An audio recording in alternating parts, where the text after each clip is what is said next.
Morning, everybody. Yes, that's right. We're in beautiful Barbados. We're together and creating those collaborations and solutions. My name is Belle Holder. Ladies and gentlemen, welcome to day 2 of the Caribbean Sustainable Infrastructure Conference 2025 here at the Hilton Barbados Resort. Now, today looks a little bit different. And we are here in the Needham's Ballroom, and next door are some of our colleagues in the Garrison Room who are watching via a live link. So everybody wave to everybody in next door in the Garrison Room. Come on. Hey. All right. So no wall can separate us. So we are definitely still together. Ladies and gentlemen, I take this opportunity to acknowledge and welcome Dr. Martin Baptiste, Division Chief Social Sector Division for the Caribbean Development Bank. Ms. Catherine Burks, First Secretary, Canadian High Commission. Ms. Sharon Griffith, Program Manager, Infrastructure Partnerships, Office of the Vice President of Operations of the Caribbean Development Bank. Ms. Sharian Clark, Social and Gender Advisor, the UK Caribbean Infrastructure Fund, Foreign, Commonwealth and Development Office. Good morning and welcome to Ms. Heather A.E. Pinnock, Managing Director of Lucia Caribbean Limited in Jamaica. Dr. Anna Gutu, Lecturer in Regenerative Design, University of Westminster, London, the UK. To our esteemed panelists, development partners, CDB staff, and other distinguished guests, members of the media as well, good morning once again. Now, today promises to be very exciting indeed. And so yesterday we had the blueprint exercise, which was a wonderful part of the day. Now today we're going to be looking at 6 degrees of separation. I'm sure that everybody has heard that term where you are always kind of maybe approximately 6 people away from knowing someone else. So today we're going to test that a little bit. So you'll be given a 6 degrees of separation connection card. And throughout the day, we would like you to find out some of the people who that you might be connected with in ways that you didn't expect. Did you actually attend the same institution at different times? Maybe you've lived in the same countries. Maybe you share a particular hobby. What are those connections? And then later on in the day, we'll find out who is that person that actually realized they have the most degrees of separation, or rather connection.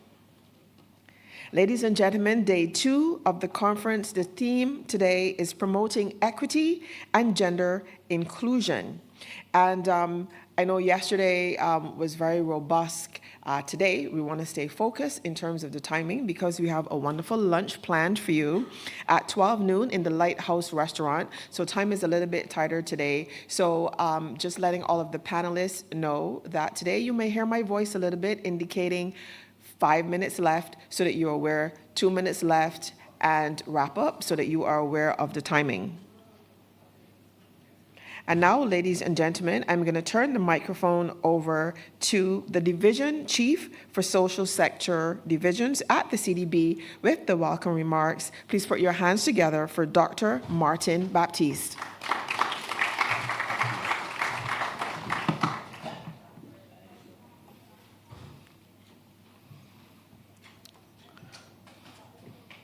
Distinguished colleagues and conference delegates, good morning.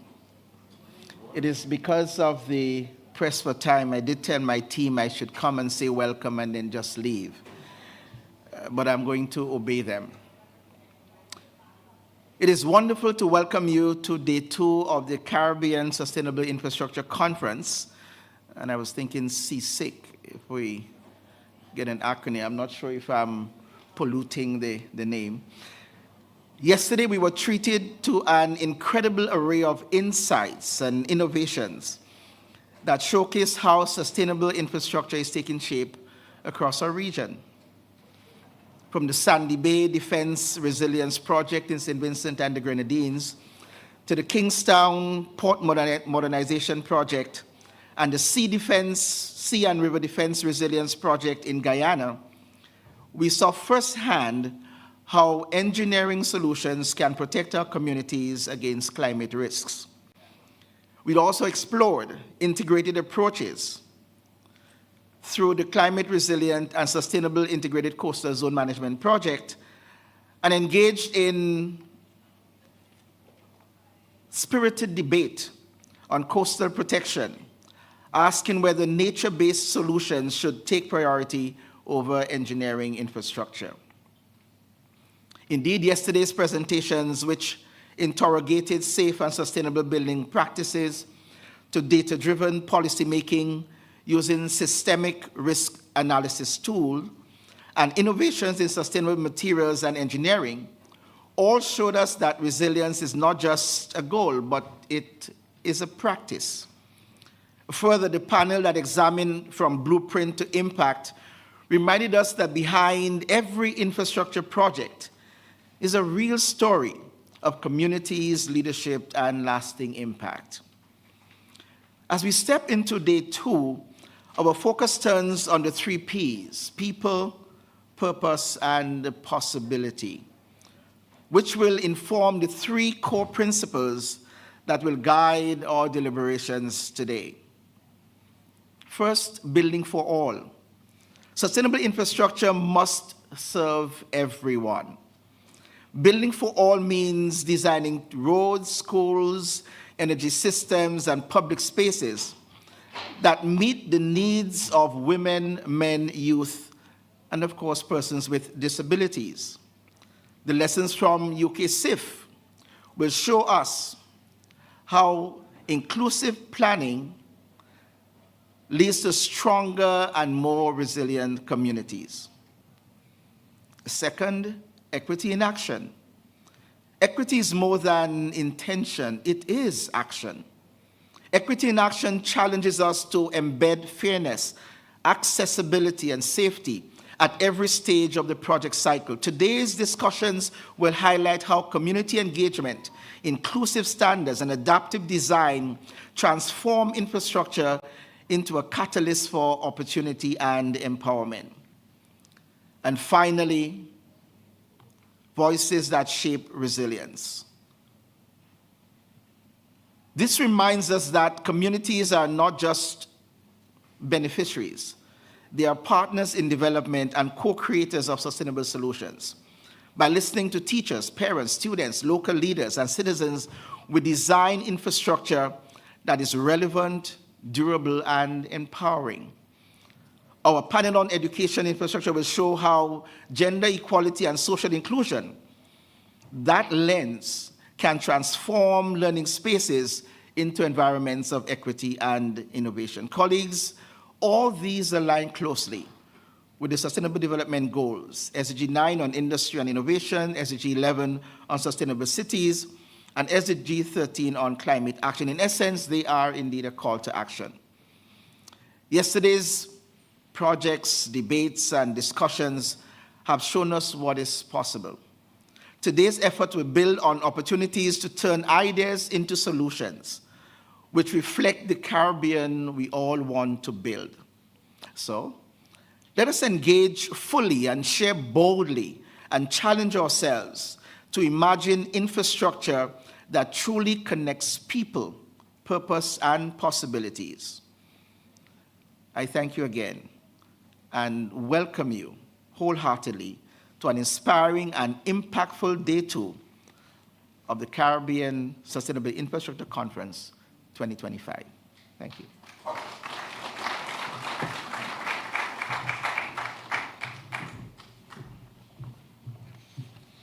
Thank you, Dr. Baptiste. We continue now, ladies and gentlemen, with the keynote address by the Chief Executive Officer of Lucia Caribbean Limited. Please give her a warm welcome, Heather A.E. Pinnock, with the keynote address.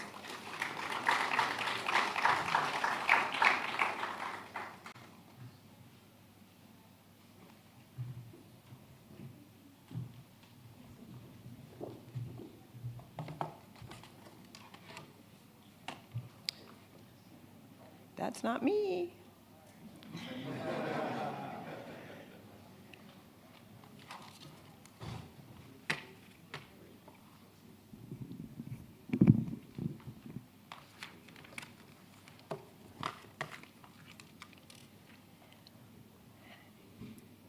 Ladies and gentlemen, good morning.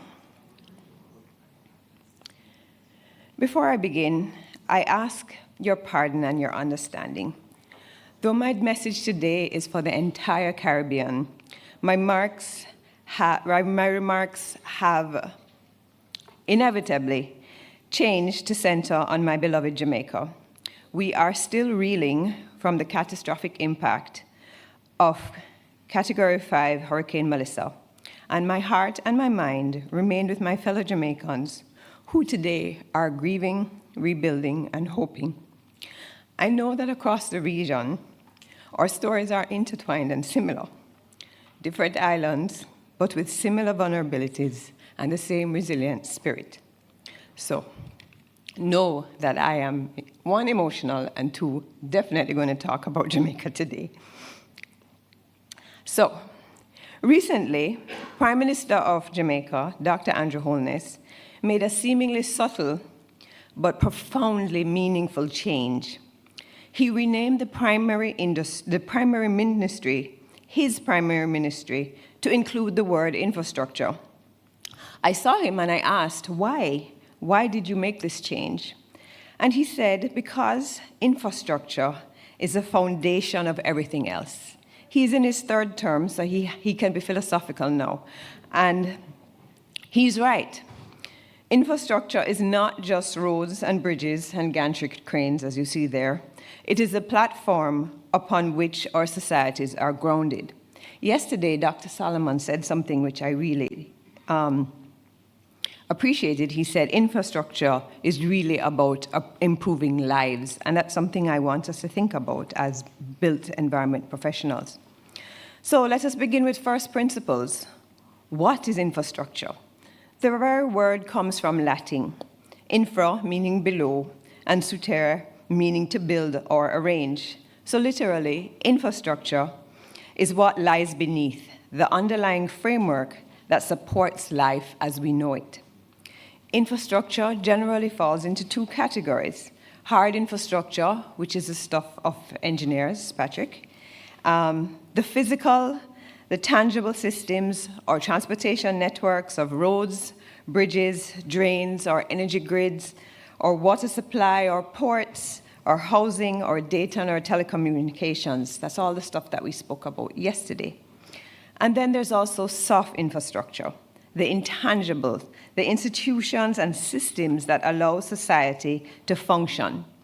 Government, legal systems, public services such as education and healthcare, public protection such as policing, financial systems, and indeed our culture. Some infrastructure is considered to be critical infrastructure, as they are so essential that their failure threatens survival itself, as we have seen in Jamaica over the past week. Hospitals, emergency services, ports, reservoirs, communication lifelines. Without them, we really struggle and our societies fall apart. So infrastructure, both hard and soft, are really the baseline of all development. But today, we aim to go further.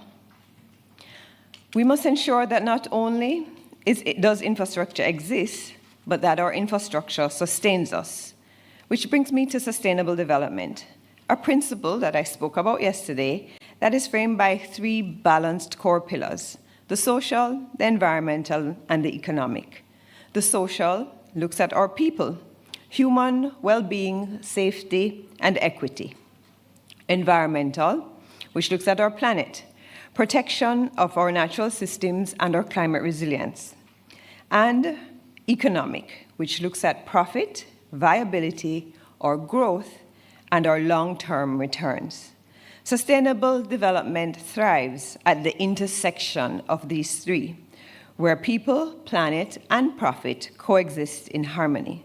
And indeed, my logo for my company, Lucy Caribbean, is this Venn diagram of balance. So when we bring these two concepts together, you get sustainable infrastructure development that this conference is all about. And it is the process of us designing, constructing, and operating our foundational systems in a way that is economically viable, environmentally sound, and most importantly, that is socially equitable. And now I get to the highlight of today's proceedings, the social dimension of infrastructure. Because infrastructure is ultimately about people, about those most in need of our support. In a world engineered for an able-bodied adult man, I ask that you pause and consider those who are not able-bodied adult men, the groups who often bear the brunt of poor planning and neglect and just not being considered. So we have women and girls who face gender-based discrimination, violence, exploitation, and may have less financial power. Children and youth who lack knowledge, may lack physical ability, legal power to protect themselves or advocate for their own interests, and are entirely dependent on others. We have the elderly who may experience diminished physical strength, chronic health conditions, cognitive decline, social isolation, and again, increasing dependence on support systems or caretakers. We have persons with disabilities who face physical, social, and systemic barriers such as inaccessible infrastructure, inaccessible stages, and stigma that limit their access to healthcare, education, and in my work, I have found even limits their access to employment opportunities. Indigenous people, racial and ethnic minorities who can be subject to discrimination, prejudice, and institutional barriers, often resulting in lower socioeconomic status, poorer health outcomes, and reduced access to quality services. Economically disadvantaged and low-income people who may lack the financial resources and safety nets to afford basic needs like housing, healthcare, insurance, making them less able to cope with crises or unexpected expenses. Immigrants, migrants, and refugees. Vulnerability often stems from language barriers, lack of legal status, limited access to support systems, potential social isolation, and a fear of seeking help, something we see very much on the news these days. Homeless individuals who can be exposed to physical and psychological risks due to lack of stable housing, often face stigma and have very limited access to healthcare and other social services. The LGBTQIA+ community who may experience health disparities, social stigma, discrimination, and higher risk of violence, which can impact their mental health and access to inclusive care. And persons with chronic illnesses or mental health conditions who may have physical or psychological conditions that can make it difficult for them to access treatment, manage their daily activities, or recognize dangerous situations with stigma, making it even harder to seek care. I've taken the time to outline all of these groups because we very often default to designing for able-bodied adult men. And designing with all of these people in mind is not a niche concern.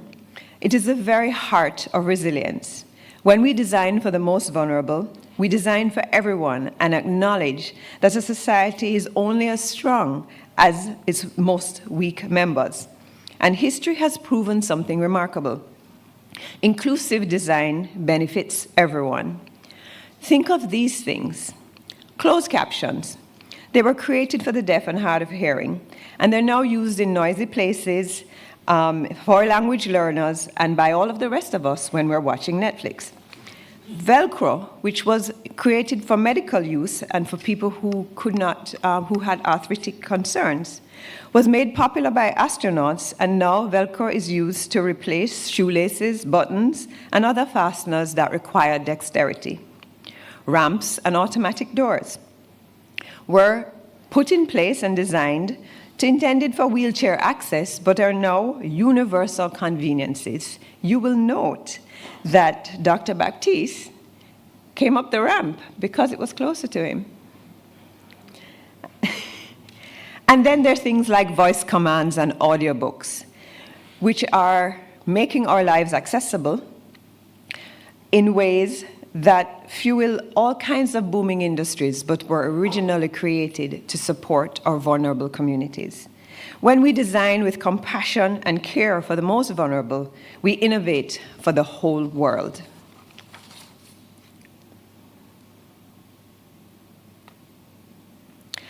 And now, I want to talk about the critical value of social infrastructure. And I'm going to use public parks as an example, because it's an area of development to which I've long been committed.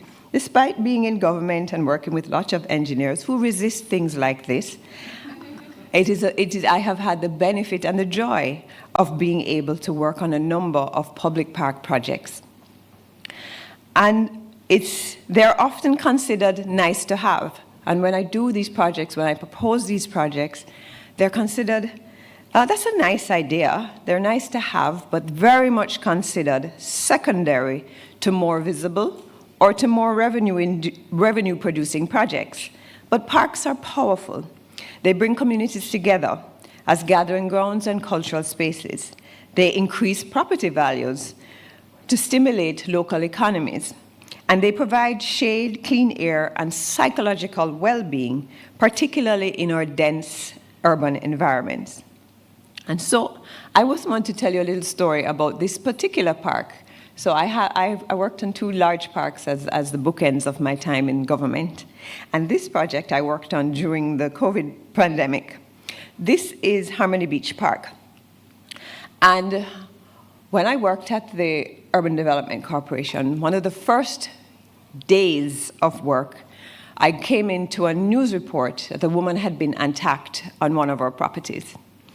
And that property was called Dump Up Beach. In Jamaica, we have a way, if you don't name a place, the people are going to name the place for you. So we had a project, we had a piece of reclaimed land that had been done by the Urban Development Corporation in the 1980s. And it was left, it's there in downtown Montego Bay. And it was a nice property that sits on the far side. And it was a nice property. It had a beach, a public beach, but it was not developed. And the people of Montego Bay used it. But on this particular morning, I came into a news report. A news reporter was calling me as head of entity to say that a woman had been attacked on our property, Dump Up Beach.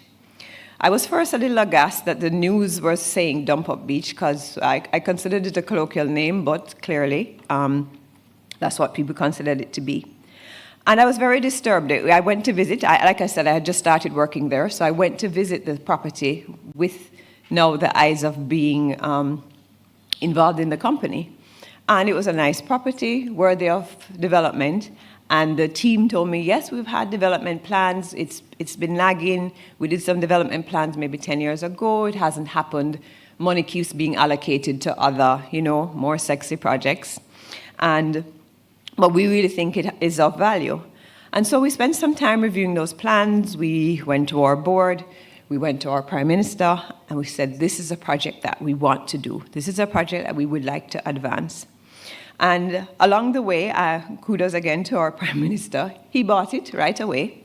But along the way, a number of our stakeholders were like, it's kind of big. So my first park project, I did a park in Kingston called Emancipation Park. It's on 4 acres of land.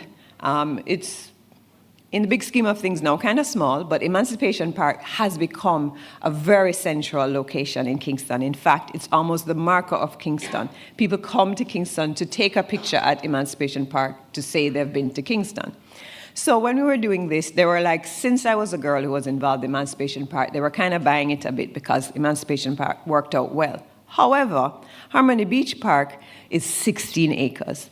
So when we were going through the stakeholders, some of them were like, well, why we don't just cut off 4 acres and give them, and we can build a couple of hotels on the rest, you know? And we proceeded and we pressed. We said, no, all of this, because Montego Bay has much less public space than Kingston does. We said, all of this should be Montego Bay. And also, it's a beach. It's a beach that Montegonians had been using for years. I won't get into the beach discussion in Jamaica. That's another long story. That's a whole other talk. But we said we want a park, and here in Montego Bay, which is our tourism capital, we want to have the beach as well.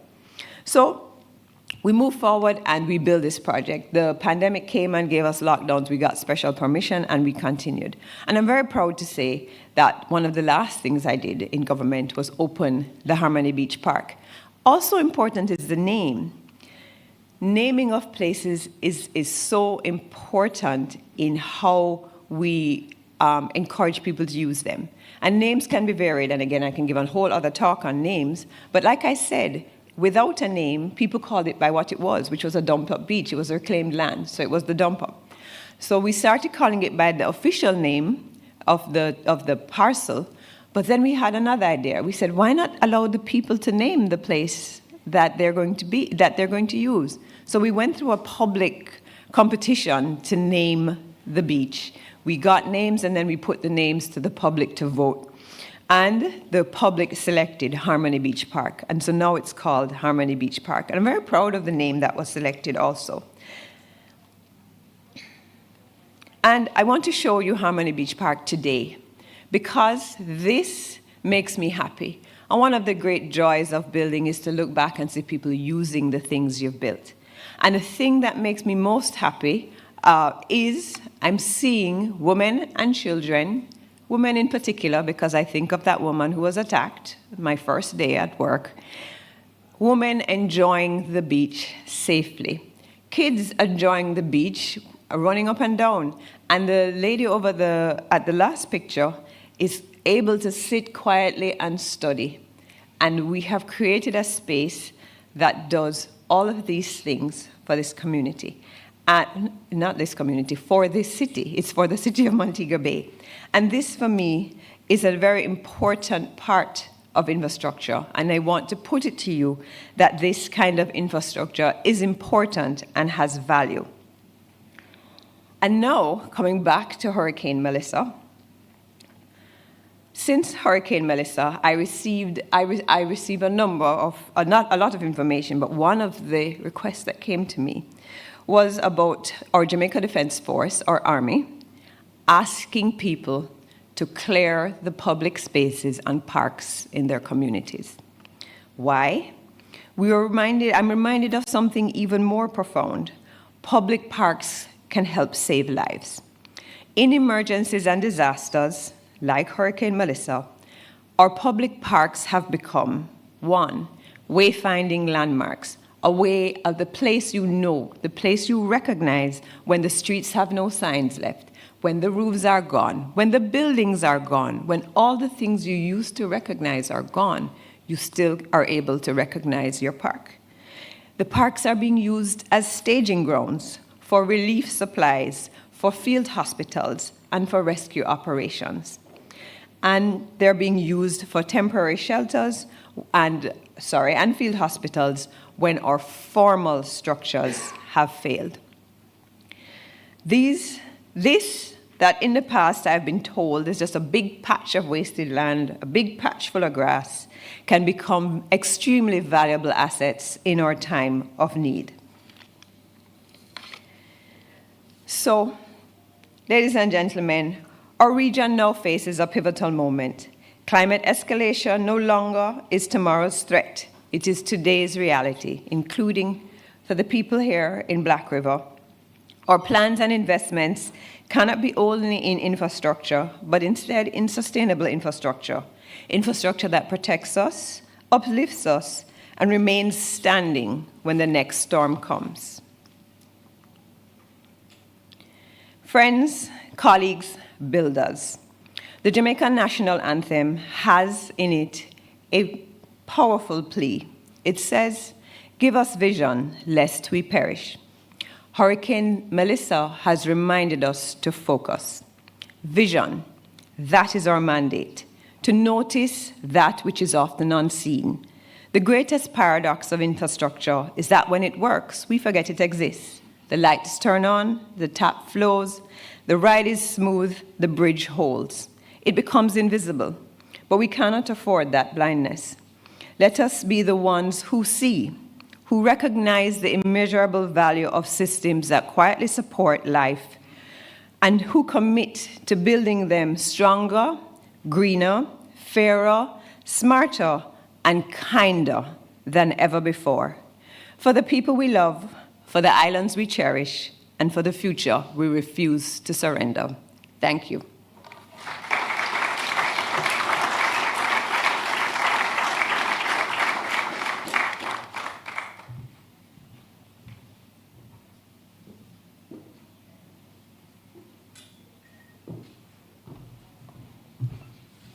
Thank you so much, Heather Pinnock, ladies and gentlemen, the Chief Executive Officer of Lucia Caribbean Limited, with the keynote address. Thank you. We continue now, ladies and gentlemen, with a focus on advancing sustainable housing for low-income communities. The presentation will be done by a lecturer in Regenerative Design, University of Westminster, London. Please welcome Dr. Anna Gatu.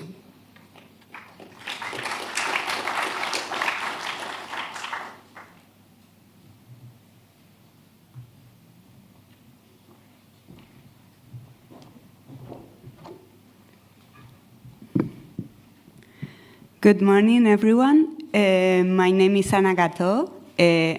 As you've just been told, I'm a lecturer in regenerative design at the University of Westminster, and I'm also the COO of Cambridge Transformation Labs, which is a social enterprise looking at affordable and sustainable housing, but from a whole ecosystem perspective, which I'll talk more about.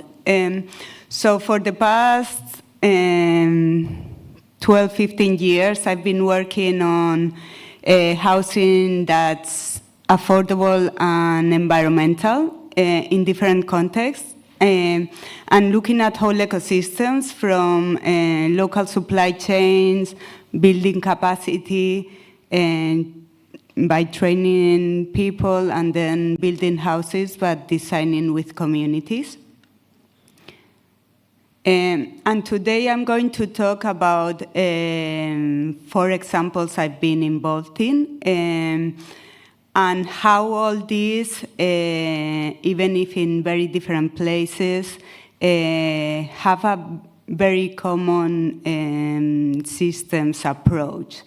I'm going to start talking about the Philippines. So in 2013, Typhoon Haiyan hit the Philippines. It was one of the strongest cyclones ever recorded at the time. And I was working at Cambridge University as the project manager of something called the Eco House Initiative, where we worked with around 100 students of engineering and architecture in collaboration with NGOs to improve their houses, do research, and so on.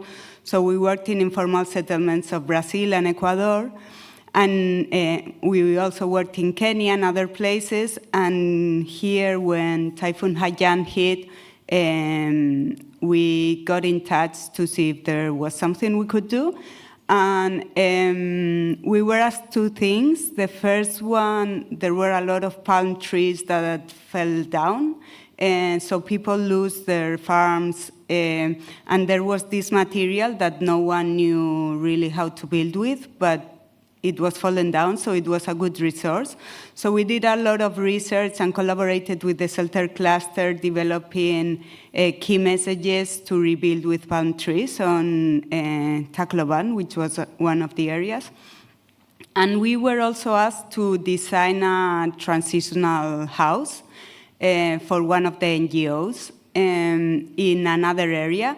So we went into the other area, we engaged with communities, we understood the traditional housing from there, the resources available, and this is the Baha'i Kubo, which is the traditional housing that they used. And then we went back to Cambridge with all that data that we gathered, that information, to design this house. And one of my colleagues was doing a PhD in transitional housing and in Latin America, and she found out that people live much longer in those transitional housings that they're purposed for. So they extend their houses in dangerous ways. So we first wanted to design a structure that could accommodate incremental design. So it was a big structure, but we would only build the walls for a small square of it, as you can see in the bottom. And then when there's more money and the family wants to extend the house, there's a safe structure underneath which they can extend their houses. And the second thing that was very important for us was to build a much stronger structure than what we had seen that had been fallen down. So we basically designed something that was like a 3D truss everywhere.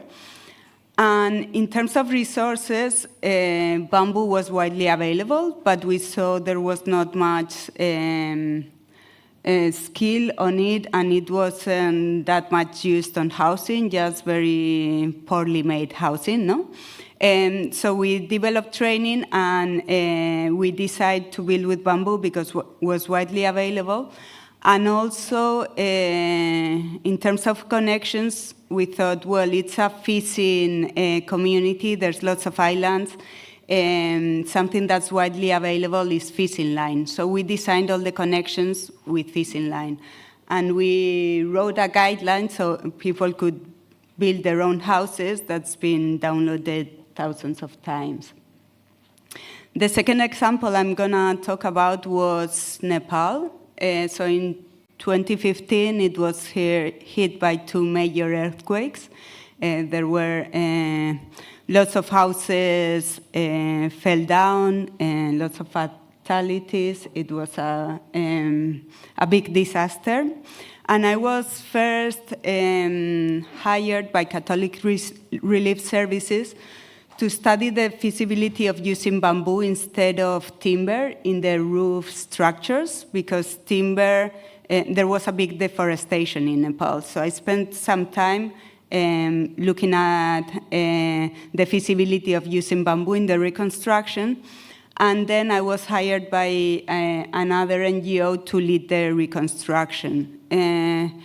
What I saw on my findings from the research, it was that we could activate a whole supply chain of bamboo. Bamboo was growing, so we started to plant more bamboo forests. With the bamboo that wasn't used for the construction, we developed crafts programs for single mothers, and we trained them. And with the bamboo that could be used for the reconstruction, we improved treatment facilities that were there. We trained the local communities, and we started using it in the construction of homes. And we designed with the communities different homes depending on the different areas of Nepal. As you all know, it's like a big steep hill, Nepal.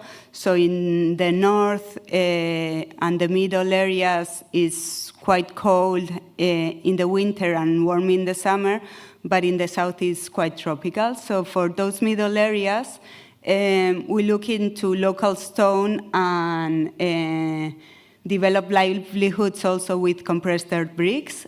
And in the south, we just build with what's called bahareke or waterland out, which is basically woven bamboo with earth.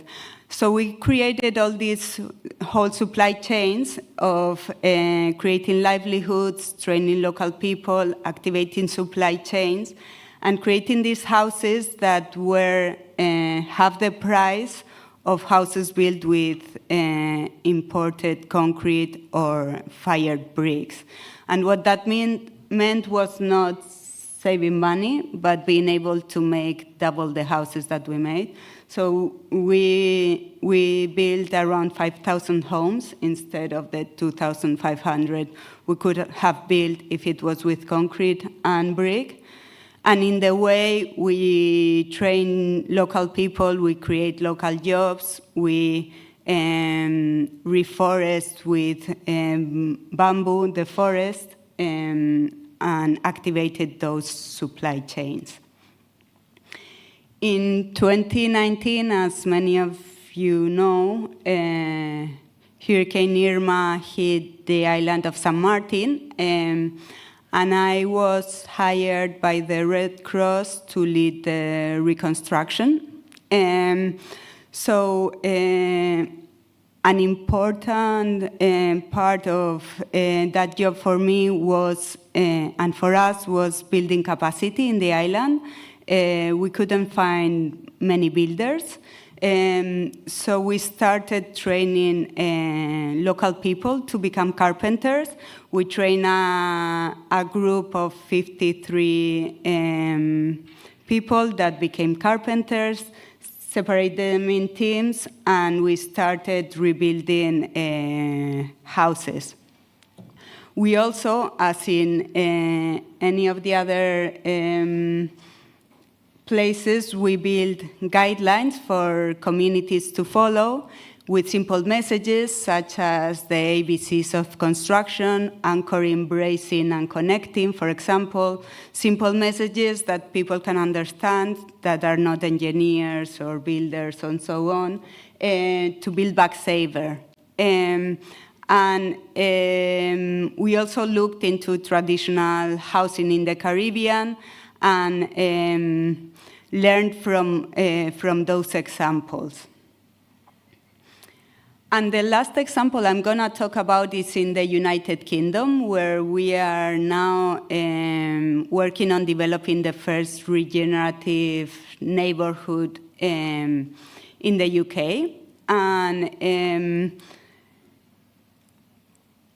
we started, this was based partly in my PhD that was on using engineered timber with digital fabrication tools for affordable housing in London.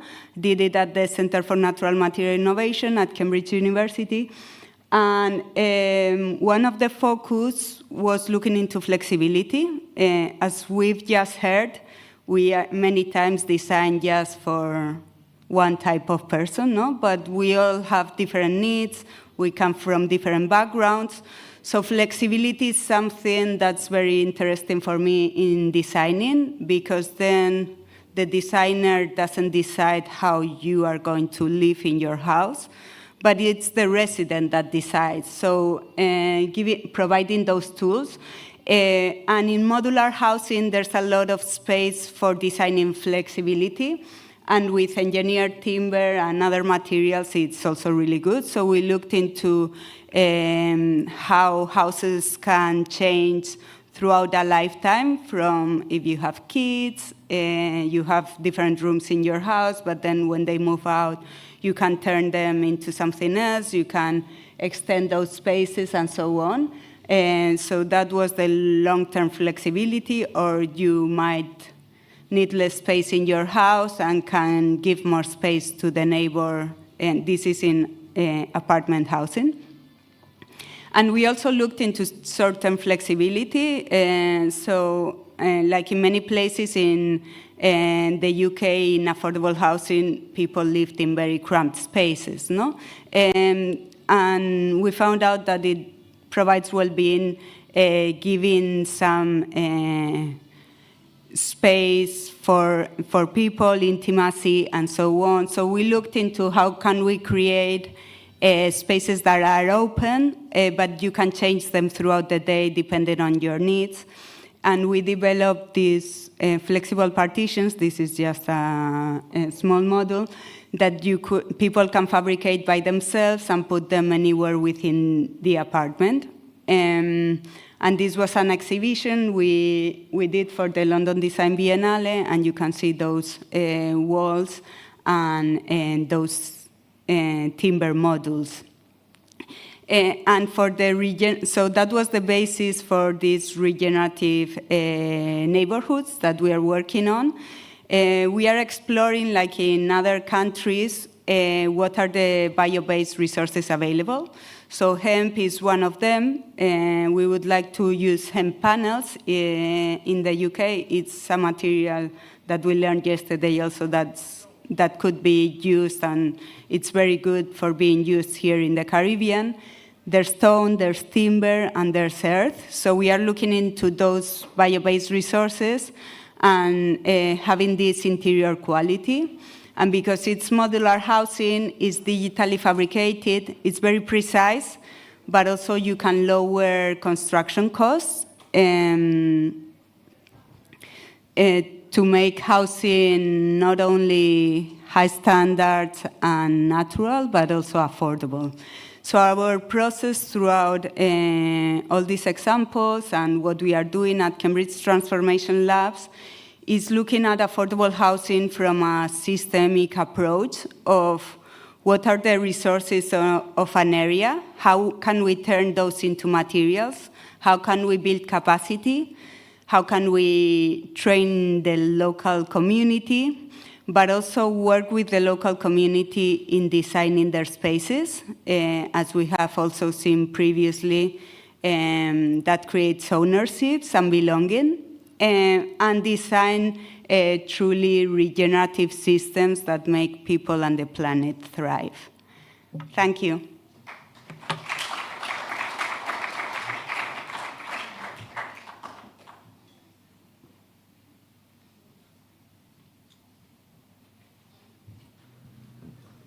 Thank you so much. Ladies and gentlemen, once again, Dr. Anna Gatu. We will continue now, ladies and gentlemen, with our first spotlight project of the day, which will focus on lessons and experience on integrating gender equality, social and disability inclusion. I will hand over directly to the moderator, the Social Development Advisor for the Caribbean Development Team of the FCDO. Ladies and gentlemen, please welcome Sharian Clark.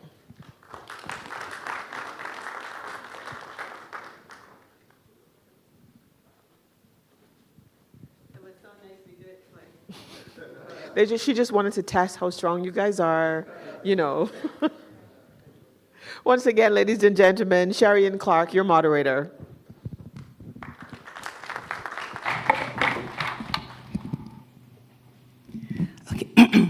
Okay, standing on the protocols already established. Good morning, everyone.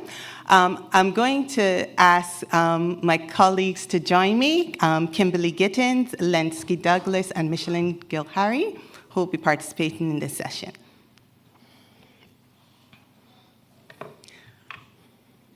Okay, so we're here today to do the spotlight on the integrating gender equality, disability, and social inclusion in the UK CIF.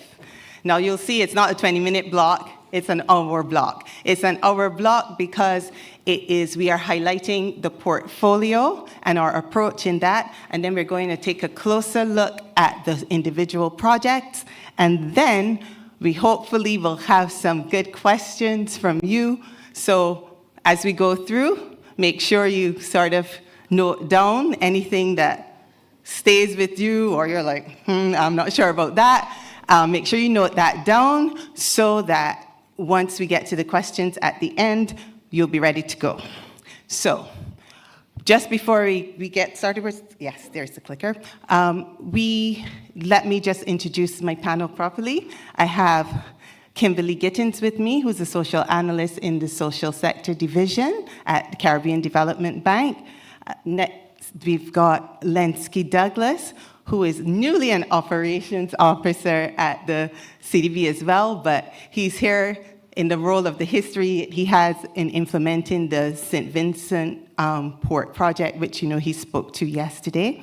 And then over on the edge, we've got Michelin Gilhari, who is a project engineer in the Ministry of Infrastructure Development and Housing in Belize, and they're all very qualified and ready, engaged to share with us today. But to start, you have just me, which is I'm the Social Development Advisor with the FCDO team. So all those acronyms in there. What is UKCIF? The UKCIF is the UK Caribbean Infrastructure Fund, which you may have heard our Development Director, Tom Coward, mention yesterday, which is a £350 million grant program supplemented with loans from CDB and counterpart funding from beneficiary countries that's delivering economic infrastructure in eight countries and 1 overseas territory. So let's get into it. So we're just going to run through what's our overall approach, what we've done to invest in people and benefits, looking at stakeholder engagement, some particular groups of focus within UKCIF, women and youth, Indigenous people, and working with persons with disabilities. And then we're going to highlight the key lessons. That's the portfolio journey.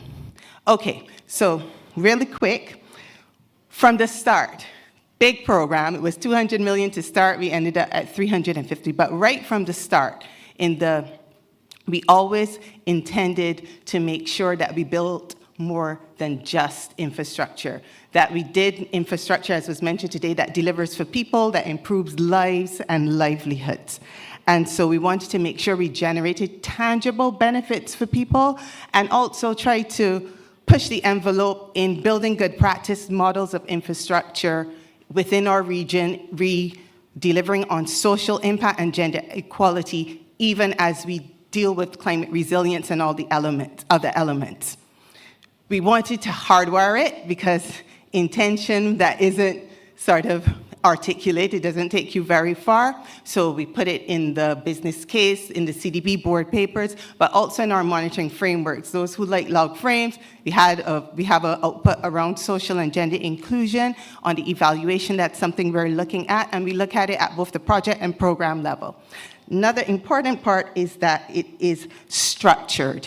It is structured in the sense that even after we articulated those broad ambitions, we recognized even from early implementation that we actually needed to spell things out even more clearly in terms of what exactly we were seeking to achieve and what we would expect to see in practice. So we developed the enhanced social and gender development approach for the UKCIF to tackle the key challenges, and we included a specific framework, which I'll come to in the next slide.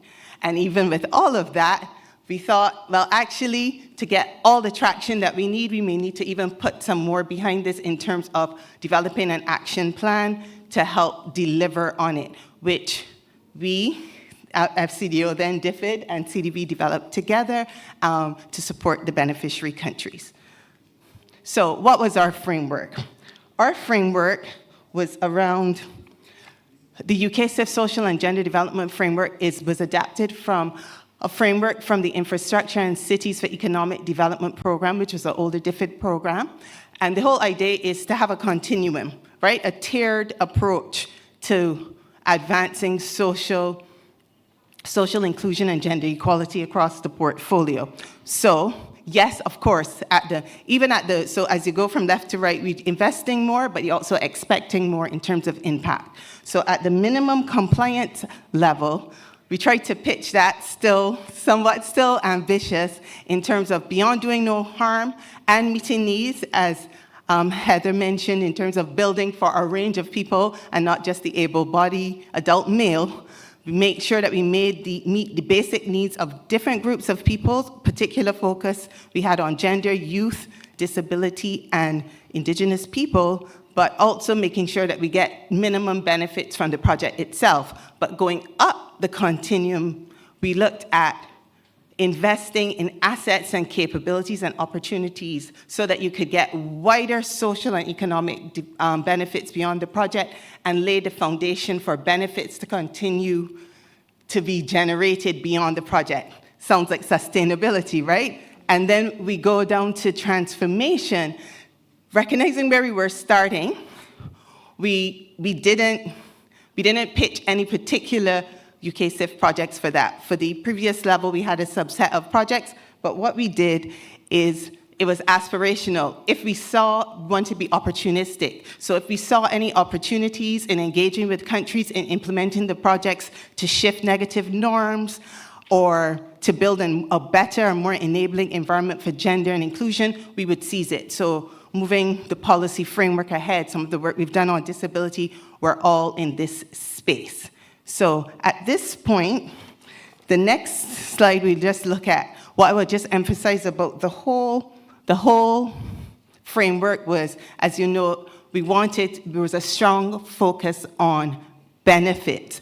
And we didn't expect them to just come automatically or pray and they fall like manna from heaven, but we tried to identify where opportunities were and invest specific resources around it. So complementary technical assistance projects around livelihoods development or small business development or to tackle particular risks. And also the engagement that is so important, which my colleague Kim will speak to just now. We also wanted to make sure that in the project budget, we had adequate resources for that. So at this point, I'll hand over to my colleague Kimberly.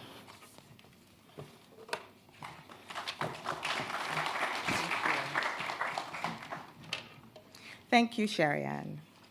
So over the past day and some, we've talked quite a lot about engagement and stakeholders. But that may mean different things. Those words may mean different things to different people. So I want you to pause because we want to have a little bit of a rapport, a conversation at this conference. What is a stakeholder? I've seen the slides, I've seen reference to different groups, but we're all working in development. We're all here to have key takeaways and to engage. When you think of stakeholders where you're positioned, what do you think about? I know you don't have the mics, as perhaps we did yesterday, but I want to take one or two responses from the floor. CDB colleagues can also pitch in. When you think of a stakeholder, what do you think of?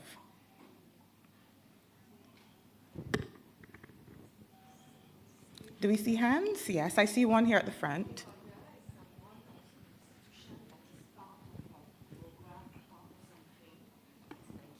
Thank you. Hi, everybody. So a stakeholder is someone or an institution that is part of a program or, I don't know, part of something. Yes, is it just, Indeed. So individuals, groups, organizations who are affected by, did I miss a hand? Affected by, who can influence projects, who have interest in projects. So there are different categories of stakeholders. And when we talk about stakeholders, we want to look at those persons who are directly impacted by, and I'm going to pause because I know that my friend in development, Lisa Perch, wants to make an intervention, and then I will go to the slide. But you've already read my mind almost. So no, I was just going to amplify. Good morning, everyone. Amplify that stakeholders are people who have a direct, indirect interest.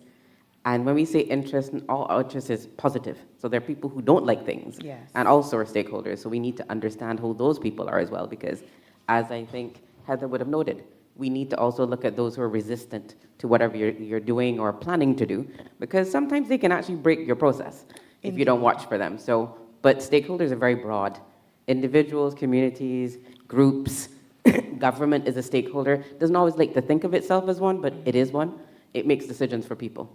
It is a stakeholder. Utilities, the private sector, everybody technically in our small countries is a stakeholder in one way or the other. Normally, sometimes we go to those who are directly affected, but then we also have to think of those who are indirectly affected because, as Heather also said, things change. So you know how Anna was talking about how buildings need to be flexible? Today, you are not a direct the affected person. But Tomorrow you might be. it could shift. So Indeed, that's Lisa. also part of stakeholder engagement. Thank Thanks. you. Thank you, Lisa. So you see, there are many people who are passionate in the room and ready to contribute. And Lisa, your intervention segued perfectly into my next point in terms of why is it important. But let me circle back quickly, because when Heather spoke, she shared about the different groups and focused very heavily on those groups that tend to be vulnerable. And I want to signal, I think, linked to Sherry-Ann's point, that very often those groups that are vulnerable, depending on the way in which we engage them, can be empowered through the process, yes? And so we have to be mindful in the way we do this work. Yesterday, we heard from Her Excellency, Ambassador Thompson, and she talked about, along with others, that sometimes there is that resistance that we heard from Heather as well. But the importance is how we do the stakeholder engagement.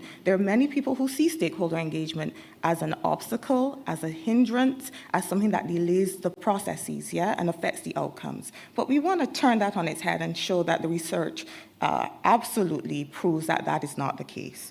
So why is it critical? Building partnerships with diverse groups, important. Robert Chambers, who wrote Whose Reality Counts, Putting the Last First, talks about persons in the community having answers and being able to analyze diverse and complex realities and having answers for those. But when we think we have all of the answers, we often develop projects that are flawed. Also, mitigation of risks, delivering sustainable outcomes, we talked about that, and ensuring that we have inclusive processes. So on the slide, we show the approach that has been taken across this portfolio of projects. So a very strong overall focus on stakeholder engagement, ensuring that we have very strong grievance redress mechanisms and a bidirectional flow of communication. Early engagement and active engagement, absolutely essential. So we don't want to sit in our small spaces, believing that we have all of the answers, and then go to key stakeholders, because what will you be met with? Resistance, yes? So we have to be mindful. Ensuring the promotion of autonomy, competence, and alignment of expectations. This is key, and this is why stakeholder engagement is important. And also, the point that I made with regard to Robert Chambers' work, empowering stakeholders to reflect deeply, to explore and analyze different perspectives, to share informed opinions. And so we were able to do that across the portfolio of projects.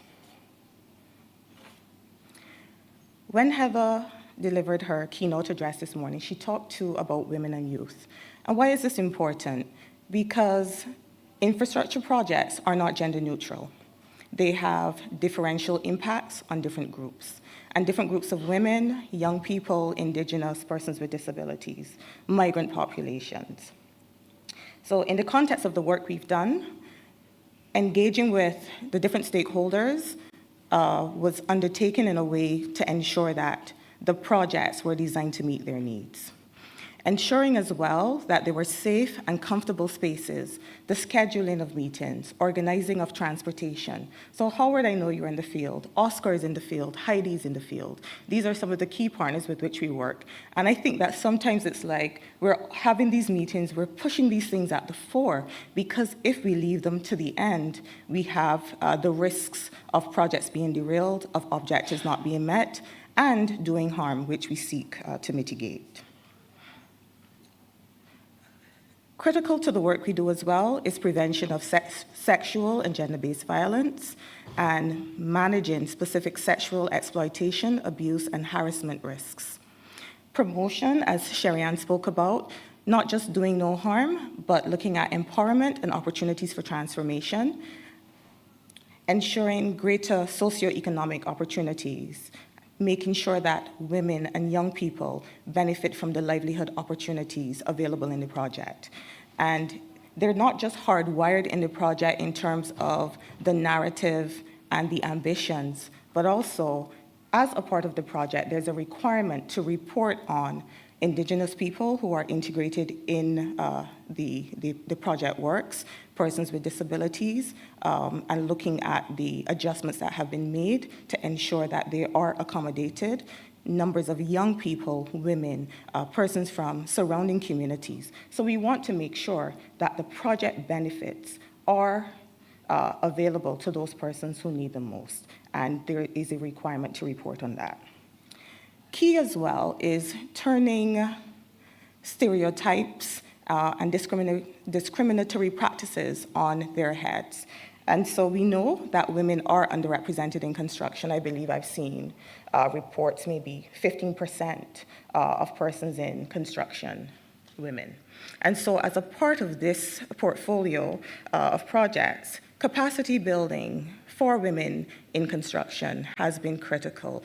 Active strategies, events, training programs to bring in additional women and also to go into the schools. So we see from our project in St. Vincent and the Grenadines, active engagement in the education system as well as with women to build their capacity, to ensure that the language on hiring is not gender blind, does not discriminate, does not prevent women from applying. And so we have on the slide a quote from Jamie Jordan, construction worker who specialized in operating heavy equipment on the Kingstown port. Lenski's nodding, he knows her well. And I want to read it. So we were recently at a conference with persons with disabilities, and they said, we don't just want a space, we want a say. Unfortunately, Jamie's not here, so she will have her say on the slide and through me. I never imagined myself working in construction, but now I'm learning to drive the crane. There's no stopping me. My passion for driving has led me to this incredible opportunity. And several of us have visited that port project. I was inspired by the women I saw on the site, and I too considered a changing career. So kudos to the portfolio, the UK CIF, because you are changing lives and inspiring older persons like myself to even consider pivoting. I want to go to our work with Indigenous peoples. Again, a group that was highlighted in the keynote address. Indigenous peoples are often disproportionately represented amongst the poorest, the most vulnerable. But they have a rich legacy of resilience. And sometimes the way in which we value what people bring to decision-making spaces and to solving complex challenges is very heavily aligned with academia and so. But who better to tell you the stories of what they need and the solutions than those persons who live these lives day in and day out? And so again, as a part of our project, under the bank's environmental and social review procedures, we are required to undertake environmental and social analyses. And if it is the case that Indigenous peoples are adversely affected or could benefit positively from the investments, we developed Indigenous peoples plans. And so as a part of the project design from the preparation stage, the consultants supporting the government of Guyana with the guidance of the teams from FCDO and CDB worked with Indigenous peoples in the area of influence. And they designed the Indigenous Peoples Action Plans. They told us, we want this infrastructure. We know that there will be significant benefits, but we fear there may be some risks. And so we built into the Indigenous Peoples Action Plan mitigation measures to address risks that could occur. And we also built in opportunities for resilience building and for socioeconomic advancement. So in the Indigenous Peoples Action Plan,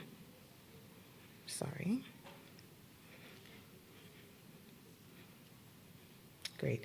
In the Indigenous Peoples Action Plan, we aligned the grievance redress mechanism with local mechanisms. We built out community steering committees that are led by the Council of Persons who are Indigenous. Those steering committees meet regularly. They look at the issues arising. They make determinations if they can be resolved at that level. What can't be resolved at that level is fed into the broader grievance redress mechanism.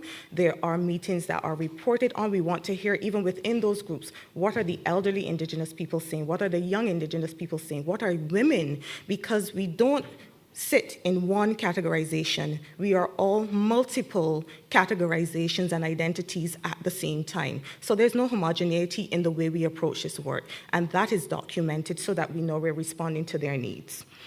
In terms of the engagement, it is grounded in the free, prior, and informed consent. Indigenous people are free to say yes or no. They were free to say yes or no. They had to be engaged very early before action could be taken in the communities in which they live. The information that was communicated had to be delivered in a form that resonated with them, that they understood, and the understanding in terms of consent is that once given, it is not fixed. Indigenous people are aware that they are free to say, if this isn't going in accordance with what we anticipated, the stakes have to be pulled up. So that is very critical to the work we do. I just want to close on this point by indicating that the Indigenous Peoples Plan builds very strongly on gender equality and social inclusion based on issues they identified. Small and medium enterprise support, they want to build businesses for young people, women, and others in their community. I had indicated before that they have community steering committees. They work very closely with the various ministries and other key entities on the ground, and just reiterating that the way in which we treat with grievances is grounded in the way in which they navigate managing issues and complaints using their own local governance mechanisms, but feeding into the wider project process as well. Thank you.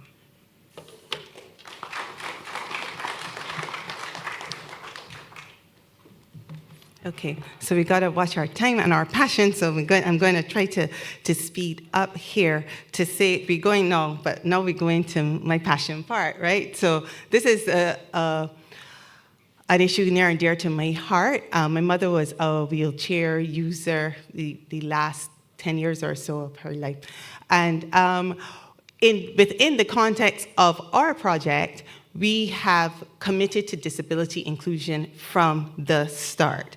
And so the framework that I mentioned earlier spoke to having a clear, when you look on the minimum compliance, if I showed the whole framework in terms of what should be there should be a clear standard for disability accessibility to inform design and implementation of infrastructure projects. And we wanted to make sure, consistent with nothing about us without us, making sure that persons with disabilities themselves had a say in assessing, if we want to tick the box on disability, we need to have that box ticked by persons with disabilities themselves.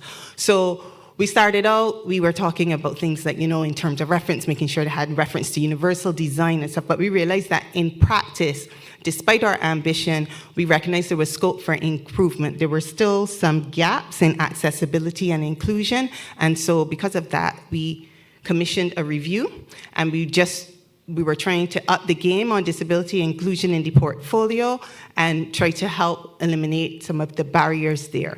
So when that was done around 2022 to 2023, and yes, there were some good practices, but there were areas for improvement, like the technical knowledge around disability provisions and working with people with disabilities within the technical project teams, including the consulting teams as well as the project teams.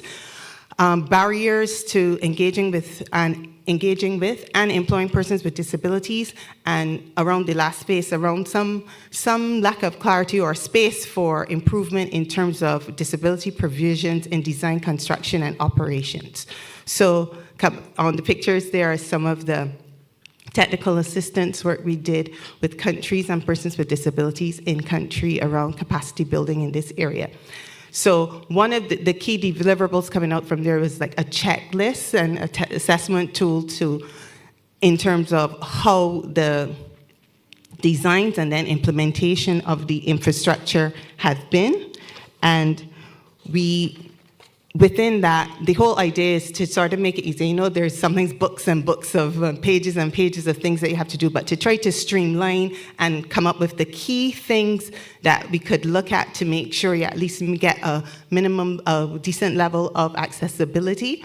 And so they had 3 broad areas, which is safety, access, and comfort, and we tested out the tool when the study was originally done, also more recently with different teams, and work is ongoing now. The Caribbean Development Bank is doing work ongoing now to take the tool to a digital format, so it'll be web-based and consistent with the accessibility provisions on that. So we think that that whole space is kind of pushing us in that transformation space. We want to push the policy for greater disability inclusion across the region.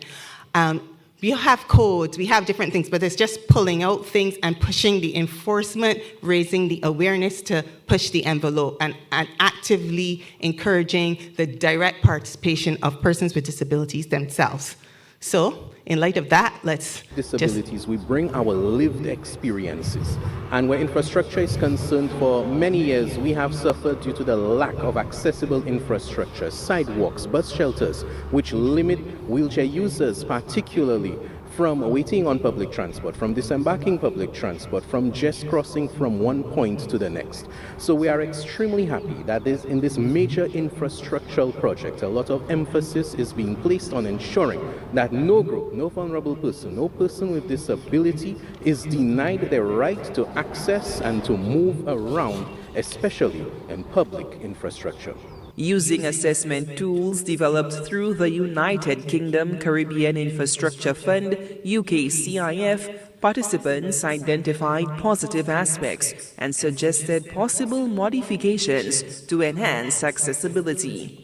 Friendly features are being incorporated at specific points along what is 44 kilometers stretch from the Latok roundabout to the Soufre Bridge. But what we have done is selected the critical areas where we have ensured that the designs are friendly, they are safe enough to allow the differently disabled persons to be able to navigate, to safely navigate those areas that we have identified, such as the roundabout near Cul-de-sac, the OKU, and some sections along the Millennium Highway.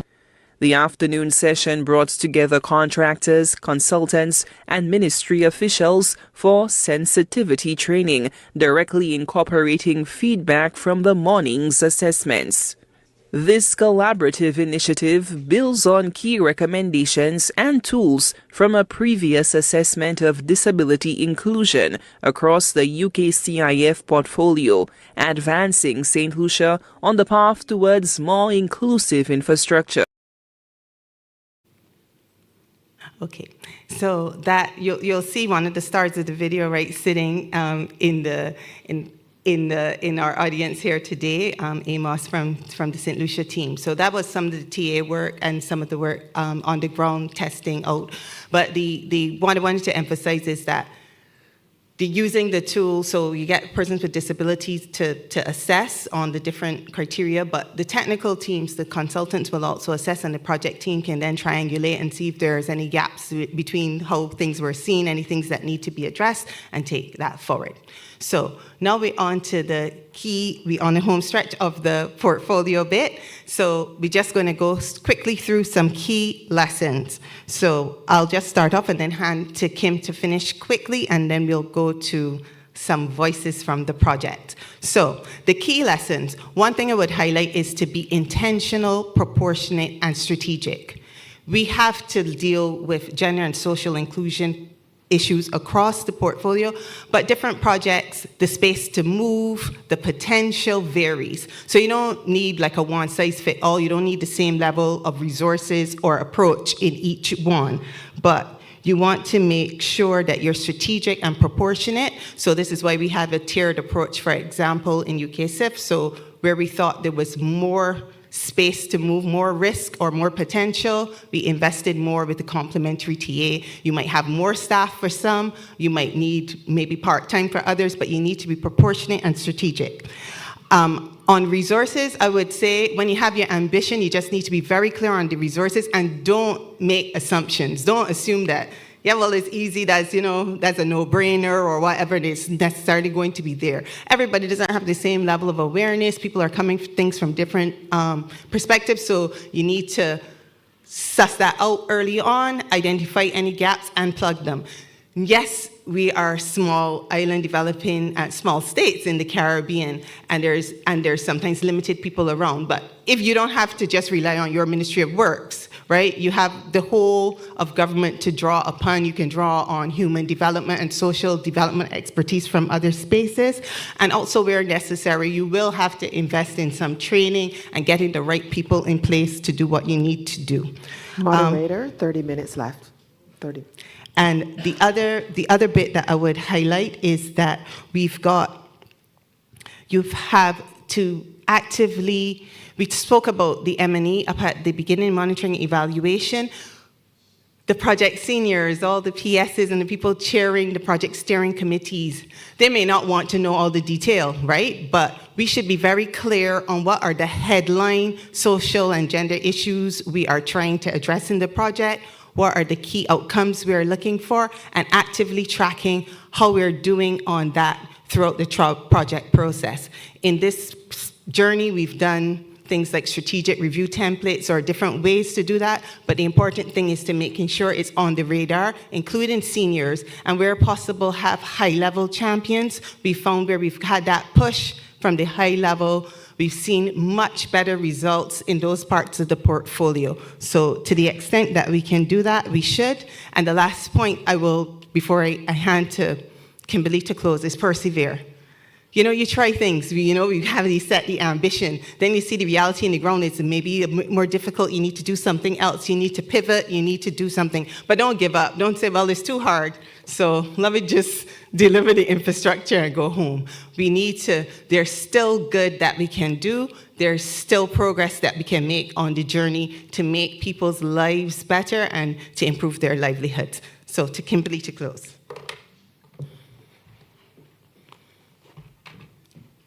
Confession, I was reaching for the mic so I didn't have to come back. And what we are asking you to remember aligns with the key lessons that have already been shared. So I'm just going to go to the end of this slide and remind you, challenge you. Inclusion is not a favor. Gender responsive development is not a favor. You're not doing anyone any favors. It's a right. It's a matter of social justice. Thank you.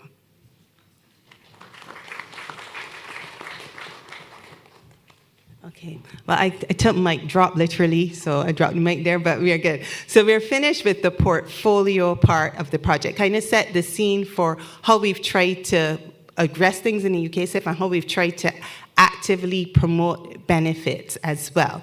Now we're going to go to voices from the projects. Now, first up was supposed to be our colleague from Jamaica, Crystal Tucker-Clark, who's a social and gender specialist with the two UKSIF projects in Jamaica, the Essex Valley Agricultural Development Project and the Southern Plains Development Project. Unfortunately, of course, due to the impact of Hurricane Melissa, she couldn't be here with us, but we at least have the video from some of the work that was done on the project, and our thoughts and prayers continue to be with her, family, and all in Jamaica at this extremely difficult time.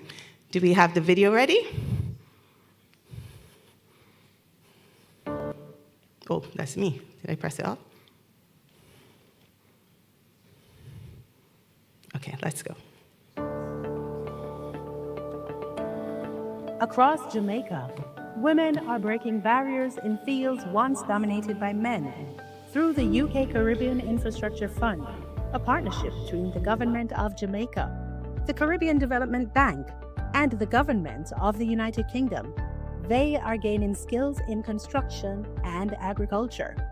The initiative includes a collaboration with the Human Employment and Resource Training National Service Training Agency Trust.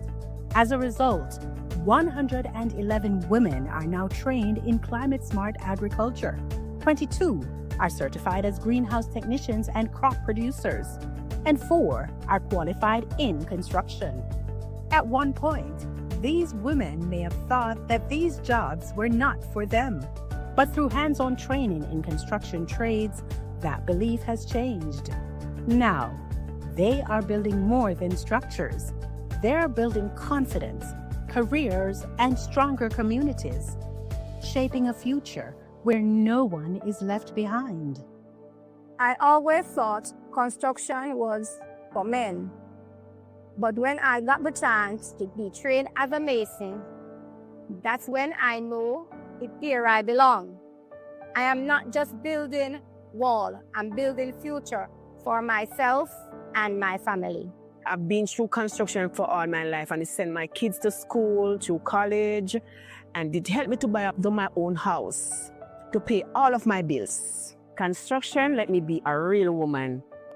Through the training, women farmers now have better skills for crop protection and water conservation to grow healthier food. This is more than farming. It is about inclusive and resilient communities. Well, as a young person doing farming, it has been excellent for me. I know some young person may find it challenging because, oh, you're young and you're doing farming and whatever the case may be. I think farming is a great thing to do, and I think you're supposed to do what you love. The training has also allowed persons with disabilities to gain the confidence to improve their technical farming skills. This training gives me the tools and confidence to grow beyond limits I once thought I had. Now empowered with skills in construction and agriculture, these women are driving transformation and leading the way to a more resilient and inclusive future for all.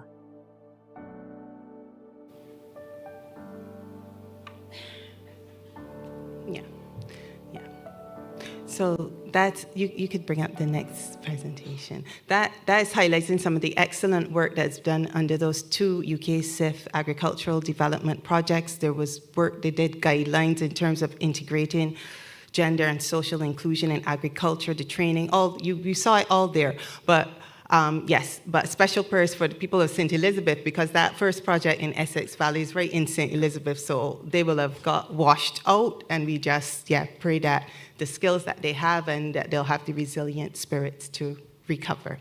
Okay, so next up, we're going to, while it is important within UK CIF to generate the benefits, we also need to make sure that we're managing the risks and difficult issues well. Resettlement, people will know in infrastructure space, is always, we have a bugbear, people think people are unhappy. We have a very great success story of effectively managing resettlement in the context of the Kingstown Port project. But I'll let Lenski speak to himself, so I'll hand over to Lenski. All right. Good morning to everyone, and thank you. Before I start, I think Cherian and Elbert, you should let them know that this success was really based on your leadership, guidance, and support. Yeah, so I have the opportunity in the next 6 minutes to present to you a bit about the resettlement process in St. Vincent with regards to the Kingstown Port Modernization Project. At the very start, we recognized that the success of this resettlement would have impacted the success of the overall project and also define the legacy with regards to how this was handled. On my cover slide, I have a photograph which shows the destruction of the community pretty much, because resettlement ultimately starts with destroying what was once homes, living areas, and businesses for individuals. But in our case, we were able to ensure that livelihoods were protected. We consulted with the project's affected persons, and I think overall it was a net positive for all of the project affected persons involved. And you'll hear that in the video on my second to last slide. The context, the photograph to the top shows the community and vendors' location that had to be resettled. There's a red line demarking our impact area, so you can see to your right the community of Rose Place. It's those persons who were living on the beachfront we had to resettle, and on the opposite section of the photograph you'll see some, it looks to be like tarpaulin. Those are actually vending structures that were also impacted, and the reason they were impacted is because they were all along the land interface of where the new port was going to be relocated. The project-affected groups, we ultimately divided them into vendors, residents, fisherfolk, persons who had shops and storage sheds.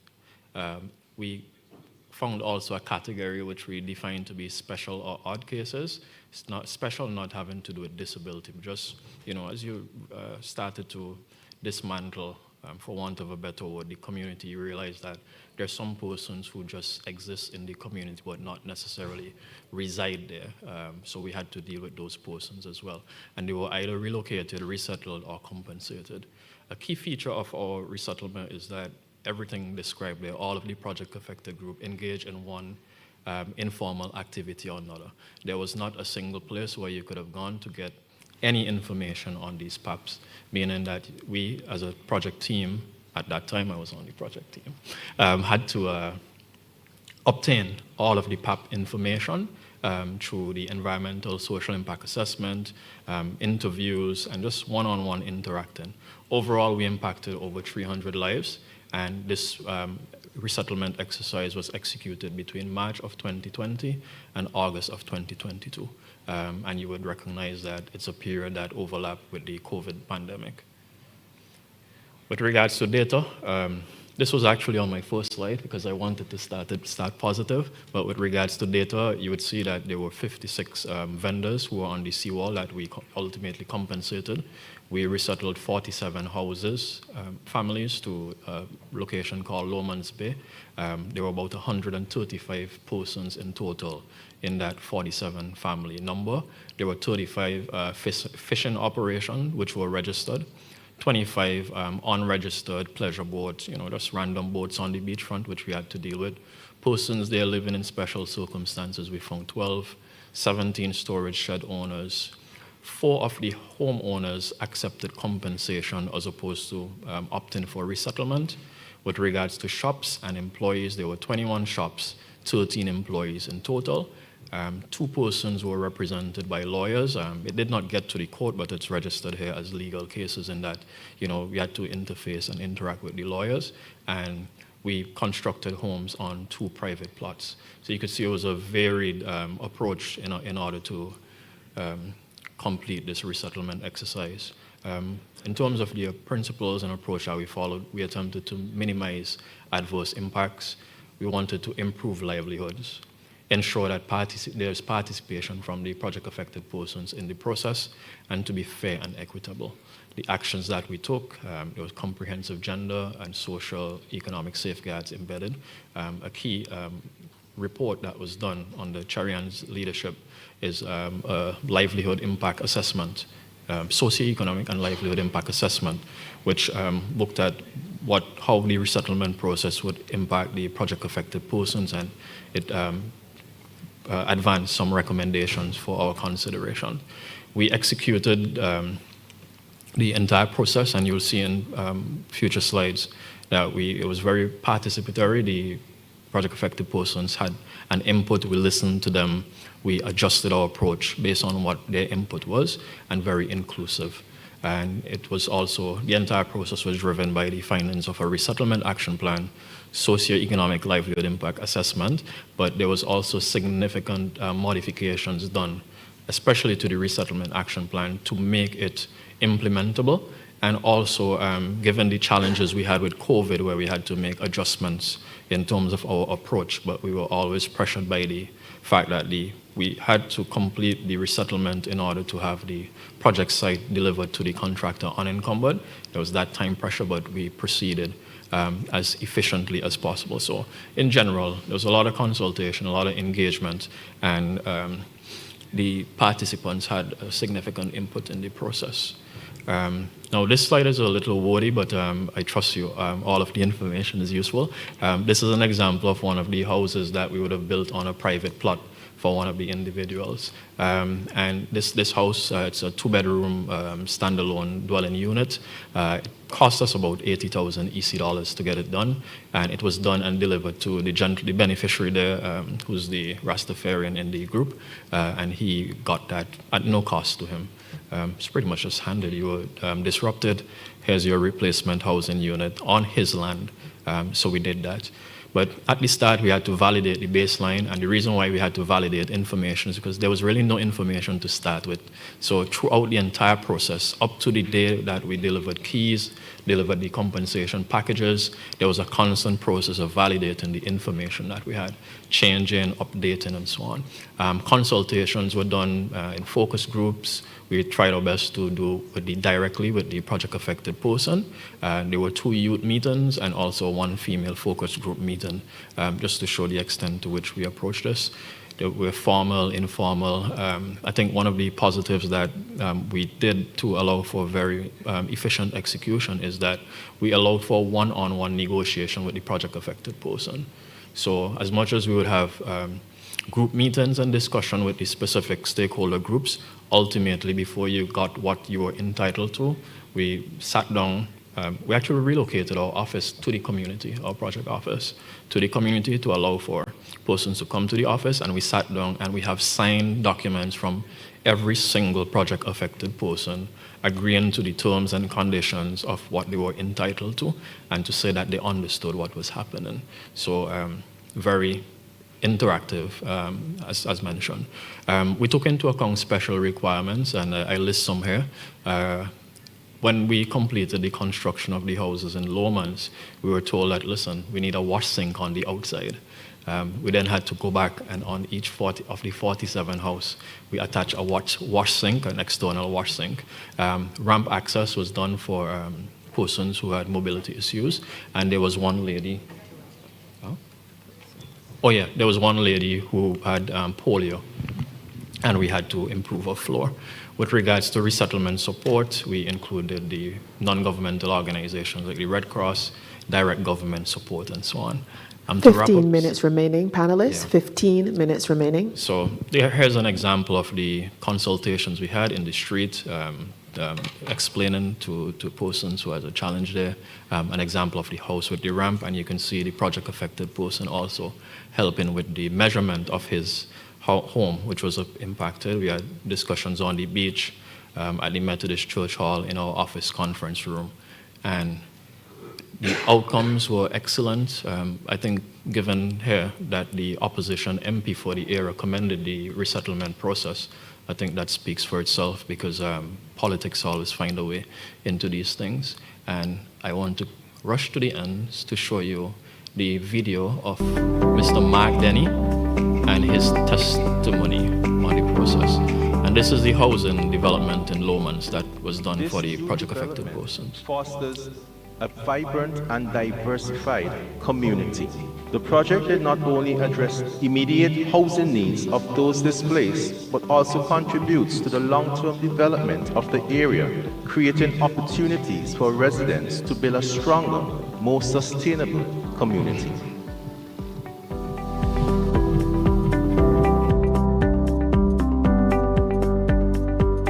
My name is Mark Denny. Officially everybody knows my dad, but I am from the Old Rose Place in Kingston, and we were put here by the government through the development port project. It's a nice environment, well prepared for the youth them who was less fortunate, because they don't have bills to pay. We never had before. They had water, light to pay, and internet. Before they didn't have those things. But for all, the project was a good project, moving people. They get a better house, we should be thankful for. And just gonna make the best of it. Yeah, Mark here, he was selected as the example because he fit all of the categories. He was a fisher, he's a resident, he had a shop, etc. But I can't end without saying that the government gave these houses free of cost to the project-affected persons. House land deed, which means that there's now a generational asset which can pass down. We also provided support with regards to transportation, having the school children transported to school before they could be transferred to a more appropriate school. And overall, it's one of the shining success of our port modernization project. And here's a second look of it. Thank you.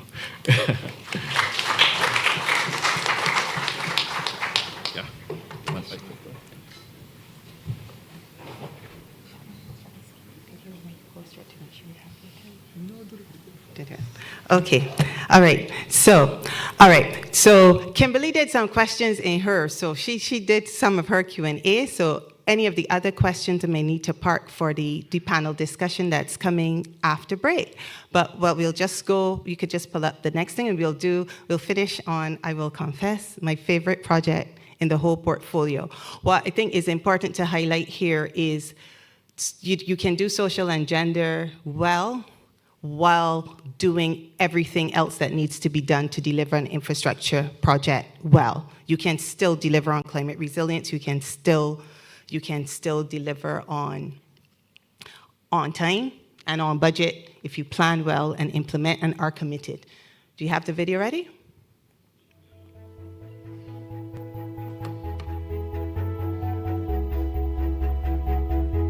"20 years ago, there was a vision to upgrade the coastal highway.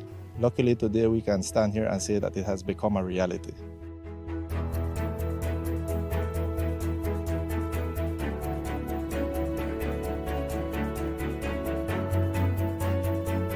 The coastal highway was typically only used during the dry weather because it is located in a low-lying area, and it was very susceptible to flooding. This project basically entails the upgrading of existing gravel road to an internationally paved standard. It also includes the rehabilitation of 3 existing bridges and the construction of 6 new bridge structures. It also includes significant drainage improvement works in an effort to make the road more climate resilient.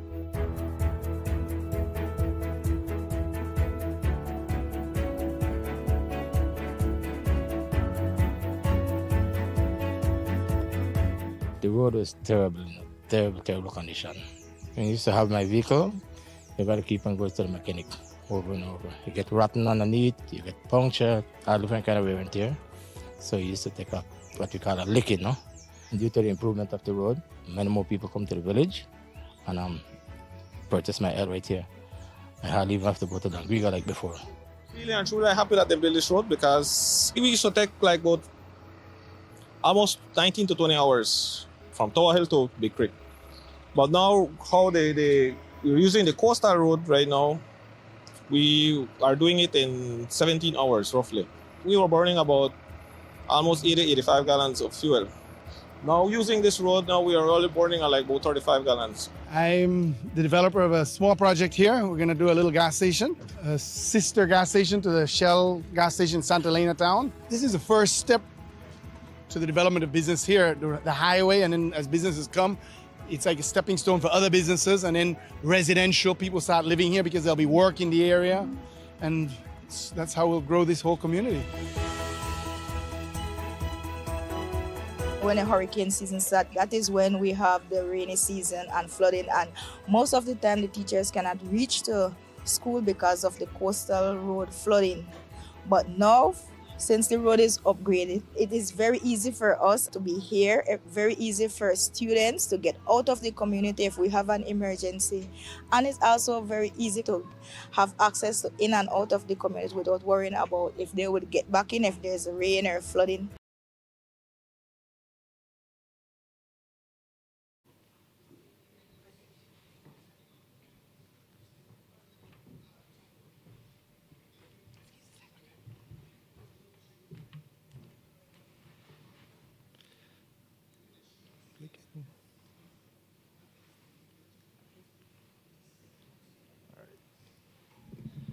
Morning, everyone. My name is Michelin Gilhari.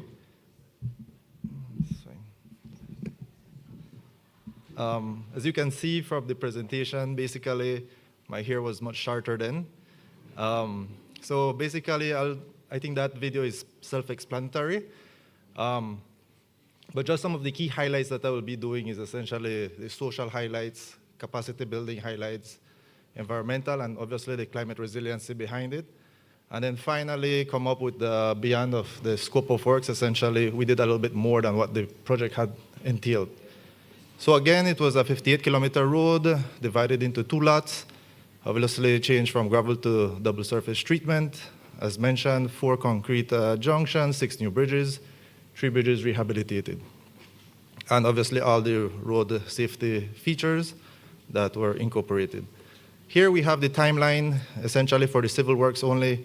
We started at 2020 and managed to complete it by 14th of April 2024. So essentially, this project was done within the time frame. It had a 6-month extension due to the pandemic, and we had 2 hurricanes, Iota and Iota.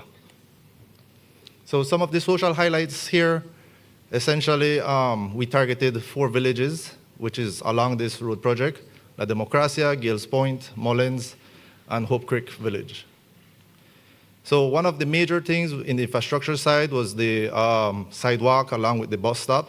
So what we did was a new concept within the country. Here we can see exactly the design, which entails bump, rubble strips, and obviously the main pedestrian crossing, and everything had sidewalks along with railings. So it was very safe, it had ramps, and so it incorporated both for the disability. Additionally, within this project, as you have mentioned, previously heard that we had the grievance redress mechanism. So here is just a snippet of essentially what it was. First, when we were dealing with it, everything was a grievance, but what we did, we categorized it. So there was a request, there was actually something urgent, or somebody just wanted to voice their opinion. So what we did, we broke it down into finding out what really is the concern of the community. And most of the times, or majority of our grievances was essentially requests, meaning that they wanted access to their land, they wanted some material from the road construction.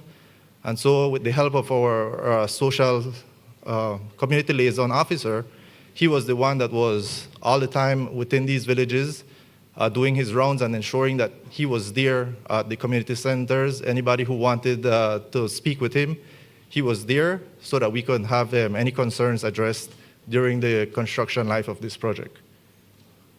Some of the capacity building highlights that we basically had was a consultancy called the Community Capacity Building for Livelihood Enhancement Projects. And here is where a baseline was done for Mullins River and Gales Point, which are the 2 communities that we considered are like off the grid. As you heard on the previous video, it was very hard for them to have accessibility to the main towns or communities.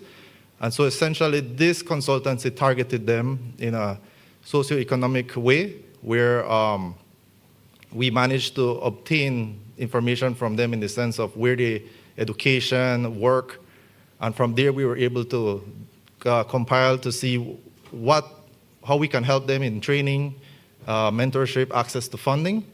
And here on this picture, you can see that we have targeted about 15 people with respect to them getting their tourism license, because Gales Point is a heavily fishing community and culturally rich community as well.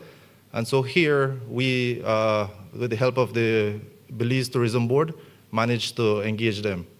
So from here now, we go to the corridor structure plan, which is also another consultancy, which targets basically the development and subdivision of relating lands to commercial, industrial, residential, agricultural, tourism, and protected land use. So essentially what happens with these projects when you build a road, because if you don't have zoning or any of these things, you unfortunately have a mix. And so what this structure plan intended to do is see what's already on the ground and see how we can develop it sustainably. So here are some examples of what it was already, proposed structure planning zones, as well as the Gales Point, where we are including or increasing more of their protected areas, because here is a reserve with the manatee, and it's a heavily protected area also with the sea turtles. And so the corridor structure plan tried to focus on that wider vision of ensuring that we also have protection along with sustainable growth for these communities. Panelists, 5 minutes remaining, 5 minutes. Okay. So one of the environmental features here also includes the wildlife crossing and signages. So along this road project, we had about 54 wildlife crossings, which were essentially box culverts that were double use. So on the rainy season, it would be obviously for drainage purposes. And then during the dry season, we would have our wildlife be able to cross safely. We have had very minimal road kills within this project. And also the signs were not just placed for luxury, they were strategically placed wherever we had identified biological crossings. And so with respect to the studies taken in place at the design stage, it was very critical that guided the construction process in these construction that we managed to do. So here, with respect to climate resilience, as you can see, this was during road construction and during a severe storm surge. And now you can see it with the actual road finished. So before you couldn't cross, it was over 1 meter high, or 2 meters more or less. And now we have it being basically drivable. This is my favorite because this was the bridge, Manatee Bridge. I was maintaining this bridge for many years before the project actually commenced. And so as you can see, it's a wooden timber bridge. It's very rare to see nowadays. And now, alongside it, we have the Manatee Bridge. This is an old picture or footage during a storm where you can see the river typically overtops the low-lying bridge. But now we have built the new one that basically doesn't have any flooding. And this picture here shows what climate resilience is about, where we have the old, we have the new, and we can see now that these have been designed for over 100 years, and we expect it to be durable. Some of the key highlights that we did as additional works: rehabilitation of community centers at the La Democracia village. So what we try to do is target every village. We paved their primary entrance, which was about 200 meters. We installed 2 additional culverts. At Gales Point, we managed to pave an additional 1.8 kilometers within to their village. We purchased a new water pump system for their entire network, and we managed to place 4 kilometers of new potable water line for them as well. At Mullins River Village as well, we managed to pave all the way inside to their village, which is 2.2 kilometers. And at Hope Creek, we installed 2 main water lines so that we don't have the traditional, you finish building a road and then the water company comes and digs up your road, right? So we were trying to plan in advance. And we managed to pave 300 meters of the primary school. So some of the key accomplishments, as mentioned, one of the most notable is that it was completed on time and within budget. And as I mentioned, we did a little bit more with respect to the contingencies that we had involved. And we must give credit to the well-designed and the bill of quantity that was established by both the ministry and the supervision firm that did this project. So what I think is we managed to have all the communities involved from the very start. So while we did the ESIA, we managed to obtain all the information of who would be willing to, who is employable basically, and what are the skills that they have. And so it was very easy for us to hand over this to the contractor and say, hey, this is a list of the people within the villages.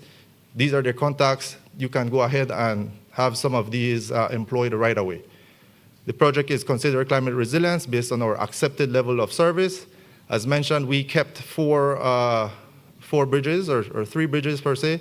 And so on those areas, we had to create what we considered floodways because we knew that from the design it would still flood. But obviously, due to budgetary constraints, we had to compromise. And so before, it was about 2 weeks every year that we would have those roads closed. It was a dry season route. Now it's open every day for the year. When there's extreme events, it's about 2 days that is closed, mainly for safety reasons. If the flood level is a bit too high, we just close it to ensure that nobody is essentially put in risk.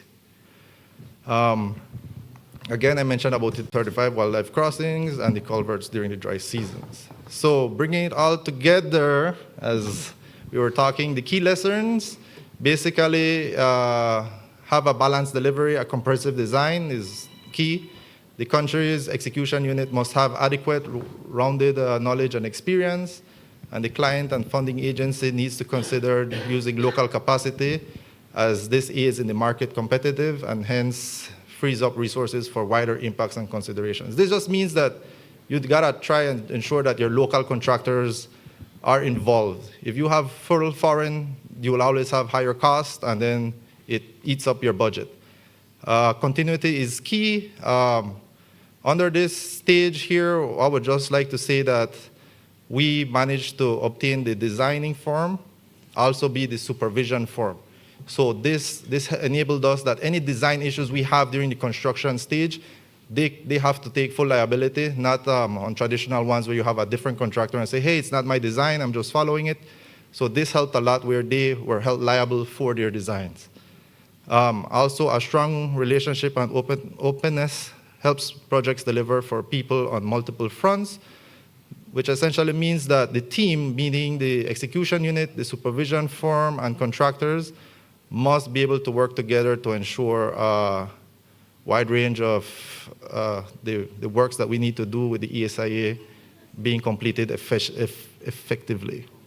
As well, openness to non-infrastructure components and community involvement reaps benefits, as we mentioned, with respect to the community capacity building. We also had the aid of BSIF and Beltrade. And unfortunately, we didn't have much of the budget, and that's why Ms. Sharian was talking about being resilient, because even now, that was 2023, up to today, they have managed to obtain additional funds to keep assisting these communities with respect to the community livelihoods capacity consultancy. So I believe that from our end, we managed to have a global infrastructure in the sense that we targeted all the fronts with respect not to only the civil work section, but also the social side, environmental, and the climate resiliency that UKSAFE is striving to achieve. And I think this project defines it very well. Thank you very much and for your time.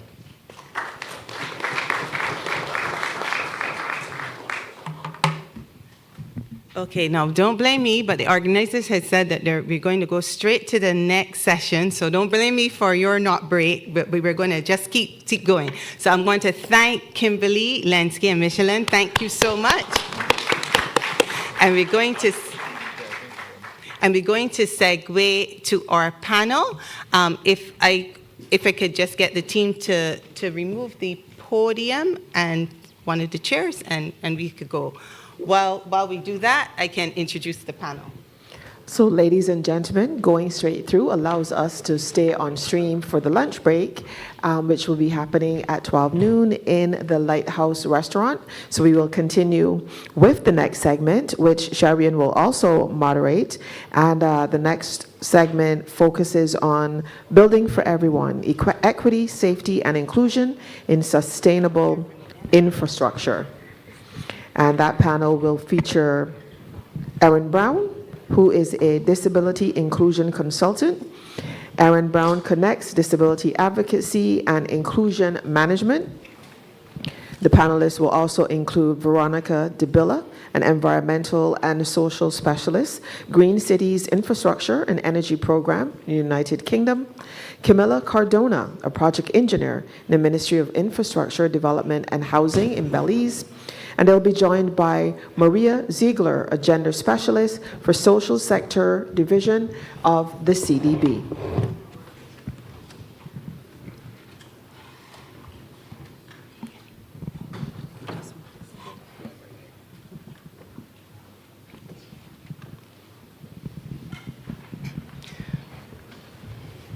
Okay, we can, once we get settled there, we can queue up. Belle kindly introduced my panel for me. So we're into our panel, Building for and with Everyone, Generating True Value Through Inclusion, Accessibility, and Equity. So if we could just pull up the first presentation. So basically what we're going to do is we're going to have a bit of a discussion. I'm going to ask our panelists I'm going to ask them some opening questions. We're going to share, and then I'm going to ask them some more questions, and then we're going to turn over to you to ask the panel any questions. And if there are any questions arising from the UKSIF Spotlight, feel free to share those, and I'll tag Lenski and Michelin and Kim as needed for those. Okay, so let's get right into it. We are all about equity, inclusion, and accessibility, building for and with everyone. And so to kick off, often it's thought that when we when we are going into this area, there's no financial benefits. It's just a drag. There's no direct link with investment or all the money stuff that they want to talk about tomorrow.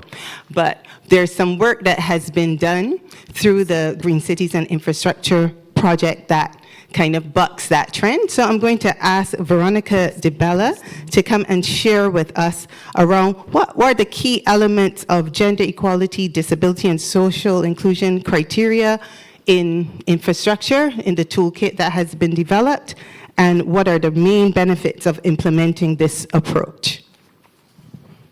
Thank you, Cherian, and thank you again to the FCDO and the Caribbean Development Bank for the invite.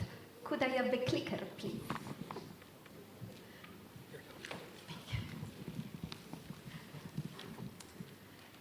So the Green Cities Infrastructure and Energy Program is an FCDO-funded program which is currently active in about 30 countries globally.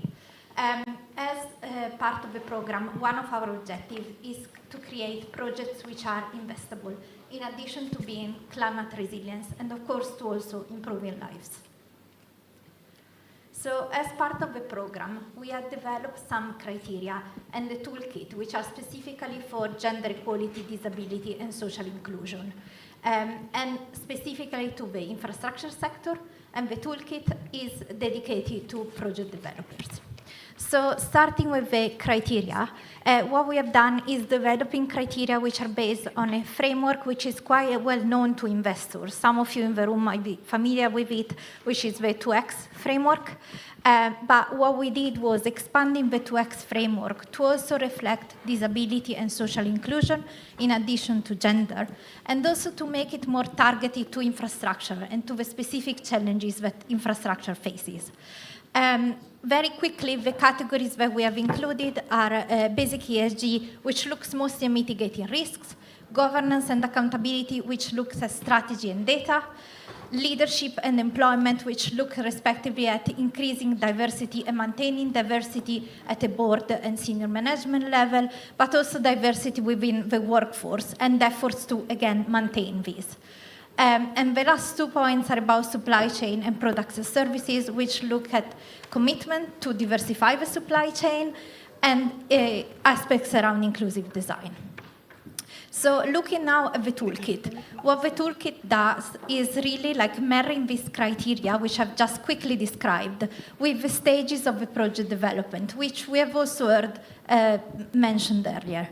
So the toolkit is a practical tool that identifies these 7 key actions that you can see in blue on the screen, which clearly basically help project developers to incorporate gender equality, disability, and inclusion in a practical way. The toolkit is fully available, freely available, and it's a link that you can see at the bottom of the slide, and also helps, includes like specific actions, but also includes case studies.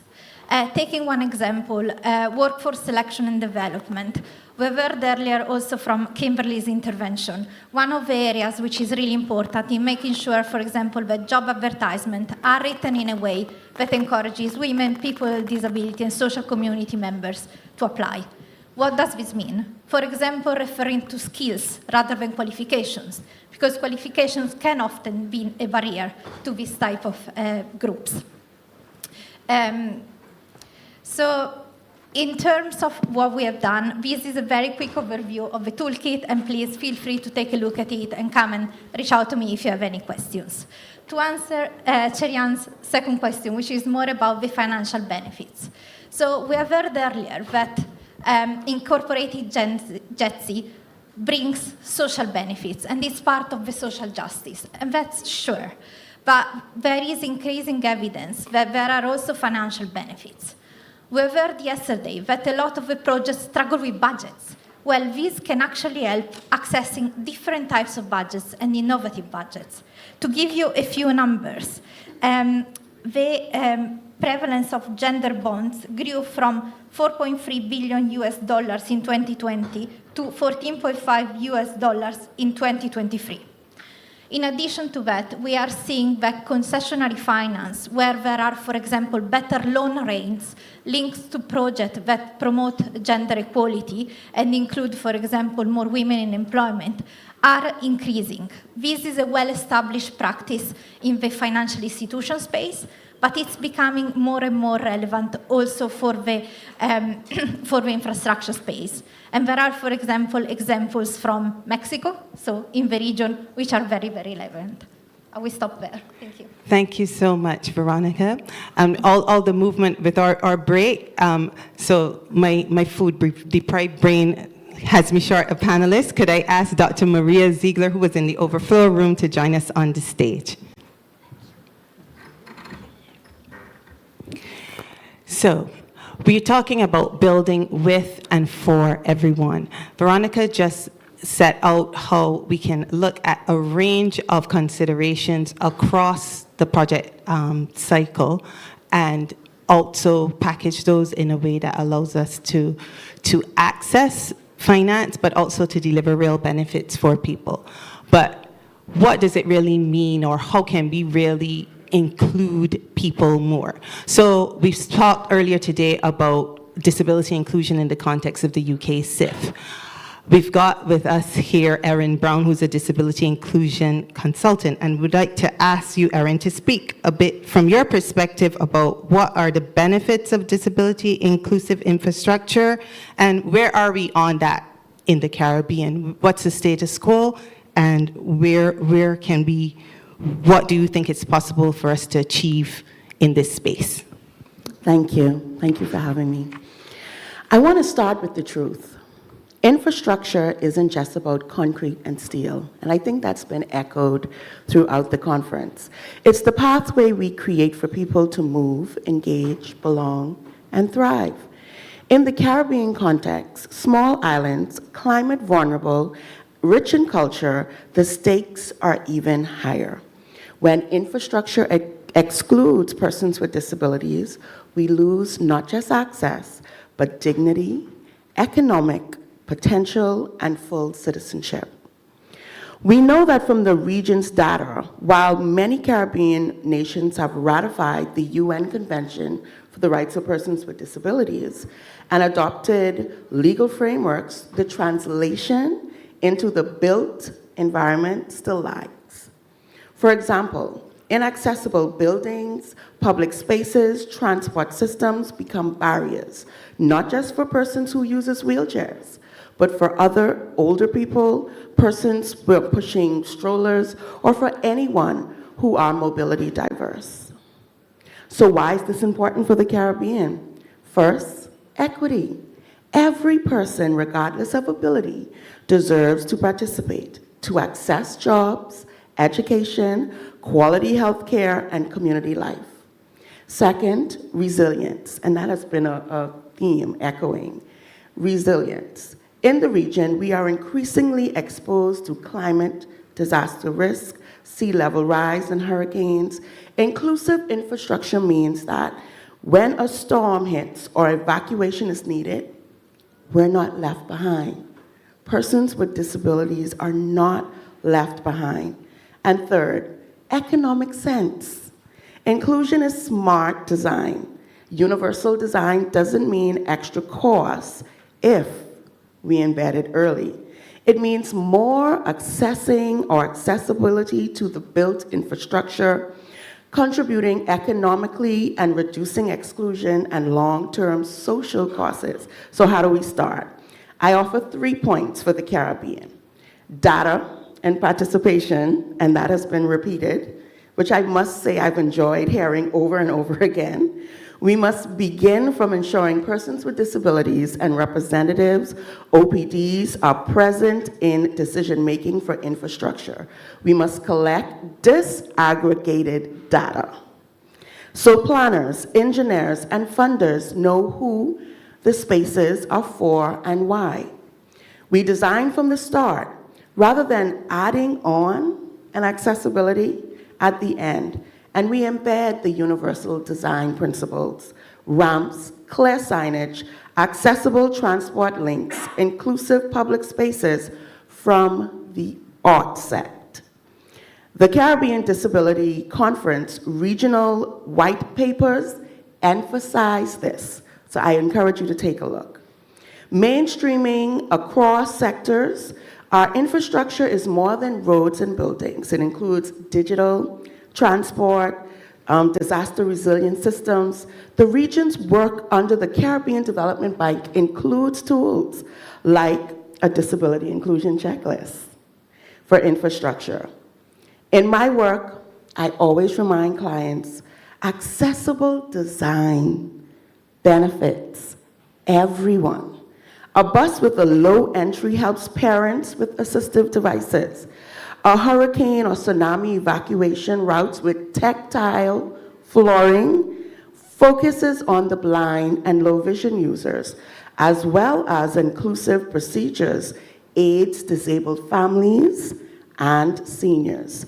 In the Caribbean, we can, and I love this term because I heard it, leapfrog to inclusive models rather than retrofit inclusion. So finally, I want us to imagine a Caribbean where every new school, community center, port, transit hub is built so that persons with disabilities don't just access it, they're participating in shaping it, where the built environment reflects the full human diversity of our islands. That's the vision I bring, grounded in the lived reality of disability inclusion, and I look forward to engaging on more questions and exploring it from not only aspiration, but to action. Thank you. Have it. Thank you so much, Erin. Erin has spelled out a wonderful vision there. And as Heather mentioned this morning, you know, infrastructure is the underpinnings that allows these realities to have life and be generated over time for the benefit of people. So we want to build to meet people's needs. So we want to build for everyone, including persons with disabilities, but as Erin mentioned, it has benefits for all of us. But there's wider opportunities. There's not just the meeting the needs, but in the actual business of delivering infrastructure, there are opportunities to generate benefits for people. This morning, Anna spoke to activating supply chains in Nepal. And so that brings us to an important aspect of building with and for the with part of who are we bringing along, how are we involving people in infrastructure and in the supply chains. So I want to turn now to Dr. Maria Ziegler to speak a bit around what the space of inclusive procurement, why we should implement it in the region, any barriers we may see to it, and importantly, any opportunities or entry points we see to make procurement for infrastructure more broadly more inclusive. So thank you, Sharianne, and good morning, everybody on the panel here. I'm delighted to share some reflections on inclusive procurement. Maybe we start with what we are talking about. What is inclusive procurement? It is actually using the purchasing power of the public and private sector to advance social goals. So we want to achieve social impact. And this is important in particular for marginalized and vulnerable and underrepresented groups such as women, persons with disabilities, indigenous persons, etc., to gain equitable access to contracting opportunities. And in that sense, inclusive procurement can be an influential factor in contributing to economic sustainable development and also in diversifying the supplier base.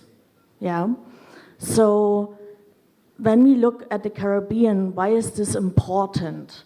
So it's important because public procurement is a major economic lever. So the World Bank has done a study some years ago, and this study shows that from 7 to 20% of GDP is public procurement in the Caribbean. and 45% of government expenditure. Yet if we look who gets the contracts, the picture looks not so diverse. So women-owned enterprises, for example, get only a minuscule fraction of the contracts, although these enterprises, these are often in the segment of the micro, small, and medium-sized enterprises, are a vital engine of local economic development. They employ other vulnerable groups. They are engines of growth. So now making the link to infrastructure, we have heard about that already. Are women employed in this sector? Yes, they are, but also to a minuscule fraction. They are underrepresented. And what does this mean? The economic potential, economic opportunities, earning potential goes to the male demographic. And just now that we see that we have another disaster in the region, this is critical to look at, because after disasters we need everybody. Yeah, labor, demand for labor surges. So if we limit us to one sex, gender, whatever you want to call it, this is not rational. It's not rational. So inclusive procurement is an opportunity. Let's look what the barriers are to it. The barriers lie, of course, in the policy and procedural arena. There are not a lot of legislation mandating inclusive procurement. There is data, a gap of data. Do we know the market? Do we know who is in the market, who can provide which goods, which services, etc.? Who are the suppliers? The suppliers themselves may have in this segment issues with complex procurement processes, so how can we make this more easy to access? That's another point. If we look at contractors might have difficulties integrating gender and social considerations into their workplace practices and hiring cultures. And yeah, there are many, many more, but there are also opportunities. So, for example, look at it, whether it is possible to include a set-aside, at least for MSMEs, in contracts, legislation in that sense, which helps that this segment can access contracts, public contracts. Secondly, you can look at evaluation criteria. Who gets which points for contracting local MSMEs, or for hiring women, or for hiring indigenous people, or whatever. So look at that, for example. Build a database of suppliers. Who is in the market? Prepare the market, train procurement officers, and in the end monitor and evaluate. We need to know what's happening on the ground, what's happening on construction sites. So these are just some entry points that I would highlight here, and maybe my last point would be to say it's about political will, obviously. So inclusive procurement doesn't happen by chance. So we need a decisive commitment in that regard. Handing over back to you, Sharian. Thank you so much, Maria, for those reflections. So there's work to do in who we build for and how we build for them. There's work to do in terms of expanding the net of who's engaged in the sector, who can benefit. And as we say, we are in a hurricane belt. So if, as Maria alluded to, if you're locked out of construction in the Caribbean, you're locked out of a lot of economic activity and opportunity. So whatever we can do to open up that space will reap benefits, kind of like the flip side of where we are. So moving, we've all been speaking as like sort of social and gender specialists or people working in the inclusion space, but often, you know, we sort of preach to the choir, right?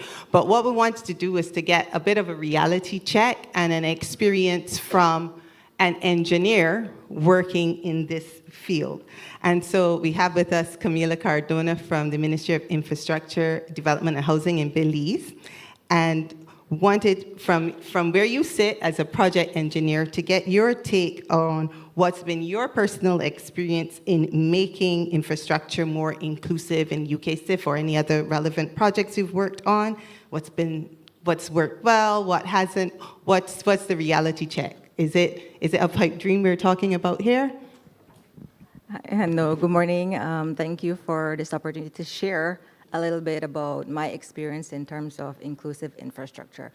As a project engineer, I'm sure I'm not alone when I say that those of us who manage projects on the ground tend to have this perception that we measure a project's success by their physical output. So we focus more on the number of bridges that we rehabilitate, the length of roads that we construct within the allotted time and the allotted budget.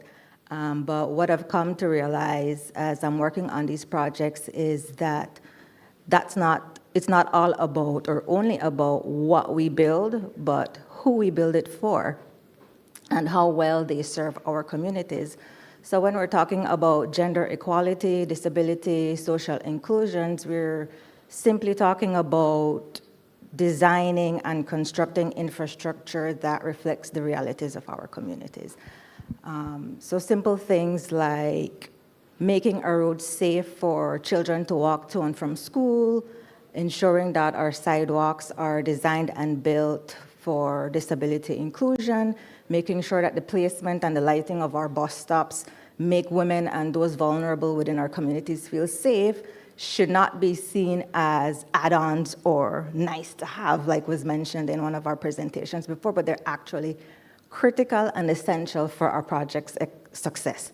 So in terms of my experience working directly with the UKCIF and CDB funded 7th Road project in Belize, I've seen firsthand how inclusive design strengthened the work that we did, and it was a key factor in the success of that project. We had a very strong stakeholder consultations and engagement, and we had strong community buy-in, and they supported what we do because people support what they help shape. And so because of that, we were faced with minimal delays in terms of stakeholder oppositions, and any issues that did arise were resolved rather quickly. And because they felt that they were included in the discussion, there was that strong sense of collaboration and trust between the execution unit and the communities. So now that's not to say that incorporating gender equality, disability, and social inclusion in our infrastructure isn't without challenges. We've mentioned before, data is an issue. How can we really design for what we don't know we need? Also, we have the perception from contractors and fellow engineers that inclusion slows down works and it increases costs. There's also the capacity gap and budgetary constraints, which sometimes makes it difficult for us to apply inclusive standards across all our projects. But that's not to say that we should just sit back and not do anything. It just means that we have this opportunity to be creative and innovative in the way that we build, because what I've heard in yesterday's session and so far this morning, we speak a lot about resilient infrastructure, but resilient infrastructure is people-centered infrastructure, and that is the bottom line for inclusion. Thank you. Thank you, Camila. So you heard it from an engineer, yeah? So we are building for people. It isn't really resilient if it's not delivering for people as well. Yes, of course, it has to meet the climate standards. Yes, of course, we need to protect the environment, but it needs to be taking people's needs into consideration and delivering real benefits for them, be it safety, access, or even economic opportunity.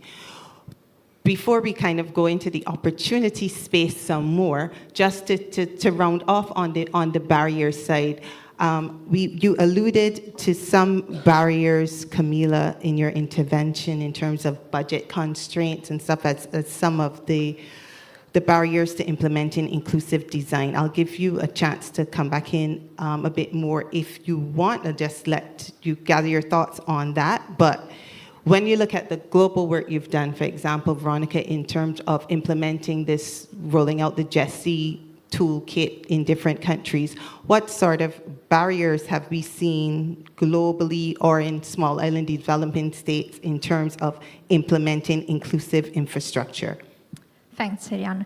I think I would second what Erin, Maria, and also Camilla have already touched on. So one of the main challenges is getting good data. And why don't we have good data? So first of all, data is often not readily available, as we also heard earlier in the morning. But there is another challenge, that the capacity to collect this data is sometimes not there. And sometimes, like, the right people are just not involved in the team. So we will have, for example, technical specialists that are trying to collect socioeconomic data. And that's very, very difficult because it needs to be done in the right way, needs to be done by someone who is actually able to connect with people and to also like collect the right type of data. I think another challenge that I will mention, and again, I think Carmilla, you touched on this, is that sometimes there is reluctance, especially from project developers, in incorporating these aspects. And that's exactly what drove the need to also develop this toolkit, and a tool which was like highly practical and something that we hope project developers can really like rely to and use. 30 minutes left on the panel. 30 minutes left. Thank you. So building on that, you mentioned as well data as a key challenge in implementing disability inclusive infrastructure in the region. Are there any other particular barriers around the implementation of inclusive infrastructure writ large, and specifically in relation to persons with disabilities, that you'd like to flag, Erin? Yes, thank you. I want to add by saying it's cultural. It's culture as well around the world, right here in the Caribbean. Inclusion is seen as charity, not smart design. And it's time that we change that mindset because it's delaying the process. Of course, barriers include the data. And if we don't know, then we don't know and we can't do. But also capacity. We have many engineers, many contractors, even policymakers who just don't understand it. They haven't been trained, they don't know how to apply accessibility standards to policies.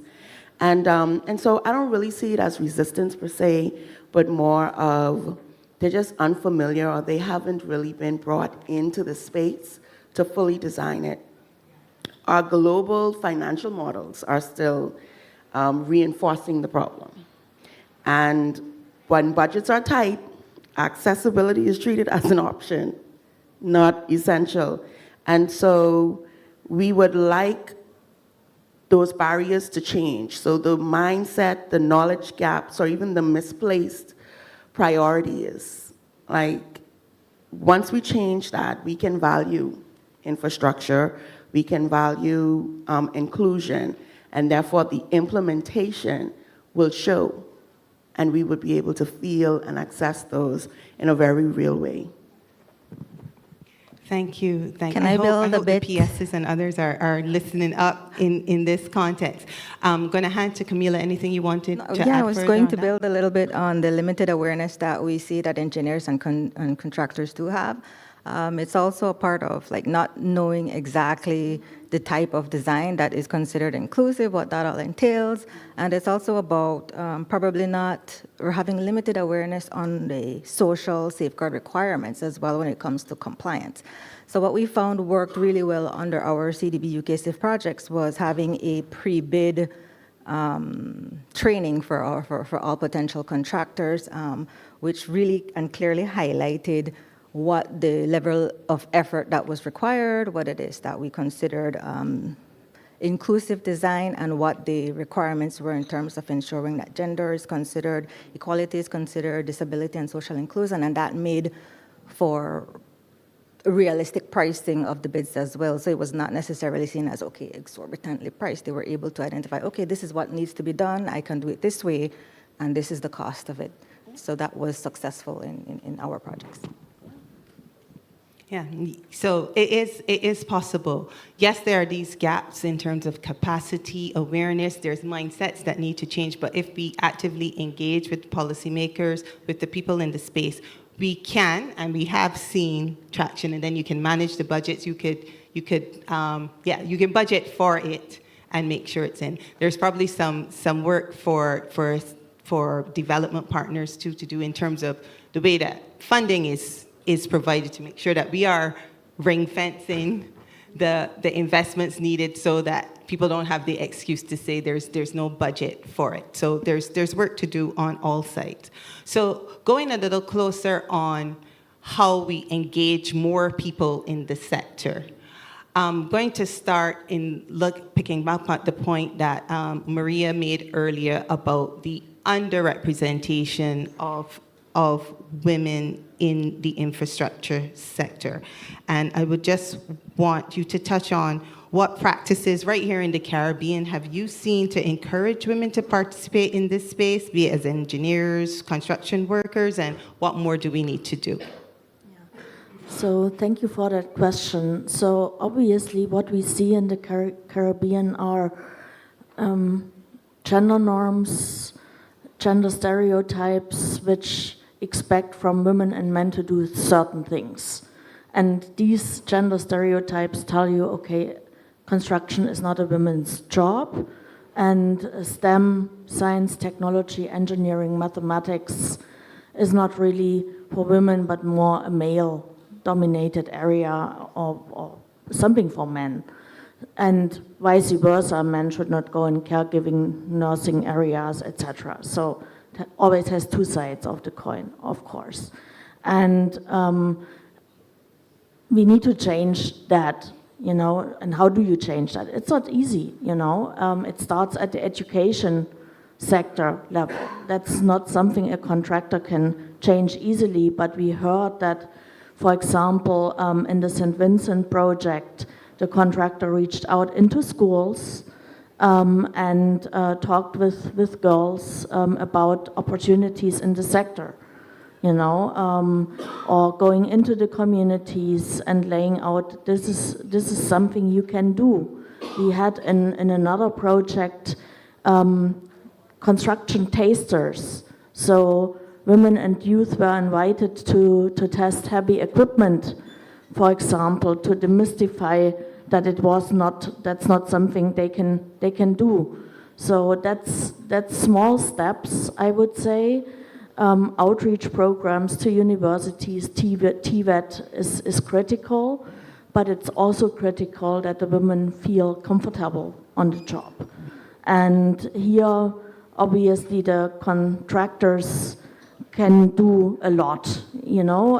It starts with site considerations in terms of sanitary facilities and safety, lighting, etc. It goes over to hiring practices. We have heard about encouraging women to apply, but can there be more done, for example? Then it goes on about opportunities on the job, promotion, networking, mentoring. Women need confidence in what they are doing. So how can we give it to them? Yeah. And the last point I want to highlight is obviously harassment is also an area, and there needs to be policies which speak against that, but also training and awareness raising. So what is behavior that can be accepted or what is not accepted on the job? Yeah, and it goes in all directions. And handing over back to you. Thank you. And so just to build on that, in 1 minute, if Camila, you could tell me, from your experience as a female engineer operating in the infrastructure space, we've got Heidi right here as well. What from your personal experience, is there anything you would add about how more women can be encouraged to participate in the sector? In 1 minute, that's a task, but representation does matter. I mean, apart from what Maria said, we definitely need that safe space, not just in terms of anti-harassment policies and procedures, but that safe space to be able to learn, to grow, and to have that opportunity to really showcase our contribution to the field. I mean, we do bring a different perspective, and that needs to be valued, and so it needs to be pushed by organizations to highlight what we do. And when I say representation matters, I'm just going to give a quick story time. My sister is a counselor at a high school, and she's been planning these career fairs for the past 15 years, and I've always been invited, so every year I go. And the first time I went, when I introduced myself, before I even got into my presentation and activity, a little hand shut up. And it was a young lady, and she was like, "Are you a real engineer?" I was kind of blown aback by the question. But I mean, the activity went well, and there were still some doubts that were very engaging, but a few years later, turns out that she saw me in the field on a construction site, and because traffic was slowed down and the windows were down, she was able to overhear the conversations that I was having with the work crew. And so they heard the way in which they spoke to me with respect, and they heard the nickname that all my colleagues do call me, Boss Lady. So she was even more intrigued, and she saw that, you know what, it can be done. This woman can do this. And I'm proud to say that she sent me a picture about a few years after that with her degree in engineering and a very warm message saying that she had no idea that women could be engineers until she saw me present at that fair and until she saw me. And years after that, my sister keeps sending me messages of all the other young girls who went into engineering because they saw me participate at this fair. So mentorship is important. Being available for young people to encourage them, and them seeing you in these types of positions is really the best encouragement that you can really give. Okay, well, I'm feeling inspired here, but I think it's too late for me for, well, never too late really, but I don't like physics, so I'll leave it there. But that is the very part, it matters. So you don't even know when you're making that extra effort in your project, how you could be changing the course of somebody's whole life. When you take that extra time to reach out and, as Camila mentioned, to represent, to be a visible example, it really gives other ways in which we shift mindsets and move practice, inspiring people, and that person will inspire somebody else, and you get a whole domino effect. So that is very powerful. Let me ask Erin, if you could just quickly answer in 1 minute, speaking it to how we could actively engage persons with disabilities in the infrastructure sector. I think you're doing it. I watched in just such, and I was excited because I know a few of those persons in the pictures, but the project in St. Lucia, from concept to completion, design reviews, site visits, because no textbook can teach you how a rampart really works, right? Nothing can teach you how a signage works in real life unless you have the lived experience of a person actually sharing that with you. We also want our governments and our partners and our developers, we need to budget participation. From interpreters to transport to accessible venues, it's time that we build that and integrate that into your models, into your planning, because inclusion costs less than exclusion. And lastly, we need to see persons with disabilities, disabled persons, as professionals. They exist. We have them as architects, engineers, consultants, contractors. We exist, and when you hire us, we can design from not only your lived experience, the technical field, but in real time, you will get inclusion by nature. So let's move from tokenizing, right, to co-creating. Infrastructure transform from built for to built with. Everybody will be the success. Thank you. So on that powerful note, let us segue back into the procurement space. We talked about all the economic opportunities of people as employees, basically, in the infrastructure sector, be it engineers, construction workers. We've seen powerful stories even in the UK SIF showcase. And we've got live examples here. What I would ask now, in terms of the supply chain, you pointed to some of the practices, Maria, in your opening interventions, but what key things would you recommend in a laser 1 minute to have more women-led businesses and community businesses or small business involved in the supply chains? What some practical things that you haven't all mentioned already that you would highlight? 15 minutes left on the panel. 15 minutes. Okay, so 3 things I would highlight. One is, again, know the market. So build a supplier database, look at who is women-owned, women-led, make definitions how you want to measure that and how you want to track that, and make an impact assessment which contracts go to whom. In the Caribbean, there is a lot of direct contracting. I mean, there's often the argument, okay, we need competition and affirmative action might be against competition, but if we look at how contracts are being given, there's often direct contracting. So is that competition? So diversify the supplier base. Second, prepare the market. Give literacy training, procurement literacy training to those businesses. Help them to be competitive, business development, etc. All of that needs to be done. Invite them to procurement fairs so they know what opportunities exist. Give a little bit longer time for filling out bid documents. These enterprises need longer sometimes due to capacity issues. Yeah, don't do it over a public holiday. These kind of things, you know, low-hanging fruits. And finally, policy and procedures. So we need to look at how we can include inclusive clauses from set-asides over price preferences, over evaluation criteria into our procurement processes. So with that, I think I want to close my 1-minute intervention.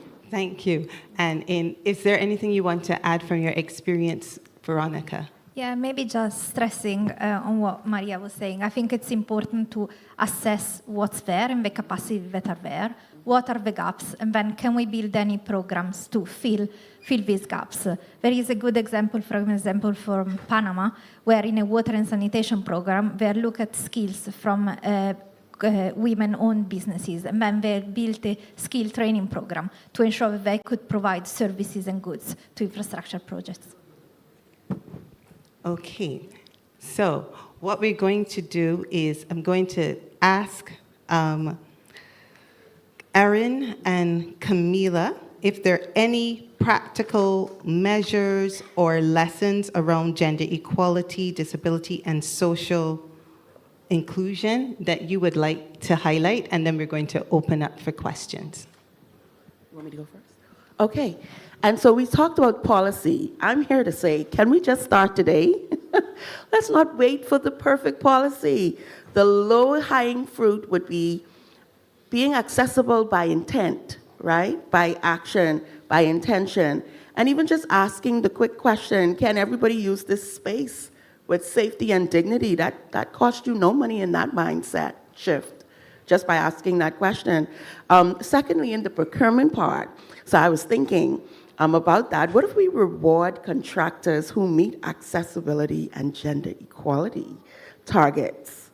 You know, behavior changes fast when you start to give concessions that speaks to our standards that reinforce gender equality and social inclusion. And partnerships. We spoke about partnerships in the disabled community, but also in making sure that we connect and we align with the engineers and the financiers to co-design solutions that work for the cultural, the island context. That's very important. Because a quick win could also be auditing. Auditing a building per quarter, piloting accessible transport routes, using visual and tactile signs. I need you to know, representation is not just a person. When we show up in spaces and we see the accessibility of that space, whether it is a sign, a tactile, the flooring, an access ramp on a stage, it changes the way that we also engage and we share with our environment, and it creates that momentum. And so inclusion, once again, isn't a favor, it's innovation. And so as the Caribbean, we can lead in showing that equity and efficiency can exist at the same time. Thank you. So moving to Camila. The only thing that I would add to that would be that to ensure that consultation is not just done at the design phase, that it's actually done throughout project implementation. Because a lot of times, I think it was said earlier that needs change, especially if there's a long gap between the concept design to actual implementation. Sometimes needs change. We saw that when COVID came around. And also, there are times when things on paper look very different than when it's on ground, and it might not function the way it's intended to until you see it on the ground. So as project managers, engineers, and implementers, we need to be agile in the way that we design and implement these projects. Thank you. Lots of good nuggets there, lots of food for thought. I hope that the PSs, the implementers, the project teams have been paying close attention. Now it's time for you to share any questions you have for this panel or anything relating to the previous presentations. The floor is open. I'm not sure how we'll hear who is in the overflow room, but starting here in this room, and if there are any questions from the overflow room, if I could get a volunteer for a runner to just bring them over here, unless there's some tech whiz to help. So, floor is open. Any questions? Don't let hunger be your barrier.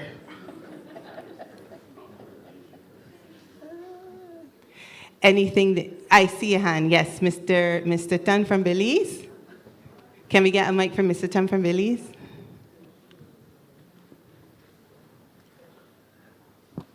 Hi, good morning.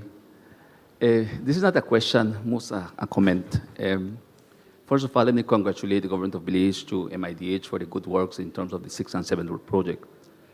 SIF was responsible to review, supervise, and approve the Livelihood Sustainable Action Plan, the LSAP, from the livelihood component of those 2 projects.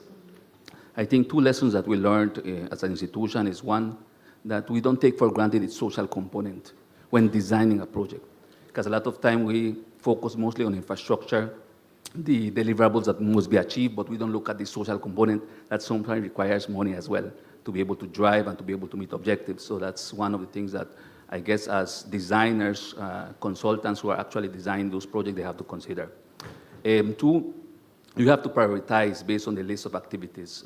Prioritize because there's a time frame that you need to ensure that you meet those objectives. And based on those prioritization, you will know exactly which activities you will be undertaking and ensuring that those activities are accomplished at the end of the day.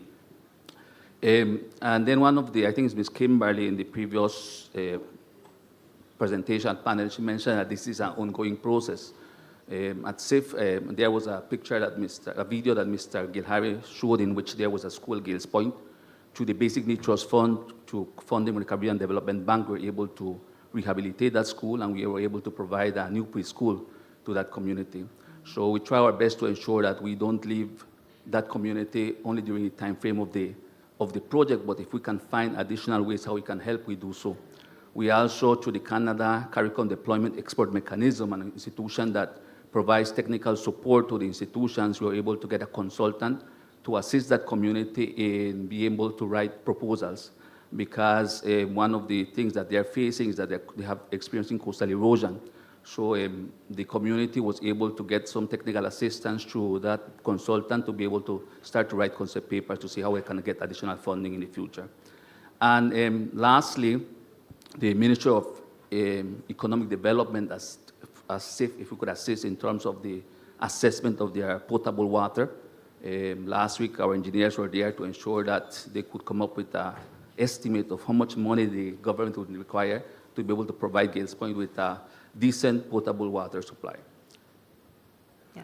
So we see like sustained engagement over time and not seeing a project as just a standalone thing, but looking at it in the context of the development and the needs of the communities and all the different ways and resources and avenues to build on that. I'm looking for any, yes, I've got right here, I think it's a colleague from Jamaica. Okay, I have a question, and I don't want to be lynched for asking it, but I'm a contractor. Now, a contractor's job is, and I think Camila hinted at it, a contractor's job is to get the work done. He has the engineers, and the architects and whoever else there is, the project manager, breathing down his neck.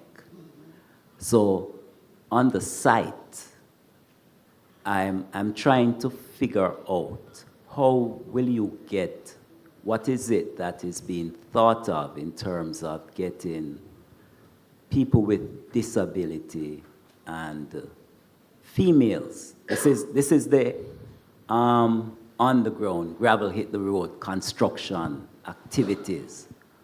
How are you going to, what's your thought in getting more people, gender equality, in doing hardcore construction work? 5 minutes left to wrap the session. That. 5 minutes left to wrap the session. Okay, so who wants to take that? Camila, Erin? I'll jump right in. we were making eye contact. And so what I would say is know that they exist today, and it's happening around the world. I know wheelchair users or even paraplegic, which means they're not using the use of their legs, that ride cranes, that drive big construction equipment. These people exist. So I think the real question is, what is stopping you from embracing them? I think that's the truer question to ask in order to get to the how do I hire them? Because for a lot of us, our unconscious biases is what's stopping us. We're looking at all of the barriers that why I wouldn't want to hire them. Or when we think safety, we think, oh no, I can't do that. But you have non-disabled persons on your site today that live with many undiagnosed or known or unbeknownst to you conditions that if you knew they had it, you probably would not have hired them. Now that speaks to something else, but at the end of the day, women, disabled persons, migrants, persons whose first language may not be the primary language of the country, they have expertise. And they, as a human right, have access to these opportunities and jobs. And they're very valuable. They're very valuable. Statistics have shown that these demographic can improve your productivity, can improve your timelines, and even give you more innovation than you can think of because you're only focused on the barriers. That's a big one, and that's one we can continue over lunch too. There'll be some other perspectives, but I'm just going to give a chance if there's any other, someone else. Is there another question in the audience? Let me just. Okay, so me. I'll promise I'll be quick. Aileen Velez, I'm with Kimley Horn in Puerto Rico. I wanted to congratulate you all, and I was the first woman appointed engineer in Puerto Rico to lead the Ministry of Transportation. This happened in the last 4 years. And I think in the Caribbean, we should stick together. We're doing amazing things in our country. Is there a database or a resource area where we can all connect and help each other and support each other? I was the first woman. I know I'm not going to be the last, but that needs support. And all the things that we go through in the field and with the things that we go through as women and mothers, which is another area, right, where we have everything to balance, I think we need to support each other across the region because we have some particular challenges that probably no other region goes through, especially with climate change and the disasters that we go through. But let's stay together and let's promote what we do as females in the industry with the children, because we all do amazing things in schools and with kids and youth and mobility. When you said mobility, the diverse mobility, I love that because in Puerto Rico we say something like that in Spanish. It sounds like that, but we tried so much to include all this in transportation, and it wasn't always successful. But we can learn from what we're all doing. So how do we keep each other together and we build that resource and build that database so that we can help each other out and stay connected?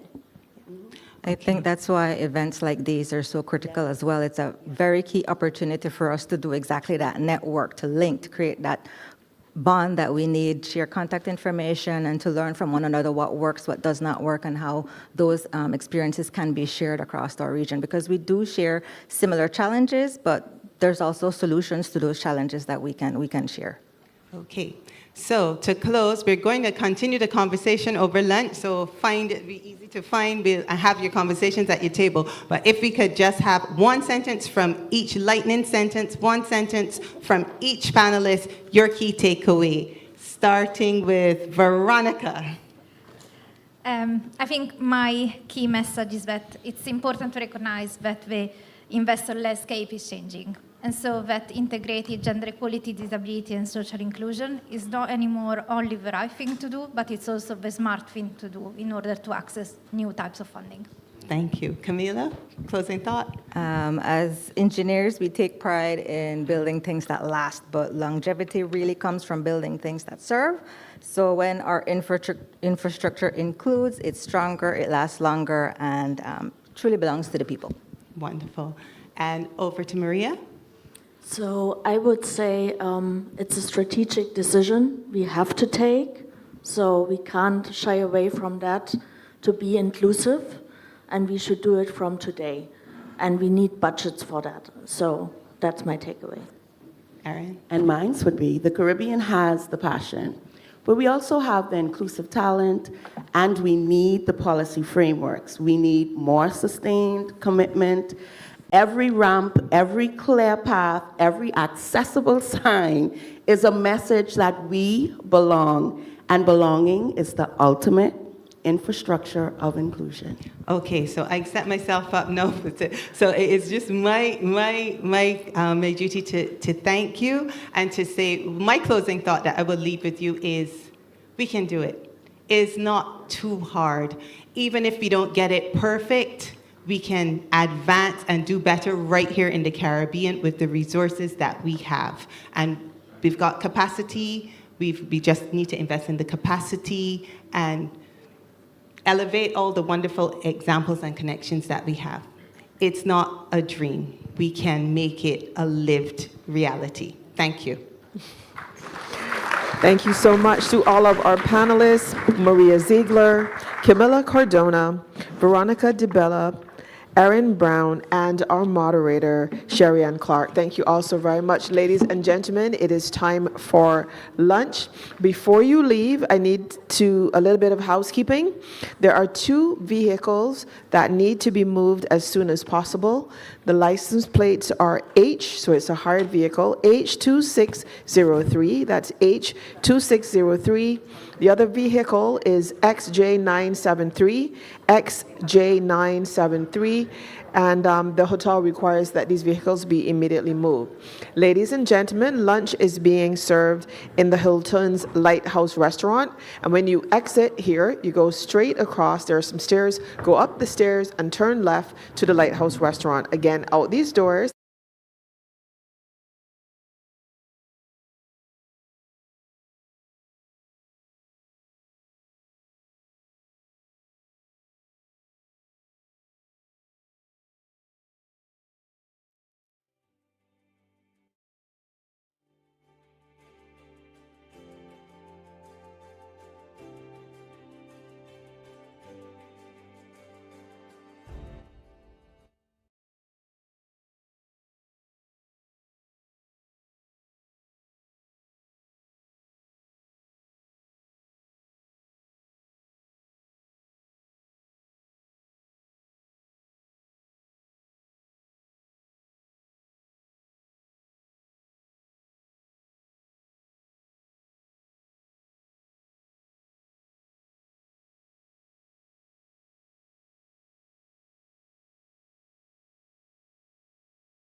I hope that you enjoyed the lunch break in the Lighthouse Restaurant this afternoon.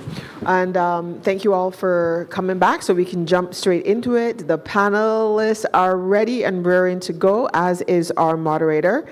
This is Mr. Leighton Waterman, who's the project coordinator, AFD Caribbean Investment Facility and Italian Fund with the Caribbean Development Bank.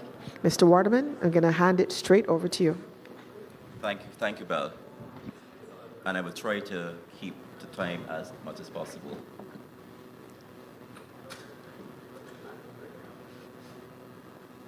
So good afternoon, everyone. As Ms. Holder said, my name is Leighton Waterman.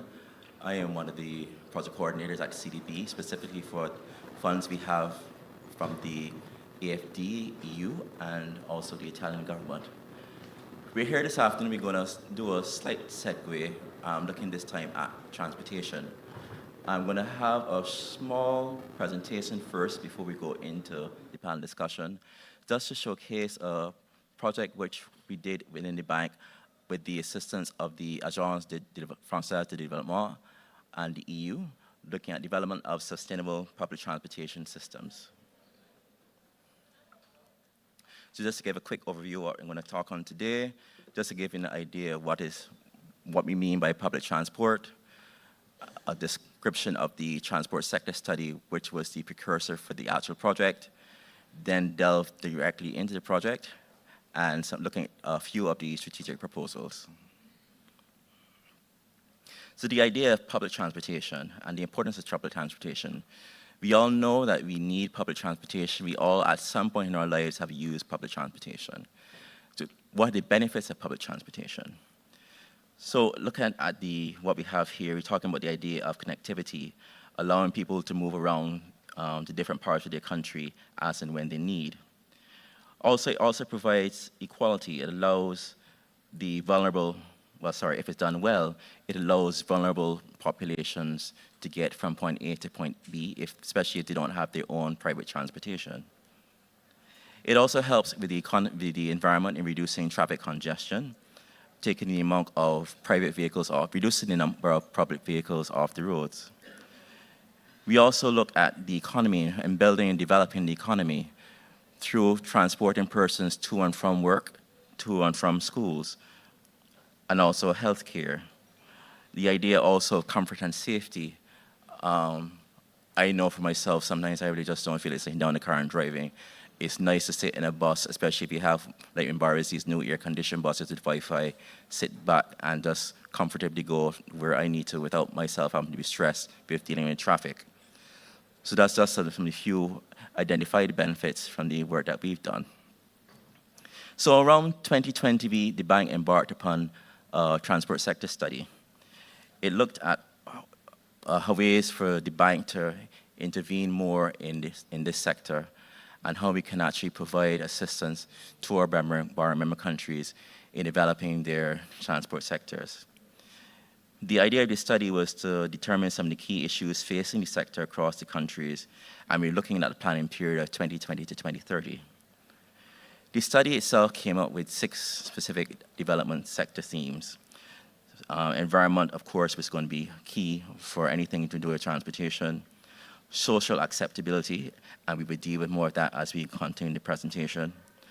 Looking at good governance and planning transparency for the sector, because we all are aware of the different challenges we have in all of our transport sectors in the member countries.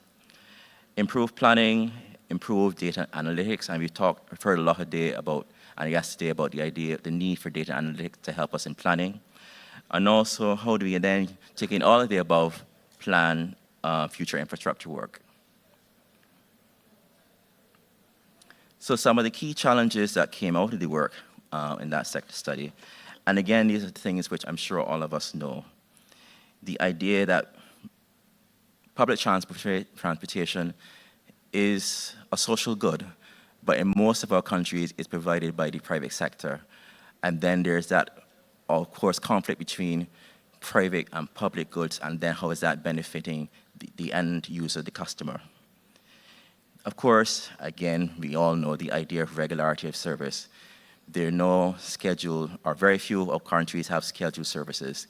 So it is quite possible for you to go out at a bus stop and stand up there for hours, not knowing when the next bus will come or won't come. Again, looking at the idea of comfort, one of the feedback which we got was the idea that sometimes we sit in these public transportation services of their different forms, and the comfort in terms of we all squished together. Sometimes the windows may not close properly, so you're getting wet, etc. Touching again on lack of information, again, that touches on the idea of schedule. When will the bus come? Where do I need to go to get a bus from Bridgetown to St. Lucia, for instance, or from Castries to Vieux Fort? Especially if I'm a tourist coming into the country, I'm not familiar with the bus services and routes. And of course, the idea of quality customer service. You as the, and I should say we as the users of the public transportation system would like to be able to travel in comfort as much as possible, that we don't want to be pushed up against one another, we don't need to be cussed out by the bus drivers, the conductors, etc., which again are all parts of what we know and experience within the region. And the idea of tariffs and ticketing, what do we have to pay, how can we afford to pay? In Barbados, I think most of us here in Barbados know that we pay one fare to go as far around Barbados as possible. Is that economically viable for the producers of the service? Certainly it would be good for us as users as opposed to having to do transit. But the idea of how do we make the sector economically viable for all parties involved through a tariff system, and also the use of ticketing to help making sure of being, know that we're valid in our traveling, and that then ties back in also the idea of tariffs and managing and governance for the sector. So coming out of the sector study, we developed what we call a roadmap for a customer-focused public transportation system. And you see from the diagram on the screen, you have people at the center of this public transportation system, or this roadmap. And some of the key aspects would feed into the idea of this roadmap to help us to get to the customer focus center. Improving user information systems. So all the challenges which you mentioned before are key in this roadmap. Looking at network connectivity, the idea of the tariffs, sustainability, the infrastructure, and we talked about infrastructure earlier this morning, accessibility and gender perspective. Again, you've heard that in the discussions this morning, but that also equally applies to the transportation sector. Okay. So that tells me I have 3 minutes left. So I'll go ahead. Looking also at the idea of the quality road infrastructure, because it's okay if you have these nice buses which are moving around the countries, but if the roads are not maintained and well serviced, then that also impacts the same buses which we've paid much for, especially if I'm a private person buying a minibus. I don't want to have you buying shocks and tires every 2-3 months. So the development of the Sustainable Public Transportation Pilot Project came directly out of the roadmap. And the idea of this pilot project, we focus on 2 islands, Grenada and St. Lucia. And the principles for that plan, as you see again at the center, we're trying to get a win-win situation for all the key components involved. The operators, especially if they're private, but private and public, the passengers who are going to be using the system, but also the administrators, the government administrators who manage the sector.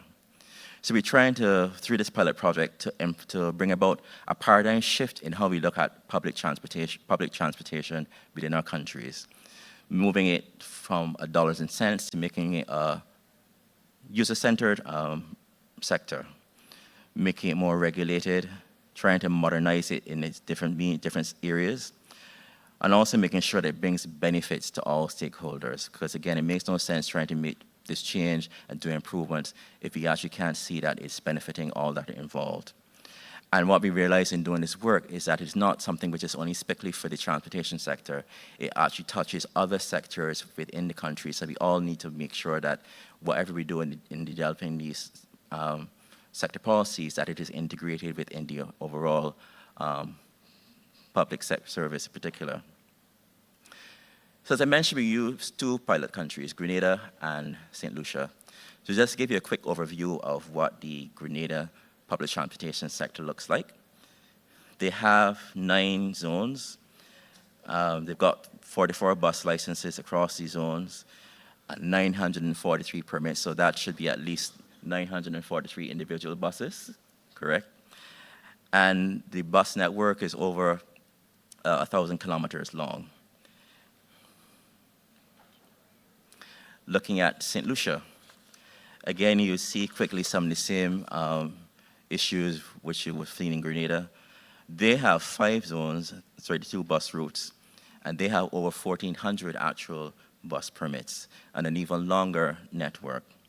Some of the areas of their concern, which we saw in both countries, the idea of lack of service during off-peak hours, no set timetables for services, the only available ticket auction is a single ticket, and the only form of payment for to use any bus services is cash. So that has some issues for both the users, but also the conductors and the owners of the bus services. So coming out of that, our consultants and one of the persons involved in that directly was on our panel this afternoon. We developed what we call a sustainable road-based public transportation plan, which has 12 strategic lines, which you see here on the screen in this spaghetti diagram, I'll call it, but I'll give it to you more simple as I proceed. But you see some of the key things there are looking at network structure, the adequate tariffs, traffic management, the institutional and regulatory structures, user information systems, and I'll go through this a little further in the next slides. So as I mentioned, 12 strategic proposals. Of those strategic proposals, we have recommendations. For Grenada, we had, if I remember correctly, it was 33 individual recommendations. For St. Lucia, they were 30, all broken down under each of the 12 strategic proposal lines. And I won't go through all of these now, given the time, and we touched on some of them in the discussion, but I just want to highlight a few of them. So the first one, which we had, was the idea of policy and institutional regulatory structures that we saw as key to setting this whole policy structure going. The idea of having what we said recommended for both countries, and it will cause for some work more in some countries than others. The idea of setting up a public transportation authority whose role is to manage the sector, both we're looking at the public and the private participants within the sector. And the idea of quality control across the bus network. Then looked at the network structure. What we realized when we actually did the work was that there was no actual, for instance, something as simple as a visual representation of what the bus network looked like. So starting with that, then to see which areas are most best served or are not served through the bus network and make recommendations where that's concerned. Timetable and availability, again, something which we all know and realize, and one of course key things here is to make sure that we're able to put in place a system to develop timetables and availabilities and then make that information available to all persons who want to use the system. Tariffs and ticketing, the idea of how do we actually make the sector economically available for all persons. And one of the things which we did coming out of this work, which actually worked with the St. Lucia government, was to develop a system, a methodology to determine how they actually determine what the tariff system should look like for the country. And of course, because we're talking about a user and customer-centered service, you need to look at the idea of gender issues, making sure, for example, that if you look at safety issues, that is something which covers the concerns of women in particular, especially young women who are working late at night, going home from particular, say for instance, hotel work. But then also in terms of looking at other underserved persons, the aged, persons with disabilities, children. The idea of looking at the rolling stock, because again, if I own a minibus and I'm spending $100,000 to minibus, I want to make sure they can get the best minibus affordable. And then in terms of looking at the maintenance cost of it, what can the government, and all the questions became was, what can the government do to assist us in reducing the maintenance cost of our rolling stock? So looking at how we can green the fleet, how we can do public maintenance garages, as some examples. And then looking at drivers, one of the key stakeholders in this whole sector is the idea of the drivers. The drivers also have problems themselves. So some of the recommendations include training courses for the bus drivers to improve their customer service, for example, skills. How we can actually make their lives safer. So again, they carry cash, we just make some easy targets for vandals. Accessibility. Again, tied back into what we discussed a lot this morning, the idea of making sure that anyone and everyone who wants to use a public transportation system can. We looked at, particularly in Grenada, the idea of improved school transportation system, because we have the school children having to fight every morning to get on the same buses which us big men and women have to get on. And they do have a reduced fare, so the idea, if I'm a bus driver and I want to make as much money as possible, and I see two people on the road and they have one space to fill, one is paying full fare, one is not, guess which one I'm going to take? The idea of user information, again, one of the key ideas, I need to know if I get up at 6 o'clock, that a bus is getting my nearest stop at 6:30, how much time I have to use to get there. Especially if I'm a tourist and then coming into our islands and I want to go to one of the tourist spots, it'd be nice to be able to find out each day what bus routes I need to use to get there and exactly what time it would be closest to my nearest bus stop. And of course, simply looking at sustainability, the idea of sustainable mobility. We don't necessarily want all to bring more vehicles onto the system, but if we can do things to reduce the need for more vehicles, that's also included in the plan. So the idea, for instance, of pedestrianizing some of the areas within some of our capital cities, looking at the idea, and then moving into the traffic management part now, the idea of parking rides.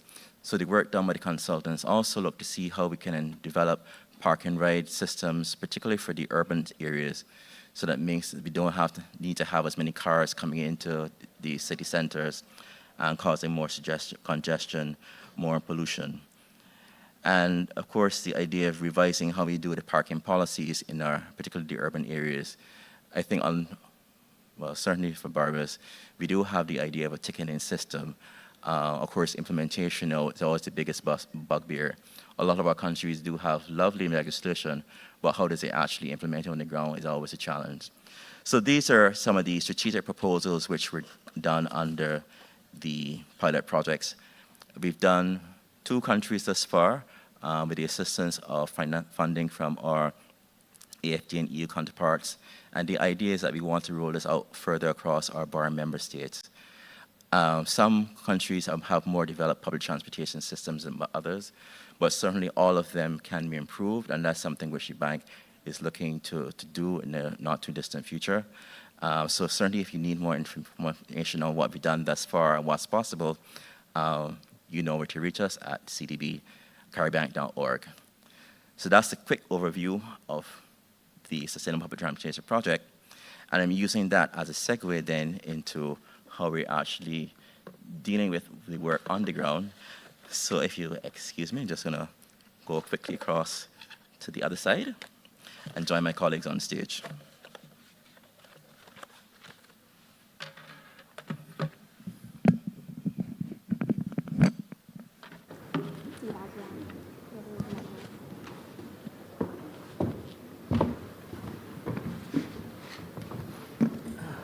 So I can get to sit down.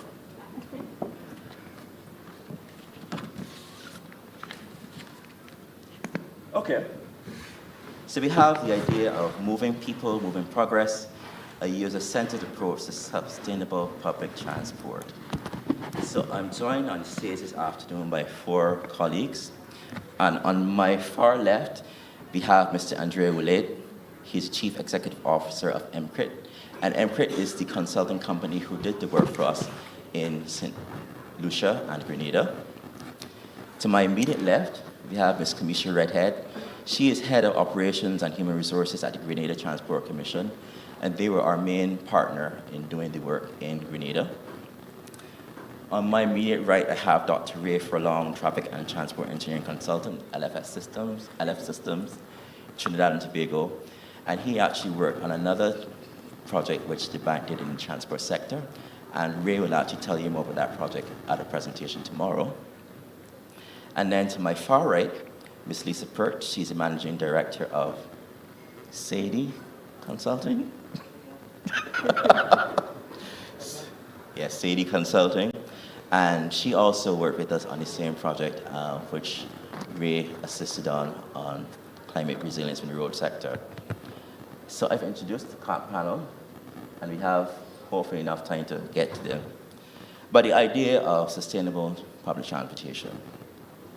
So the Sustainable Development Goal, target 11.2, and I'll read it so I won't forget it, says that by 2030, we need to provide access to safe, affordable, accessible, sustainable transport systems for all, improving road safety, notably by expanding public transport, with special attention paid to the needs of those in vulnerable situations, women, children, persons with disabilities, and older persons. So that is what we are trying to move towards. So this afternoon, I'm going to have my colleagues here give us their thoughts on how they see the Caribbean region moving towards reaching 11.2. So I'll just start off quickly, and I'm going to ask each of you to give a short 2-minute idea of what do you see sustainable transportation system looking like in the Caribbean for you. So I'll start with my far left, Andrew. It works, yeah. Well, thanks, Leighton, and thank you to the Caribbean Bank for inviting me to be here. It's a pleasure to be here and to interact with you and to enjoy. Like this morning has been for me very, very productive and very interesting. For me, you said, Leighton, that public transport is a public good. Therefore, we have to think on public transport, I think, more closer to the health system, to the public education, than, let's say, than other sectors that looks closer, like tourism. So having a business on the tourist sector is different, very different than having a business on the public transport sector. Because these sectors, health, education, public transport, are public goods, therefore they have what the economists say huge positive externalities. So they have a huge positive impacts on the society that they are often very hard to internalize as in the market. Very, very hard to have the value of this and to internalize this value on the actual activity of the sector. But these exist. So in the morning, someone said is about rights, is a social justice. Okay, it is. The question is that I will say somebody has to pay for, and then there is the issue of the first thing is the usefulness. So the public transport has to be useful. This means that has to be recognized as useful for this triangle that Leighton showed us, so the users, the operators, the society as a whole. Therefore, the user has to be ready to pay the fee, the tariff, the public administration has to be ready to pay a subsidy probably, if needed, and the bus operator has to be ready to accept this payment. At the end, the bus drivers have to get a fair salary. So everything has to be in well balance and has to be financially sustainable. And this is the challenge, to make this activity, which is like health or like education, a public good. It has to be financially sustainable. And this is you see examples on the world that are very different. Let's say, let me criticize the city I came from. I cannot criticize any other city, but the city I come from, they give a very high importance to public transport. I think it's one of the best of the world. It's extremely expensive. It's a public company providing this service. It's impossible to say no to anything this company is asking. because the service they provide is excellent. But what is the consequence? That the number of employees of this company is the second company having more employees on the region of Barcelona with 6 million people. So it's amazing to have the bus operator having more employees than all other companies. And the point is that is so good, the service, and so the public good is so high that it's very difficult to put a limit. On the other side, you have the close to here, I'm not going to criticize, but it's not part of the bank. I asked before, Puerto Rico, that there is no public transport, actually very, very poor, and everybody that uses public transport, it's because it's not able to buy a car. And therefore, the system is providing a poor quality of service. The public good associated to the system is very bad, but it's not expensive at all. So there are these two differences, and in the limit, you can see the wealthier cities on the world, public transport is free, even for tourists. Tourists don't pay the tramway in Luxembourg, which is wonderful, but you know, they can finance, because they are wealthy, they can finance the public transport, they can have a high quality public transport, and you know, it's difficult to put a limit because the positive externalities of public transport are so high that if you have money to pay for, it's very difficult to put a limit. And I finishing with, I talk about usefulness and the financial sustainability, but then let me talk about the meaning of public transport. Because the meaning of health, let's say, is in a way solidarity. So the health system is about extending the number of years of people living with quality, but at the end it's a matter of solidarity. A good public health system means that the system cares of you. So it doesn't matter what happens to you, the income you have, the society will care of your suffering. So it's a matter of the meaning of health is solidarity in a way. The meaning of education is related to freedom, because you are educating people to have capacity to learn, capacity to know what they want, capacity to be informed and to take rational choices. So the meaning of education is in a way to create a society which is more free. And the meaning of public transport, the meaning, the core value is conviviality. So if you go to a city, to a place where public transport is inclusive, so you have people from all income levels, all origins, all religions, all ages, all purposes, in the bus or in the station, together with no problem, just living together, feeling familiar with strangers, with no fear of anything. So you are in a place that is worth to live in. Is a place worth to make business with. So the value of public transport is like public spaces, public facilities, is conviviality. And what is the price for conviviality? What is the value for conviviality? Is infinite. Therefore, I understand that wealthy, very wealthy places like Luxembourg give this for free, because they want everybody to use the public transport because the benefits they have.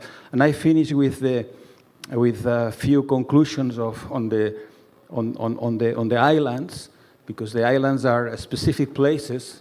The philosophy is the same, I think. But just to summarize, I will say 3 words. The first is authority.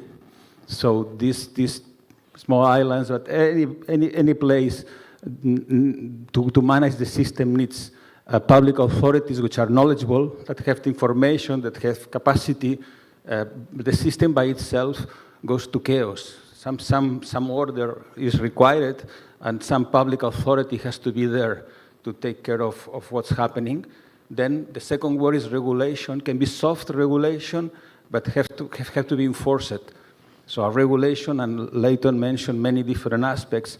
So the regulation has to be clear, and this authority has to be able to have a regulation in place. And I will say the third word will be incentives. Probably a revolution on the system, to have a perfect system, that's impossible, The system that exists nowadays is not that bad. I mean, has not the quality that it should have. And therefore, this authority that has the information, the knowledge, the capacity, and has a regulation in place has to be able to introduce incentives in the system in order to improve the quality and the self-organization of the system. So I will say these are the three key elements, and technology is helping us a lot. Technology is helping us a lot because it's making the system more secure. You can control, you can make the users secure in terms of everything. Let's say informing on the timing, informing on everything, and then technology is also helping to control the quality of the service, the frequencies, the times, and so on. You can see in just the evolution of Uber in relation to taxis and so on. So the technology will help us to create systems with low demand, which can be self-organized based on the needs of the people as they happen, not just always providing regular services. So these are the few ideas I wanted to share with you, which are nothing new in relation to what Leighton already said, but maybe organized in a different way. Thank you, Andrea. Certainly a mouthful and a lot for us to think about. And I like some of the issues which you mentioned. And certainly they will come up in the other questions I have here. But I'm going to... Mic drop? It's a huge one. Yes. So I'm just going to pivot a bit, panelists. So I'm actually going to jump straight into some of the questions we had discussed earlier. So I'm actually going to turn first to Kamisha. And you heard of it a lot, raised in the discussion, in the presentation we did before, the idea of integrating technology into infrastructure. Mm-hmm. So certainly as a Caribbean person working in a transport authority, what are some of the current infrastructure and technological challenges and considerations you see we have for sustainable land transport sector in the Caribbean? Okay, thank you also, and good afternoon to everyone, and thank you for having me on this panel. It's a pleasure to be sharing this plenary session with each of the experts here. Okay, so for Grenada, for example, Grenada, right? We've begun mapping at least 80 of our bus stops to assist the readiness for solar shelters and charging ports for the EV. Okay, so as I was saying, so some of the challenges that we have been experiencing in Grenada, especially within the transport system, is that of aging fleets and informal paratransit dominance. When I say that, I mean that while it's happening in Grenada, and I'm speaking from a Grenada perspective, I know for a fact it is happening in quite a few of the other Caribbean islands as well, where you have aging fleets. So many of the islands typically rely on informal paratransit fleets, which are often older and very poor in conditions. There are little to no regulations, and they are fuel inefficient. So another issue, or a challenge rather, is that of terminal and stop infrastructure gaps. Many of the bus stops, in particular, and terminals around, in the island, as we have seen in a Grenada space, it lacks the proper lighting, it lacks the proper sheltering and sitting facilities, and that has been a challenge for the users of it. So, and while I say that, I would also like to add, while it lacks the proper shelter, lighting, facilities, and signages and stuff, it also lacks the proper accommodation for persons that are living with disabilities, right? And then there is another challenge of data deficit, right? Decision making, as you know, it relies heavily on data, and most of the Caribbean islands still today struggle with insufficient data that can help, support their decisions that can then improve the transportation sector. 30 thank minutes you. left on the panel. 30 minutes left. Thank you, Val. So Ray, I'm going to turn to you and put the same question that I put to Commissioner Buchan. Look, because I know your experience is different to that of commissioners in the government sector, working in the engineering and technical. What are your thoughts on that? Good afternoon, everyone. Let me start off with the definition, my favorite definition of sustainable transportation. Sustainable transport is moving easily and driving less. That's why I like to start off with the definition of what is unsustainable, because the car is not going to disappear. And by saying it's not going to disappear, it means individualism stands out in our face. Now, individualism has to be balanced for any kind of improvement in the transportation system and sustainability of it. Now, I'm going to start off here with 3 points. I mentioned the individualism. Individualism leads to inequity. I know my colleague will talk more on that here about the inequity. But the more important scenario about the individualism is that the car manufacturers and the businesses associated with cars, they have introduced the seductiveness and the symbolism to keep the car as the center of our being. So much so that the public transport users, the people who are carless and dependent on public transportation, they are invisible. You see them waiting, despair, hopelessness in their eyes. They are invisible, but more than that, they don't recognize the power that they have. In fact, if they were to use that power, then automatically you'll get everything in public transport. But they don't see them, they're invisible. Let me stop there on that, I can come back to that. The second point is a little bit different from what we typically think about when we think about public transport. It has to do with freight management. Freight, cargo, goods. What does that have to do with public transport? Well, when the cargo, the containers reach on the port, nobody knows the weight of the containers going onto the road. Why? Because there is no weighbridge to be able to tell you what's the weight of that container. Worse than that, they are going onto single axle trucks. Very few have more than the multiple axle and so on. They're going onto the roads without you knowing the damage that is likely to take place to your roads. The public transport users have to use it. Public transport vehicles and users have to use those same roads. The cars are damaging the roads. The trucks are damaging the roads. Now, you know, freight movement, that has the easiest form of data to collect. You know where the goods are coming from, you know where they're going, and you know which route they're taking. But you know, in the Caribbean, we don't collect freight data. Isn't that something?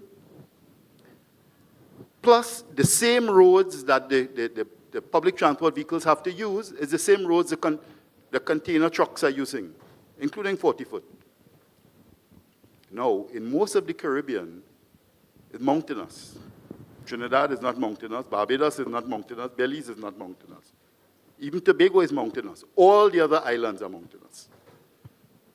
And it's 2-lane roads. 1 lane up, 1 lane down. No climbing lanes. In St. Lucia, they try a little thing with a kind of climbing lane. They started it, it doesn't operate like a climbing lane. So if you are caught behind a truck, that's it. So the public transport is not encouraged. And the third point before I hand over, because we could develop it if we have time, if not, no problem, is that we hear it all in in transportation planning. The first mile and the last mile. The mile that mile is exaggeration, but the distance you have to walk to get to the public transport or the distance you have to walk. When you finish, you come out the bus. And we all have to walk. Your car is not going to park up inside your door. In fact, there's a saying in Trinidad, if the school didn't have a wall and gates, the people will park right by the classroom door. So in Barbados, the low-lying areas of the south and southwest, right? Lawrence Gap, those kind of areas, easily flood. Right? Some people, in Trinidad, we say it drizzle. In Barbados, they say you spit and it'll flood. Right? In St. Kitts, the public transport terminal is in a gut, not GUT. G-H-U-T. It's in a gut. So when it, to access the public transport by the individual users, that's a tremendous issue. And on that score, I just want to stop with the stormwater wells that they have in Barbados. I question whether they're still working, because they have been there more than 60 years, whether they are able to filter the water that comes into the wells. I've been begging for people to do the research on that to see whether they're still good, because you're getting the floods. I'll stop there for now. Thanks. Thank you for that, Ray. But was actually technically a second to last point. Actually is a good segue, I think, into the discussion on some of the social issues, which is, of course, what is today's with the conference. So, Lisa, I'm going to turn to you for this one. Because we're talking about social initiatives within sustainable transport. That basically was the crux of the work we've done in St. Lucia and Grenada. But I'd like to hear your thoughts on the idea of this goal we have of accessibility for all as a key aspect of sustainable transport. Do you see this as something which we really can achieve in SIDS, and particularly Caribbean SIDS? Thank you, Lisa. And I like how you gave me the really, really interesting question. I know you can have Good afternoon, everyone. And so he says yes, because he knows I can answer it. Well, let's see. I think it's possible, but I think for us to achieve this, there will have to be a game change and a transformation of how we do and how we think about public transport. I'll pick up from Ray's point, and you asked about technology. For me, the quick question is, what are we using technology for? A good part of what Ray talked about for me is a very simple question of where. We know where bus stops are. That's like the most visible form of public transport. We often don't know when the bus is coming. But where we place bus stops and how we plan for those stops and the roads that they're on often seems to have a bit of a disconnect. So we seem to have the same strategy for all roads across the island, even though the climate vulnerabilities are not the same, for example. We make little planning for that, and yet we expect the user of the public transport to still be able to use it, to want to use it, and to be able to get, what did you say, Ray? Move easily. Well, if your bus stop is on a road that regularly floods, well, how would you be moving easily? One, the bus can't get to you easily, and you also can't get onto it probably without getting wet. And if you haven't gotten wet, the driver who passed by on his way to work probably made sure you were wet before you got on the bus. So at that point, the person who you're going to sit next to is already offended that you're now going to sit next to them.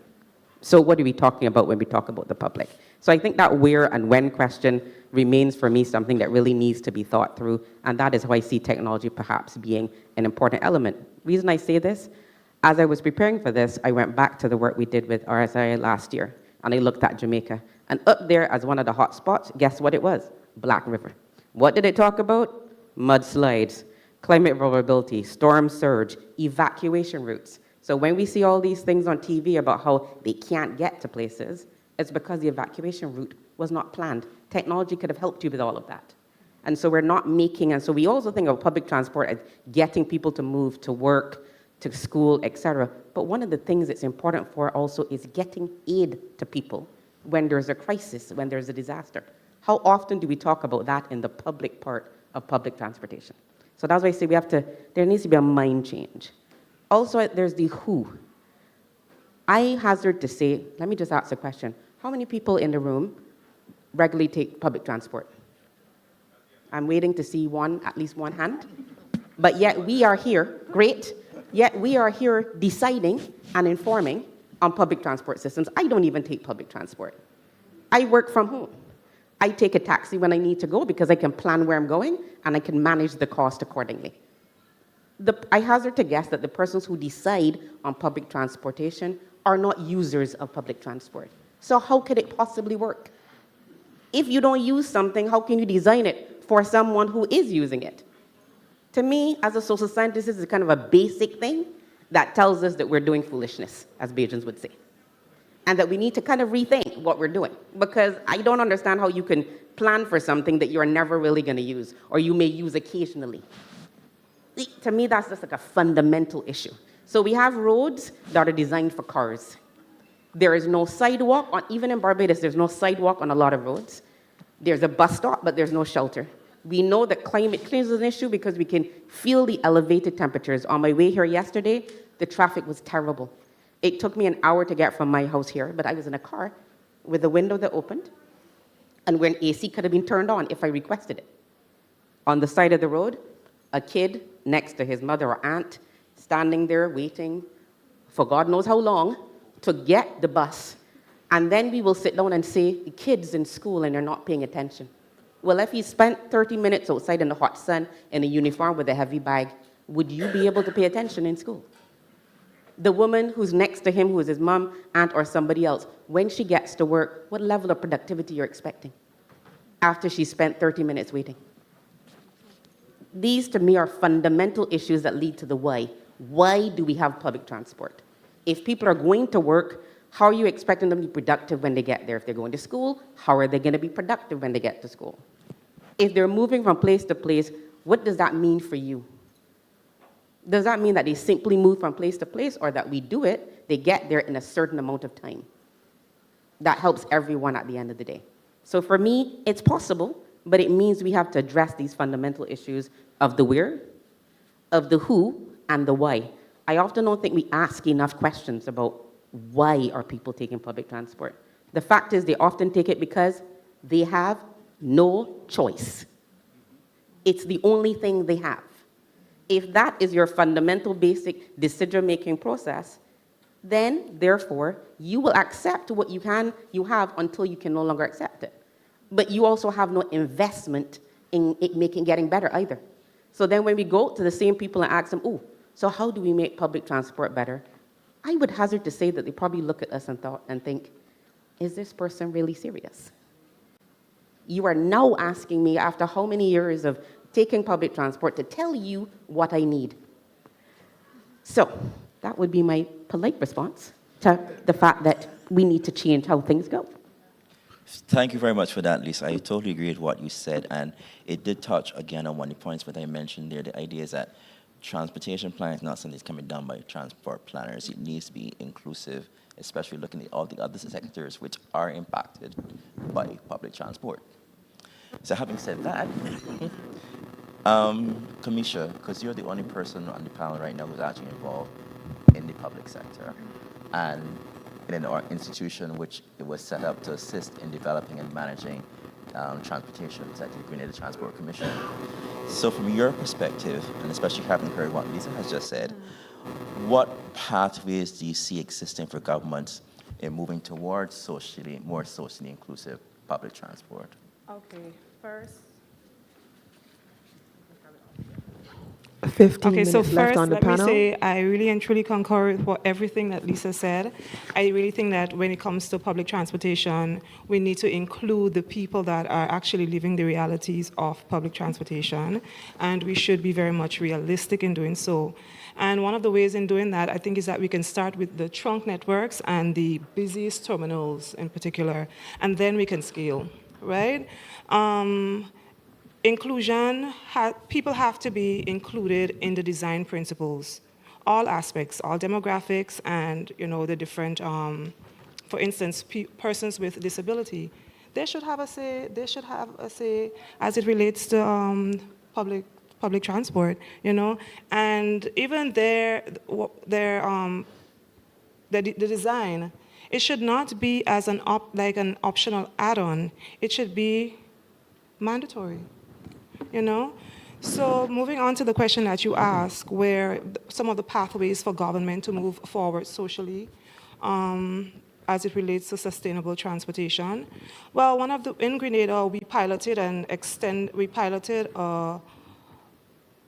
transport, we had a pilot in Grenada that is called the bus relief, where it speaks to passengers utilizing so first and foremost, at the peak hours at 4, 5, and 6 in Grenada, there is a buildup of traffic, right, on the bus terminuses, and that has been a problem since way back when, right? So what we have done is that we have incentivized some of the operators, the privately owned operators, so that we incentivize them to come down, because it deals mostly with the western side, the western corridor of Grenada. So when they get up to the western side, they don't normally come back down to St. George's, which is the St. George's bus terminus, where we would normally have the bottlenecks and the congestions and stuff. So as government and the by extension, the Grenada Transport Commission, and through the CDB, we have developed this 6-month pilot where we incentivized the bus operators on the western side, particularly those in Guelph. I'm not sure who in here are familiar with Grenada like that. The Guelph, Satires, and Victoria, which takes all of the western corridor. We've incentivized them to come back down on evening and within the troubled hours of 6, 7, and 8. What that has done, that has brought predictable service, which we're all aiming at and which you spoke of in your strategic plan.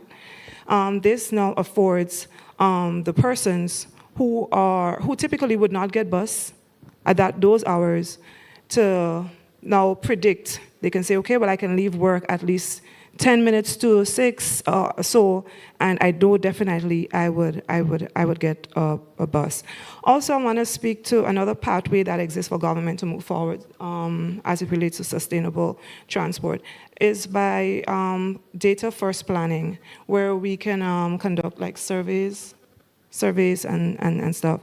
And there also is smart subsidies that should target the vulnerable users, in particular the elderly and students.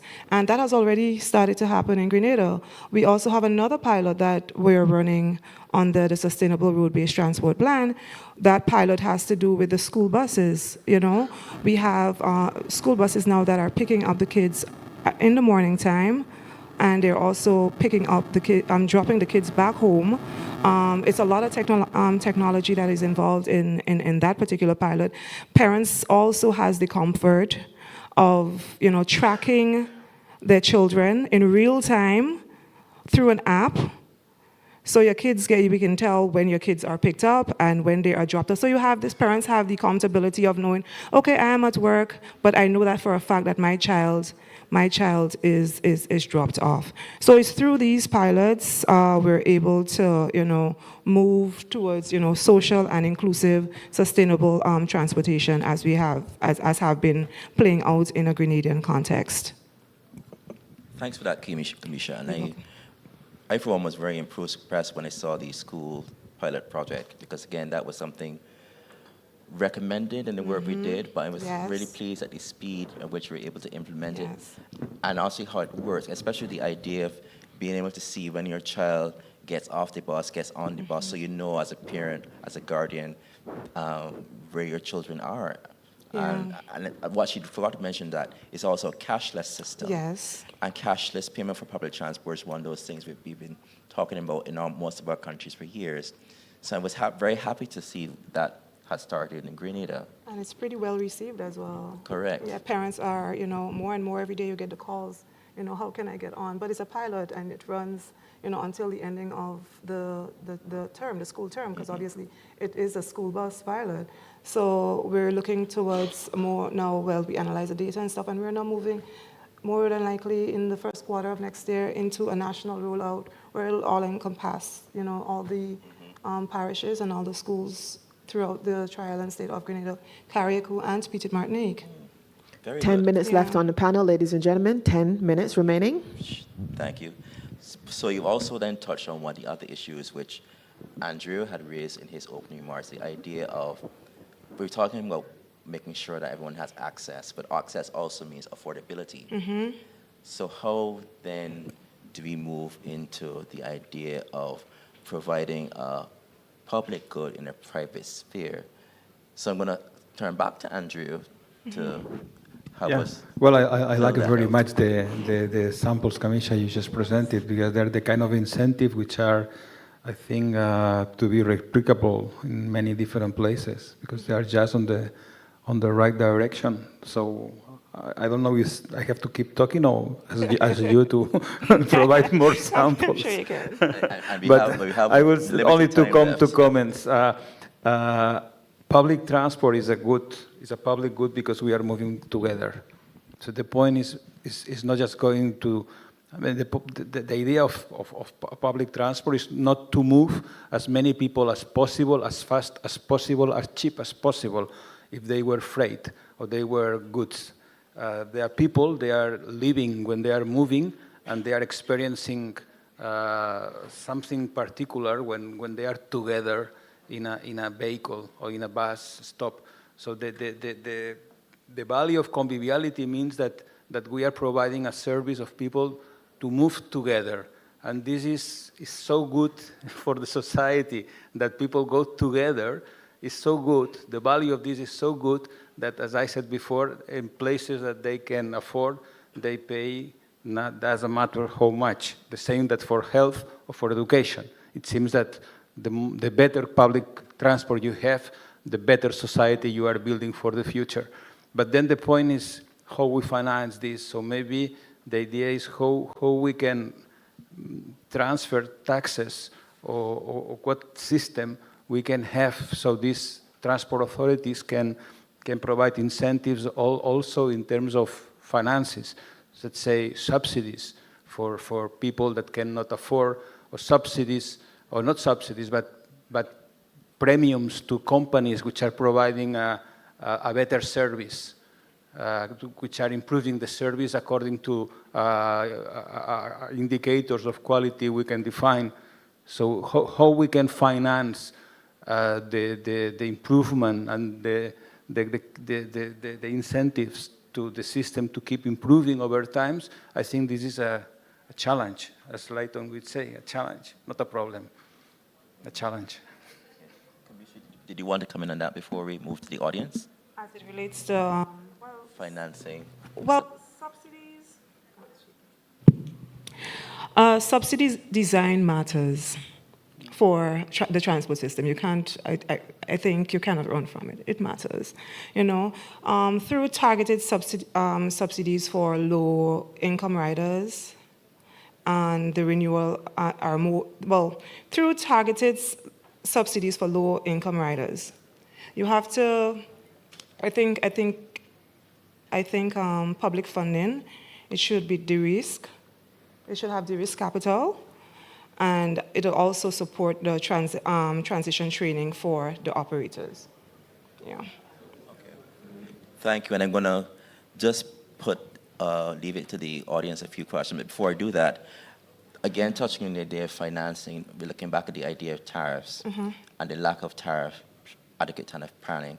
So I see some of my colleagues, friends from St. Lucia who were also involved in the project which the bank did. And the last work we did for them was to come up with a tariff setting methodology for their public transportation. Right. And it then looked at some of these same things which all of you have mentioned, the idea of costing, what costs are involved, and then try to see what then makes sense, and especially the idea of subsidies. So again, in terms of looking at how we plan the sector, we do need to use data to make sure that we're putting together something makes sense for the economic viability and also the social viability of the public transportation sector. So given my little spiel, I'm going to ask the audience if you have any burning questions, which we can do within the last 5 minutes before Ms. Holder kicks me off the stage.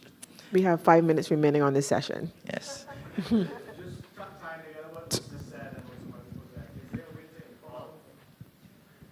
About the people using the buses to go to work, whatever.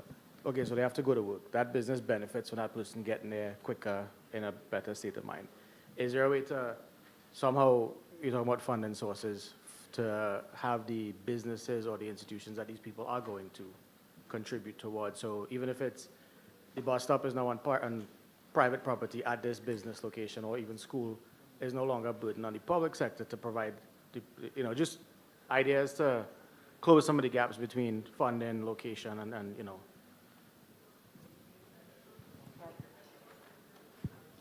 I think we do need to be creative. I mean, I know that there are some efforts. I know Kamisha was talking about this also for persons working in the tourism industry who generally are coming off of work at 10, 11, and I think there's been some interesting efforts in Grenada to kind of do that and to work with the hotels themselves to provide that. So rather than people standing at the bus stop hoping for a bus to come, that there's actually organized transportation. I think there's a public-private sector partnership kind of arrangement that they're working on in Barbados. I know that there's been some effort to try to do that where persons who are also working, at least there's some arrangement made to get people home. So it's not that it's not possible, but we need to also better understand these arrangements. If they're working, how widespread are they? How effective are they as well? So it kind of still goes back to the data. But I would say, we keep talking about data, information. Not everything is quantitative. We also need the qualitative information to know about how people feel about these arrangements that are being made for them. Are they actually working? Do we actually know that the taxi driver drops the person at their home? We have no idea. So we also need to be able to collect that kind of user information. I think that we do have to look at, are there those kinds of things? I think in Barbados also what we used to have, at least, was that the bus shelters were privately sponsored or that people would sponsor them. And so that was also a public-private sector kind of arrangement where they would put the money forward to create the bus shelter to maintain it. Now, of course, the problem becomes that I think usually that's an individual person or a company doing it. If they fall short or don't have the money, what happens then? I think what's happening in some cases, those have been removed. We may have to think about partnerships and not just relying on one actor, but perhaps having a group of people so that if somebody falls short, because businesses go up and down, that somebody else can pick up the slack and they can also share the costs. But I think we also do need to think even about the private sector. I mean, we have, for example, in Barbados, a farmers program where we actually have land that's leased to farmers. Most of the time it's in remote locations. I don't think anybody's thinking about how that farm is getting to that land, working that land and getting back. Technically, that farmer would probably be seen as a private sector actor because they're an individual actor, but they also need to rely on public transport. So is that an arrangement where maybe the farmer as well as the ministry and maybe somebody else jumps in to see if we can look at things? So I think there's a lot we haven't quite explored in terms of how we can do those.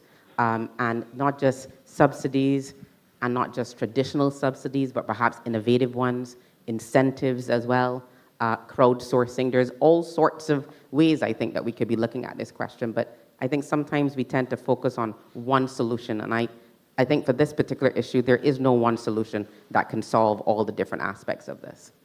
I hope that helps to respond to the question you had. Those are the ones that I could come up with right now. Okay, I have space, a very small space for one more question, if there are any. The gentleman in the back.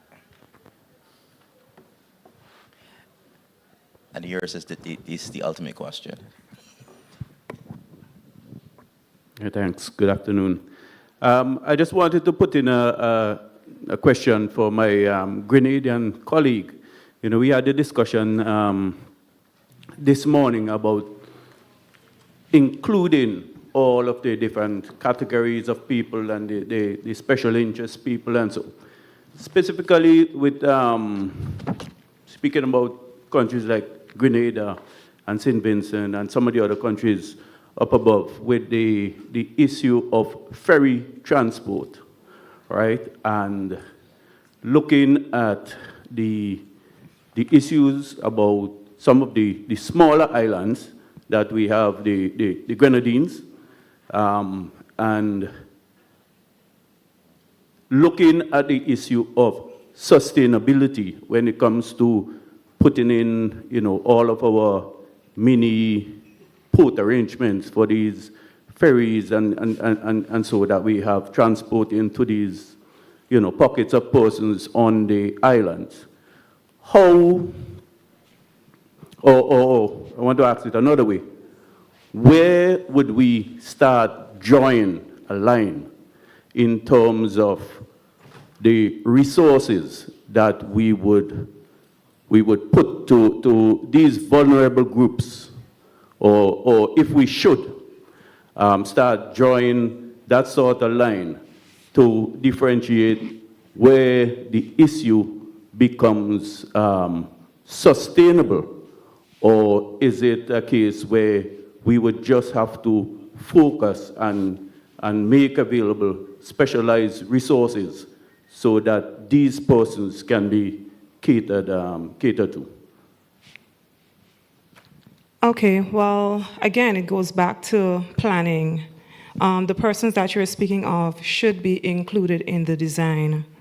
They cannot be omitted from the design. And it also speaks to where we are going. If we are indeed going and striving towards sustainability, it speaks to balancing economic viability. It speaks to environmental protection and social equity, which also includes the people that you're speaking of. All right, thank you for your question. Thank you for my panel.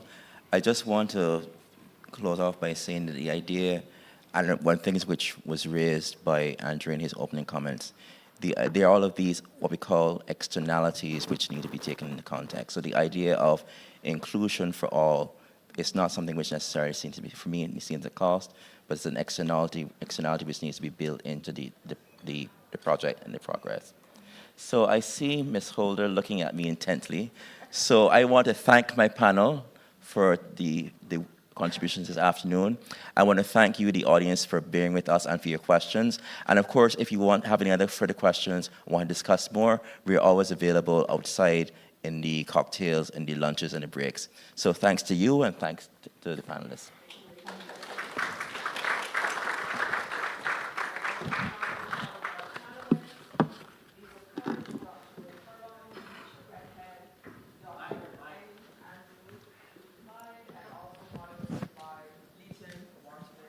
Your mic is off. It would help if I turn my mic on. Thank you.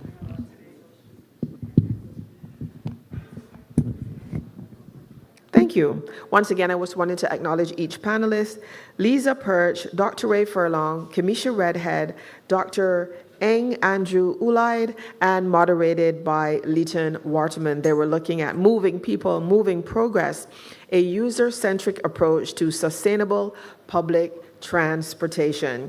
And I always say inclusion means you don't make decisions for people if you're not going to invite them to the table. That's very, very important indeed. And now, ladies and gentlemen, we turn our attention to the final session for today, looking at inclusive foundations. We continue with that theme, rethinking education infrastructure through gender equality and social inclusion. I'll start by inviting the moderator and the panelists to the stage, please. Joining us as moderator is Ms. Nicola Johnson. She's the Operations Officer of Education, Social Sector Division of the CDB. If Nicola can please join us on stage. Also joining us this afternoon is Angela Davis, the UN Women's Planning and Coordination Specialist for Barbados in the OECS and Technical Lead on Women's Economic Empowerment and Climate Change, UN Women MCO Caribbean. They'll be joined by Carl Pivot, who's a Senior Operations Officer, Civil Engineer and Social Sector Division of the CDB. And they will also be joined by Javariah Young, who's the President of the Barbados National Students Council. So as we get the stage ready for our next session, I want to remind everyone, remember your 6 degrees of separation card. I hope you took the opportunity to find out if there's anyone here today who you've perhaps encountered before. Maybe you've been to the same educational institution. Maybe you've lived in the same countries at some point. Sort of those things that connect us. And sometimes we're connected by having mutual friends and associates as well. So we're going to pick on somebody a little bit later. And also, I want to remind everybody of the cocktail reception that will happen from 5 p.m. until 6:30 p.m. today, just on the outside here at the hotel. And interestingly enough, the theme is Gather, Grow, Galvanize, Connected Communities, Collective Futures. I hope you enjoyed yesterday's event as well. And we're going to invite, are you ready for the panelists? All right, so I'll invite the panelists to join us. Javariah Young, President of the Barbados National Students' Council. Please give Javariah a round of applause, ladies and gentlemen. And he'll be joined by Carl Pivot, the Senior Operations Officer, Civil Engineer, Social Sector Division of the CDB. Please make him feel welcomed.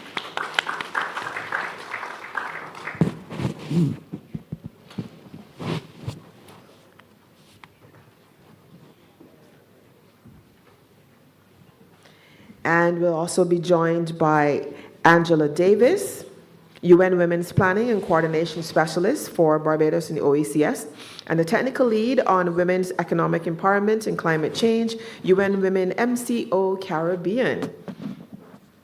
Please give Ms. Davis a warm round of applause. And I thought I saw Erin earlier, but I'm not seeing her in the room now, so perhaps she'll be joining us a little bit later. And the session will be moderated by Nicola Johnson, Operations Officer, Education, Social Sector Division of the CDB.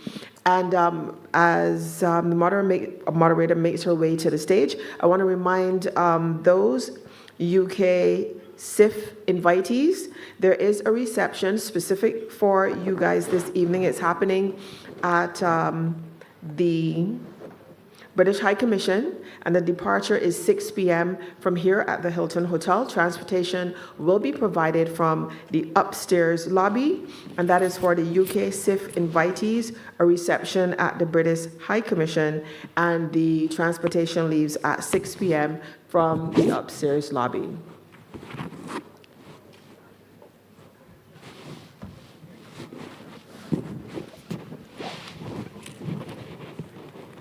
All right, ladies and gentlemen, so then just another reminder about the 6 degrees of separation. Can you please give Lisa a round of applause? She's been working so hard over the last couple of days. Yes, please.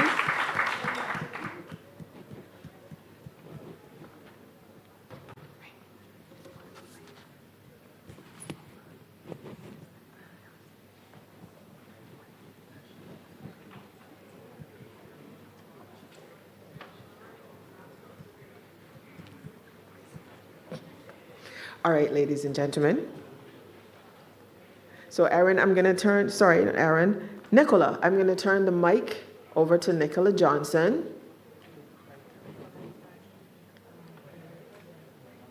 Because I know our panelists are ready and raring to go. You're ready, right? Ready and raring to go, of course.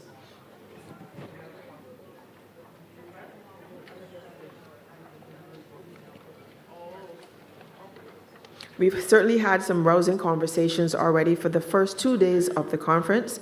In looking ahead to tomorrow, which will be the final section, the theme for tomorrow will be economics, advancing innovation-led economic development. So I am really looking forward to that, as I'm sure you are as well. So ladies and gentlemen, we're just going to give our moderator and our final panelists a few more minutes to join the session. I think this will be a wonderful opportunity to jump into the session where we look at 6 degrees of separation. So did anybody get the opportunity to meet someone that they've perhaps encountered before, worked with in another country, or realized, oh my God, you know this same person that I know? Anybody? A show of hands. You guys did not talk today? You were so chatty yesterday. You walked around and you met everybody and everybody was quiet today? There's no 6 degrees of separation? I see 6 degrees of separation for me on the stage. So Javariah Young is a young man who I know, and he's pretending he doesn't know me, but I know him. Right?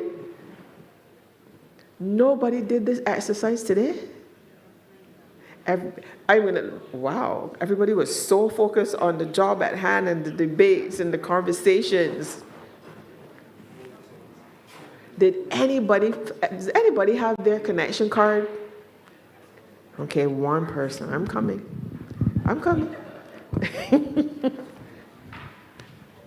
There's always is 6 degrees of separation. Pardon me? Who did you speak to? Oh, I see. Oh, there's lots of writing on her card. Please tell us your name, your title, and where you're from, and share a little bit. She even has sketches on her card. Go ahead. And I didn't really get to speak as much as I wanted to with anybody, but I've met before Eileen from Puerto Rico at last year's IRF Caribbean Congress, I believe it was. So it was lovely to see you again today. I know Ms. Leisha Perch and Mr. Ray Furlong from when they worked on the climate risk issue in Belize as well. So lovely to speak to you guys as well. And I can't recall the gentleman's name from 5Cs who we ran into in the airport leaving Belize. We met again in Miami, and we met at the airport again in Barbados, and there are the elevators again. So, okay. Thank you. And you see how easy that was? Yeah? Did you want to add to that in terms of other people that you would have met at other conferences? You've seen people before, encountered them, and maybe, interestingly enough, in the airport, yesterday I was smiling because Her Excellency, we kind of sometimes on duty travel would cross each other's paths in the airport as well, running from one terminal to the other. Anyone else? You guys are 10 degrees of separation, not 6. Anybody else took the opportunity to look at their card? Oh, wow. Okay. All right. So we're just waiting for, pardon me. And I'll give everybody a few minutes. And then Ms. Johnson will join us along with Ms. Brown as well.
So last year, Ray and I would have gone to Belize and bonded on issues of transport. I mean, this was my first transport project.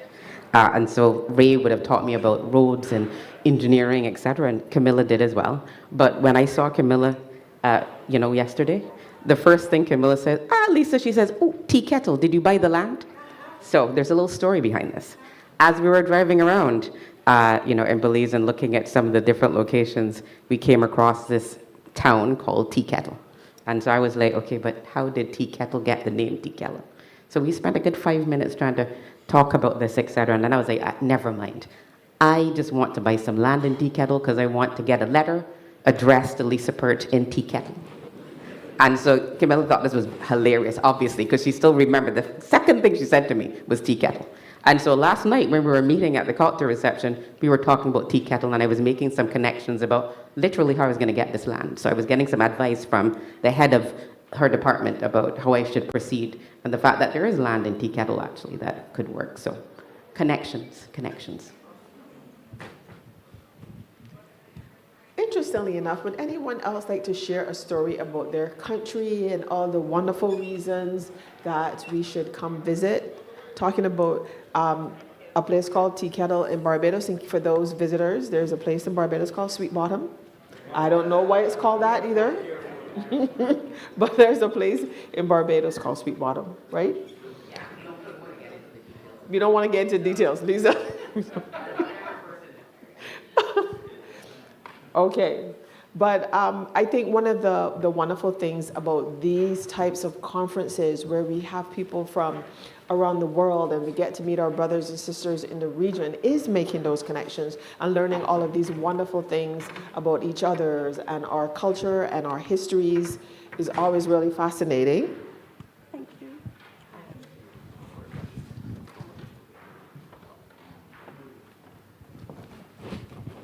All right, ladies and gentlemen, and so our next session is entitled Inclusive Foundations, Rethinking Education Infrastructure Through Gender Equality and Social Inclusion. I'm going to hand over now to our moderator, Ms. Nicola Johnson. Please give her a round of applause.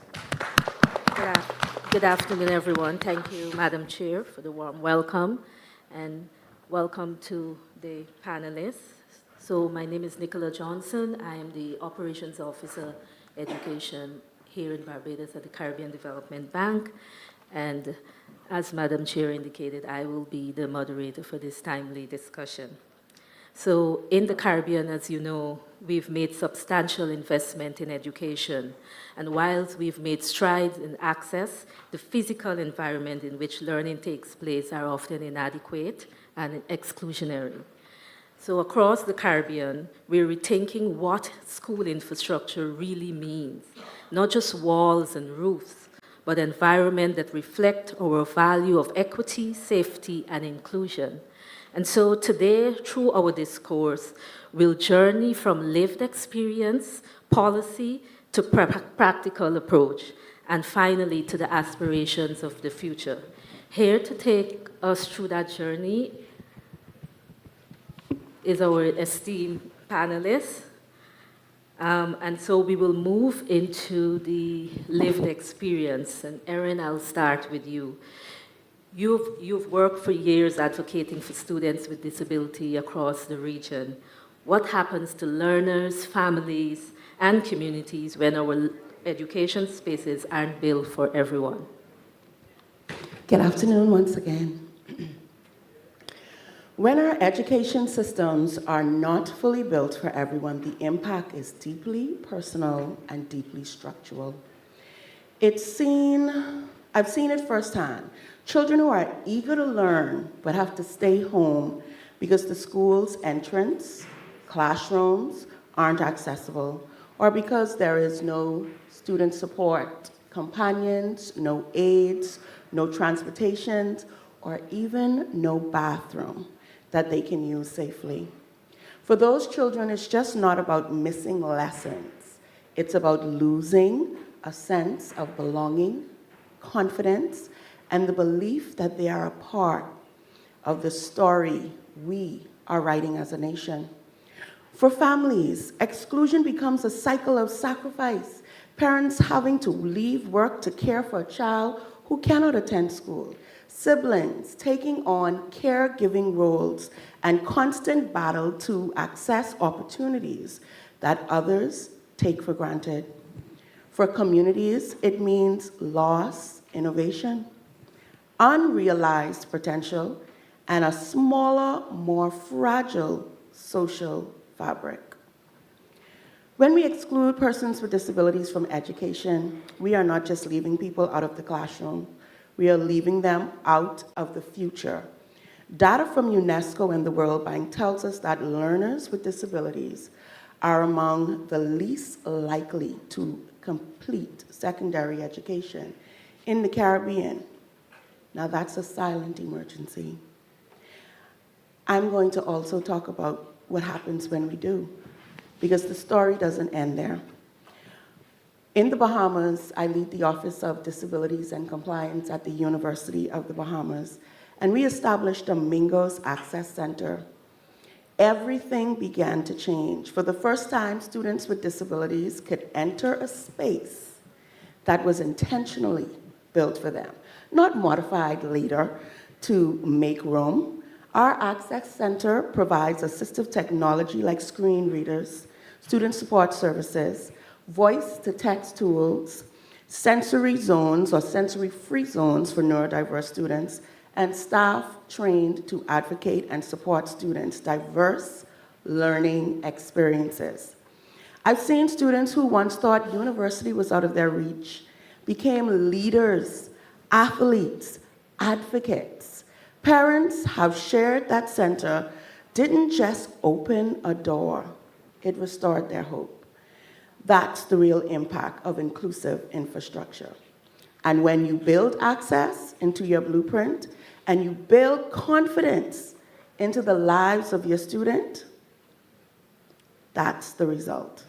So when we talk about the impacts of exclusion, we must also talk about the power of inclusion, done right. Because every time a child with a disability crosses a threshold that was once a barrier, that's not charity. That's justice in motion. Thank you. Thank you, Erin. Jevariah, hearing that, what does inclusion feel like from a student perspective? What does inclusion feel like from a student perspective? Well, I would obviously start off by saying that I am what some persons would consider the normal student. I don't have any disabilities, I'm neurotypical, so I haven't had to face the challenges that a lot do have to deal with in the education system. But nonetheless, I still participate in the education system, and I still look around and I still see my friends, persons that I would have been with since primary school, participate in the same education system, and they may not be the same as I am. Since primary school, I recall a situation where there's a student who had a particular disability, and he was very smart, but because of the disability, it meant he was out of school very often, at the doctors, dealing with medical issues, and he could not be at school. There was nothing in place to assist him so that even though he was out of school, he could still be up to scratch and still allow his education to continue. What does that mean? It means that he ends up being behind, and he isn't just behind academically, he's also behind socially, because he's watching his friends go up and go on, and he feels as if he's stagnating. So what does it look like, or how does it feel like, and how does it benefit us? I think it requires a framework and education at which is modern. You have to have school plants which are modern as well, which have the ramps, which have the safe spaces, which have teachers that are trained to deal with these different issues. Because I think, unfortunately, we try to adopt a holistic approach that ends up putting persons into categories that isn't necessary in a lot of cases. There are a lot of students who can operate at the same level as I can, but they may just have a few challenges that can be accommodated for. But instead of us wanting to make those changes, we just send them to institutions that in reality may not actually serve their best interest. Where does that end up leaving them in the long run? Some of those students, once again, have a lot of potential, but they either have to fight a lot, like my cousin Janelle Odo, who a lot of you will know is a lawyer, but she's blind, have to fight a lot to get where they want to go.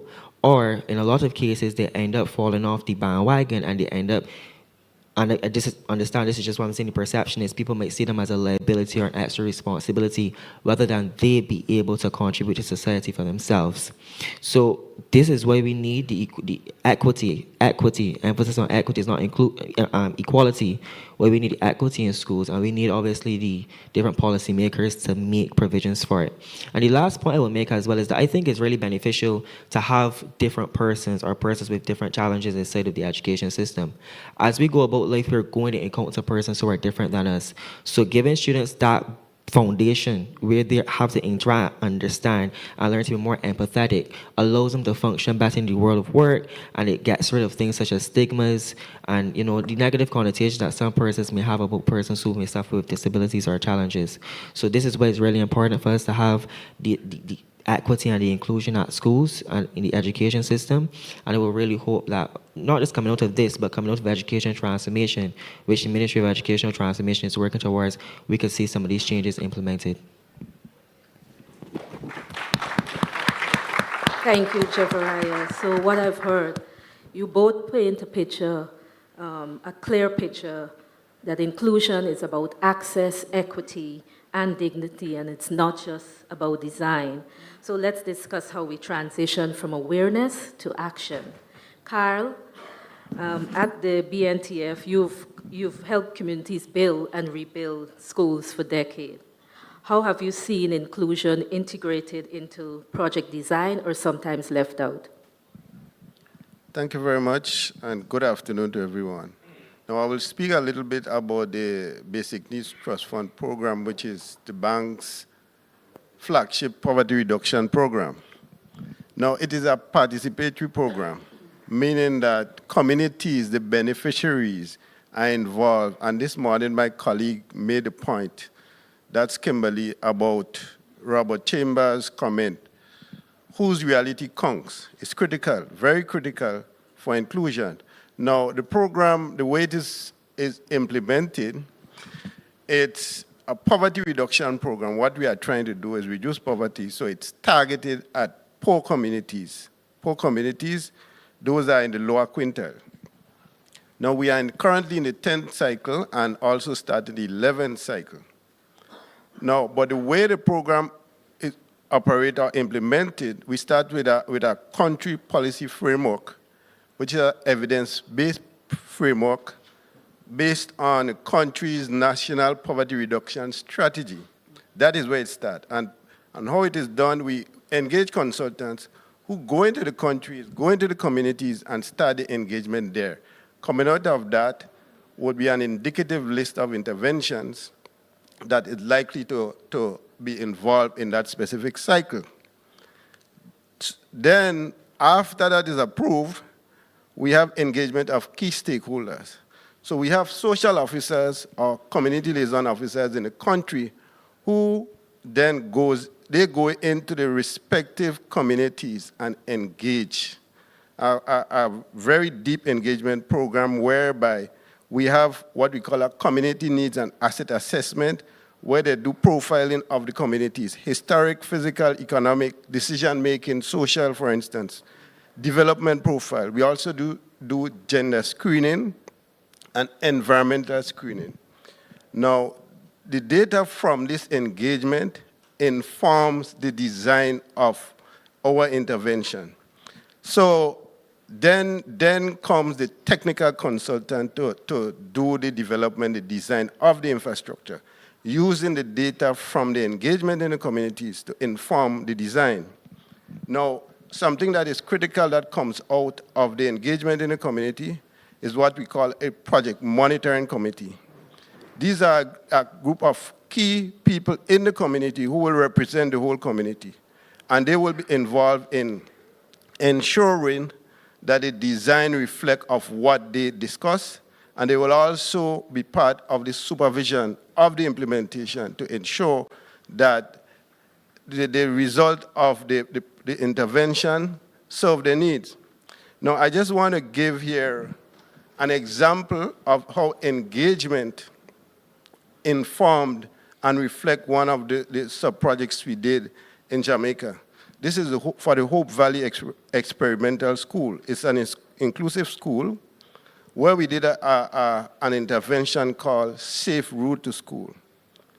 Now, the school has a lot of children with special needs and disability. And because of the traffic flow, they had a lot of challenges accessing the school. So the intervention was to build some sidewalks, a bus stand, murals to encourage people to cross carefully, but also critical, there is a Sir John Golden Rehab Center adjacent, which normally service children with physical impairment.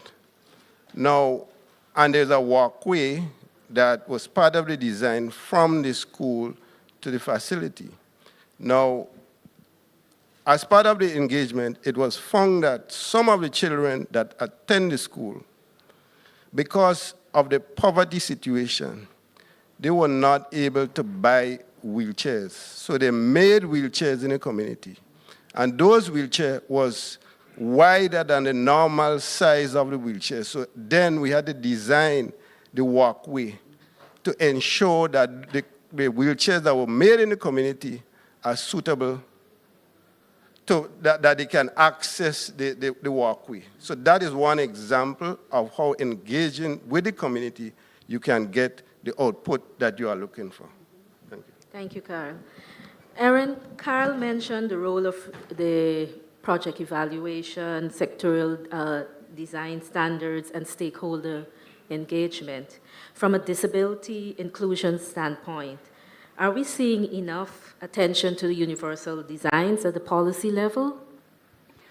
Not yet, not yet. But I'm more than hopeful because a lot of what our young gentleman shared are academic accommodations that in some of our countries we have passed our Disability Act.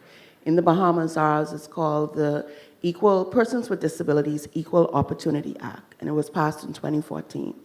And that act itself speaks to the different areas, which includes education.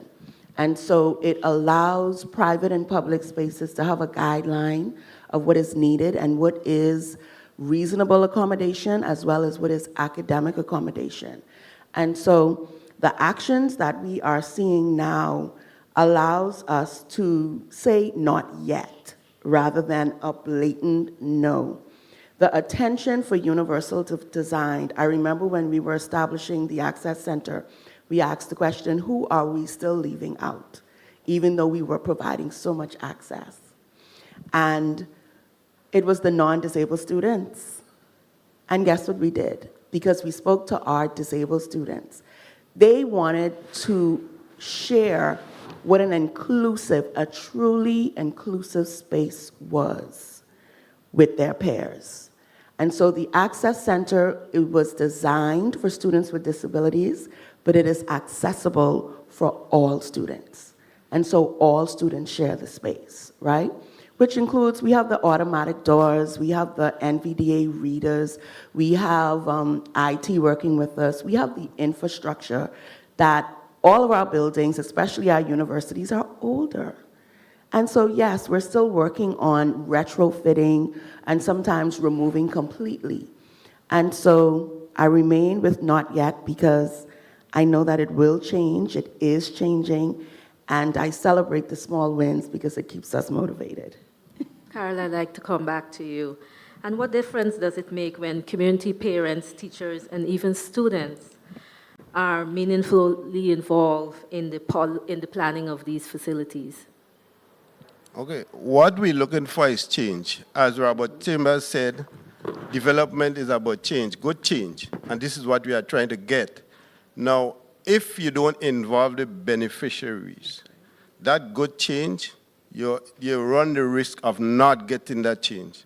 Now, if you involve them, then when your intervention is evaluated using relevance, for instance, whether the intervention is doing the right thing, whether the objectives are being met, the effectiveness, critical sustainability. Now, critical to engagement is sustainability. What you want is buy-in from the beneficiaries. They have to own it, and they have to maintain it. So what needs to be done, for instance, you have to have maintenance planning, budget.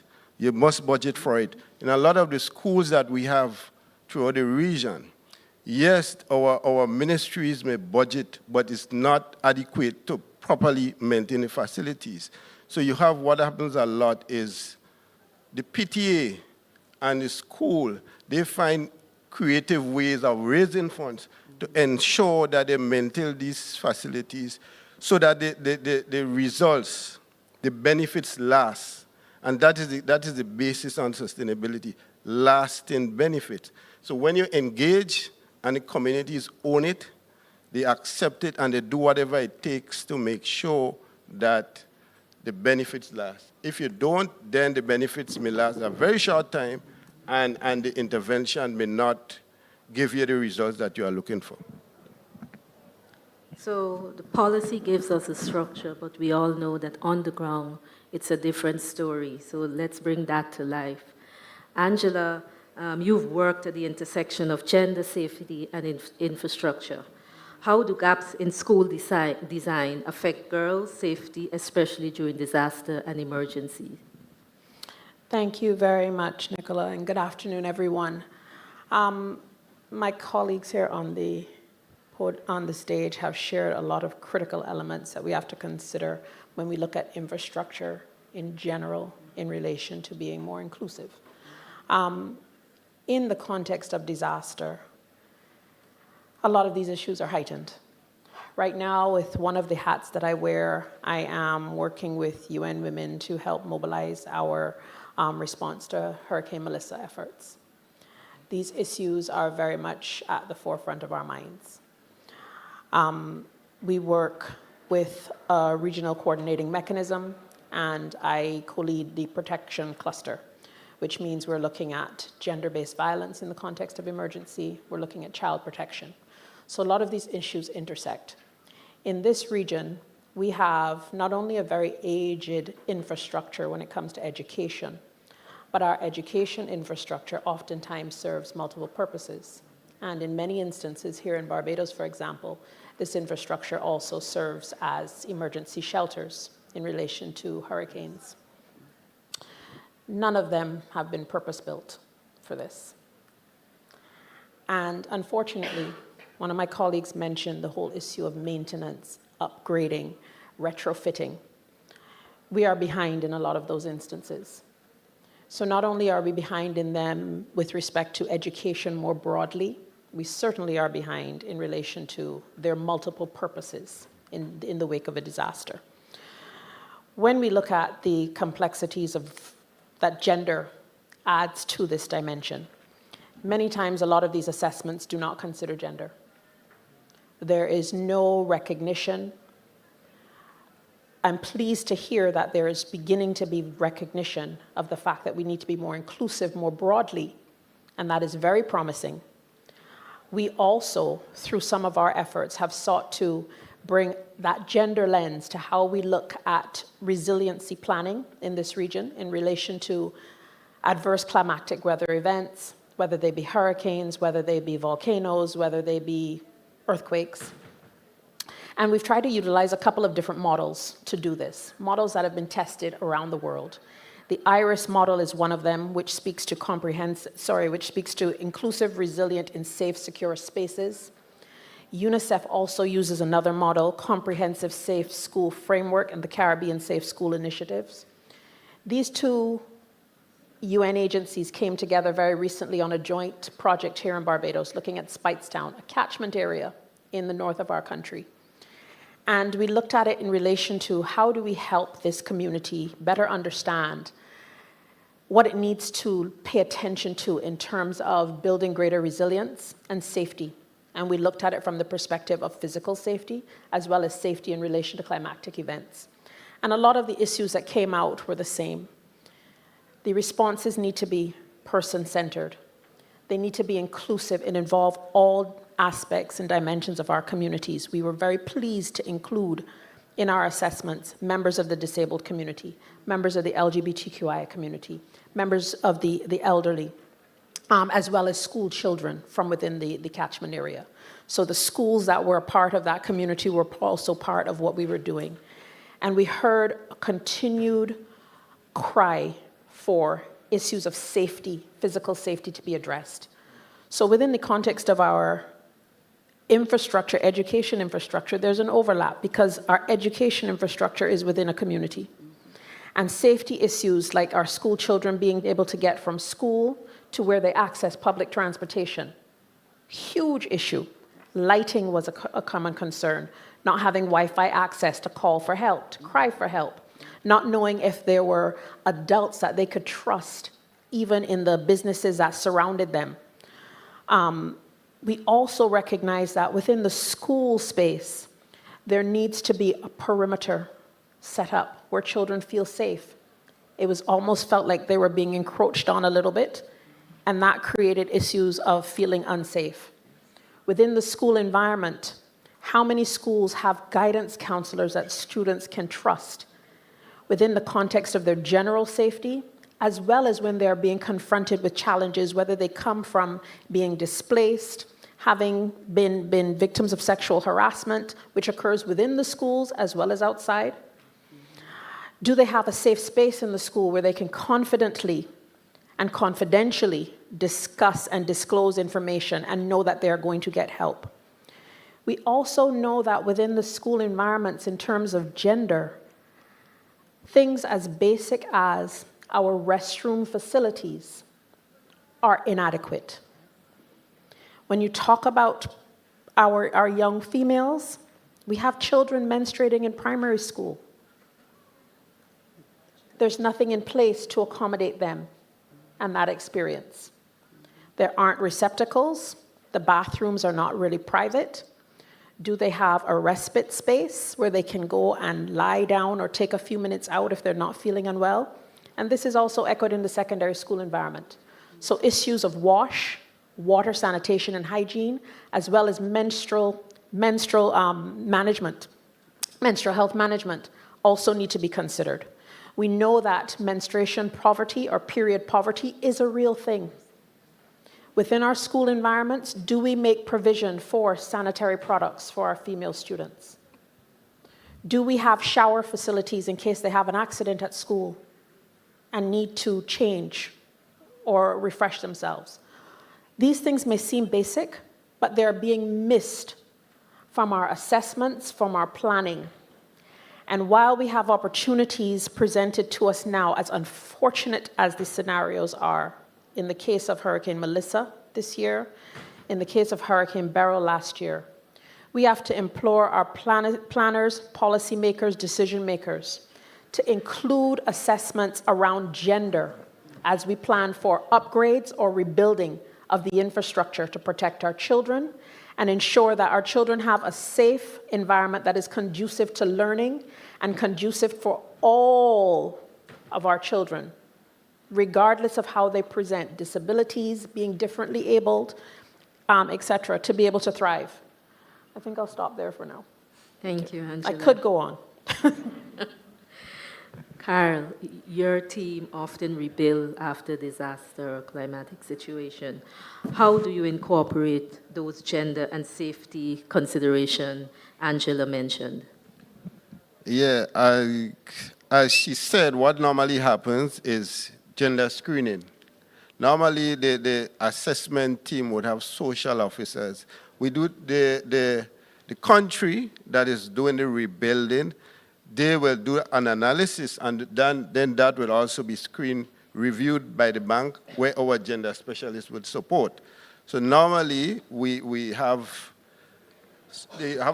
support from the bank in helping to rebuild the facilities much better than what was there before. However, I must say that the schools that we rebuild is a very small percentage of the schools that are available, the facilities that are available.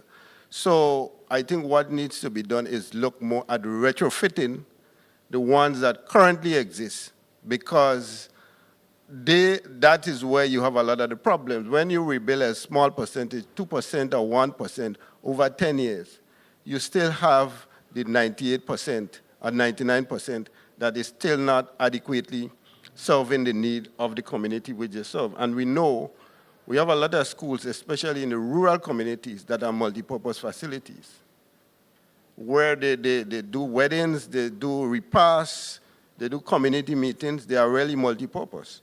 So I think retrofitting is one of the ways that we can look at changing the conditions of our school infrastructure. Thanks. I'd like to shift a bit and come back to Angela. As digital tools become an integral part of the learning space, how do we ensure that inclusion extends to both online and technological infrastructure as well as physical space? I think Aaron mentioned a number of advances in technology that are being incorporated into the academic environments. With these advantages, with these advances, there also come risks. We recognize that women and girls may experience digital abuse, online violence, or technologically facilitated gender-based violence, and some groups are at greater risk than others. Young women and girls are more likely to use technology for learning, for accessing information and connecting with peers, but they're also increasingly exposed to online violence. One global study found that as many as 58% of girls and young women have experienced some form of online harassment.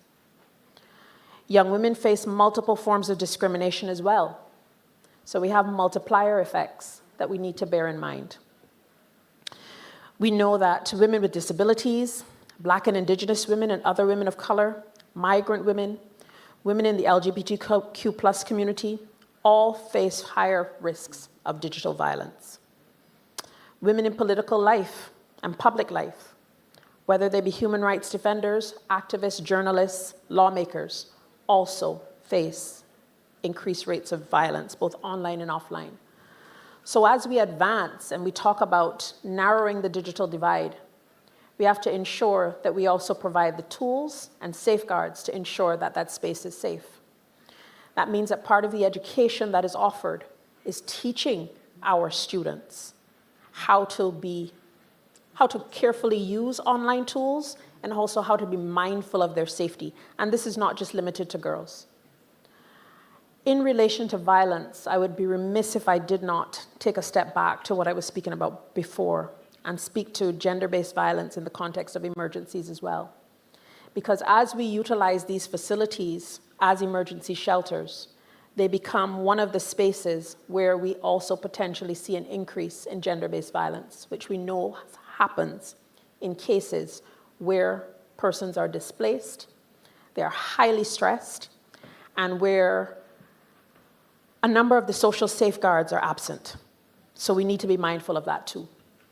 And bringing it back to the digital space,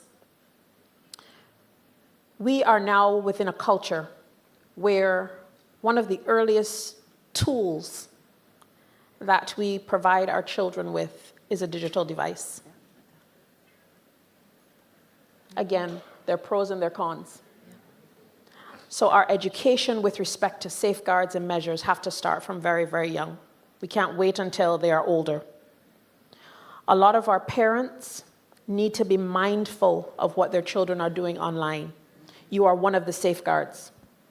There are a lot of dangers for our young people online. And if this is not being something that is taught in schools, we need to educate ourselves outside of the school environment to bring this learning to our young people. I don't have children, but I'm auntie to many. And I signed up to Instagram, TikTok, and learned my way around to pay that eye to the young people in my family. And I would report them to their parents. And I would talk to them myself, to the point where one niece, she blocked me. But then she had to deal with me when next she saw me. And we had to have a conversation. Because if your parents aren't going to do it as part of your village, I'm going to help do it.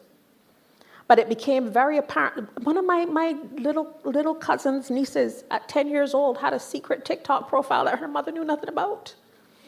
I work too integrally in these spaces to not pay attention to the dangers that exist out there and to bring that to the fore. So it's a space where it has its advantages, but it also has its disadvantages. And we have to ensure that our young people are as safe as possible as they excel in the ways of the modern world. So, excuse me. So, Erin, do those same safety and access concerns show up for learners with disability, especially in crises? Yes, they do. They do, and a little bit they don't, because we're also talking about equitable spaces, practices. And so when we're talking about safety and inclusive learning, we realize we're outside of the classroom at this point. And so we have to think about digital access, the login screen, the Wi-Fi connectivity, even down to the emergency exit, like, do you know where to go or who to call? Because where do deaf girls, boys, the community call if they have an emergency? Is it 911? Is it? It's definitely not, but we haven't created a system for deaf to report or to say, I need help, right? We know that many students use assistive technology to learn and communicate. During the pandemic, it was very high, and they probably got that tablet during the pandemic because we were giving them out like hotcakes in order to allow students to have some access to digital access to education. But we also realized that it opened doors for some, but it closed for others. Our neurodiverse learners, they learn better in person. Touch, seeing expressions, being able to get accustomed to a space. And that was totally removed during the pandemic because we turned virtually. So the screen readers, a lot of our platforms didn't have screen readers. They didn't have captions on your videos or audio captioning. Zoom, you had to do a third party for closed captioning. Now, Zoom just allows you to do a click. And it's available, it's free 99, so please engage it if you are currently using those spaces. And so technology for us at the center, we recognize that our libraries, even persons who are doing like research and who are low vision, the small prints in those old textbooks, they couldn't do their research. So we had to get scanners that enlarge the print on a computer or print out or send to their emails the information that they would need. So we had to integrate a lot of our systems. But safety is more than physical, and especially for disabled girls and boys. Privacy and digital security is absolutely deeply important. And online harassment, it went from in-person to online, and being excluded from communications even during an emergency. We fought for during the pandemic to have sign language interpreters standing next to the person speaking on the mic because our deaf community had no idea what was happening. Our blind community only can use their hands in a space during COVID when everything was hands off. And so we needed to be able to provide them with that. So inclusion in practice means readiness, but it also means making sure safety plans, communication system, technology platform, all speak the language of access. And so one of our sayings at the center is, accessibility isn't a feature, it's a right, and when we honor that right, we protect every learner's dignity, safety, and future. Thank you. So, colleagues, we've heard great examples of practice. So let's now imagine where we want to go next. Jevariah, if you could redesign your school tomorrow, what would be the first thing you'd change to make it more inclusive? Sorry, just making sure the microphone was working. If I could redesign my school spaces, this is just general. Some of these schools let pop down, as Bajans would say. I think a lot of them could do with some general upgrades, general remedial work. Well, that's off the topic. I want to speak more towards accessibility and inclusion. Now, as I would have said previously, I think a lot of the problem, well, at least I would have implied, I think a lot of the problem is just how we treat people or how we see people. I think if we were to change that fundamentally, a lot more things will follow. And that's not even talking about actually changing the school. But inside the schools, I go to a school that is fairly new. It was built in the late 80s, and that's as new as they tend to get in Barbados. But we do have bathrooms which are supposed to be accessible to persons with disabilities. We do have ramps in some parts of the school, and for the most part, especially the upstairs, is accessible all the way around. However, you may know there are some schools in Barbados that are over 300 years old. So some of those plans are not up to date to deal with students who may have these disabilities or who may have these challenges. Now, I did pose the question to some presidents of other student councils. I'm the president of the National Student Council, but each school has their own president. And one person said, and this is a student who suffers with dyslexia. Not suffers, oh Lord, not suffers, but she has challenges with it, and she has dealt with it in the context of being discriminated against at school, and teachers questioning her and how genuine she is being, etc. She would have said more spaces for comfortable rest. We work so much on a regular basis, we need breaks sometimes. But she's also somebody who champions obviously getting additional time when it comes to doing examinations, which CSIC does do, but even at the school level. Another student would have said, just try to find a note, or I would change the way the classroom looks, maybe more colorful and cheerful. In most classes, the room feels dull. I feel like stepping into an environment that looks fun is the way to go. So that is another thing that students would like to see. Once again, I am only luckier ones because my plant is a bit newer, but I have been to schools, and you wouldn't want to go to that place every single morning. When you imagine prison, that's sometimes what you would imagine, unfortunately, and I think that it really calls for us to pay more attention to that. One thing that I will speak to is what Carl would have mentioned, maintenance. We do have situations where a school may get an upgrade in whatever element it may be, but then there isn't maintenance. There isn't planning to ensure that that upgrade is maintained. So, and even then, you may have that new facility being built, but then something else being neglected. So it's like one step forward and two steps back. So I think there needs to be a holistic approach at the board of management level, at every secondary school, and then the primary schools obviously are a bit different due to how they're structured, to know how the plants are going to be operated and how they're going to plan throughout the year. Once again, this might be a bit controversial. We have a lot of problems at the school level and the board level with secretary treasurers, unfortunately. That's the truth. And when it comes to ensuring that the funds are accessible and that the upgrades can be done on time. And that's why we have a lot of these problems. Luckily, we have education transformation going on. So I'm hoping that with that, we will have a bit more of an efficient process when it comes to repairing schools and keeping facilities up to date. The last thing I will mention is sensory spaces, safe spaces. We could talk about ramps, elevators, etc., but I want to touch on this because I feel as though it doesn't get enough notice. There are some students that have sensory challenges. They get overloaded, they get tired, they get frustrated. And for them to have a space that they can go into where it's quiet, whether that's you soundproof the room, that would be really good for them to still be able to be settled at school and grounded. There are some students at my school who do have these challenges, and then they tend to act out because they're in such high pressure situations. They might even break down, and that obviously is not conducive to learning, and it can also serve as a distraction for other students, and then also bullying, etc., becomes a problem. So if we had spaces like this, the student council a couple of years back was pushing for safe spaces. Lodge has one. Jaheim Thomas, who's in here, I think he would have had some level of oversight on that. Jaheim, sorry, I had to mention you.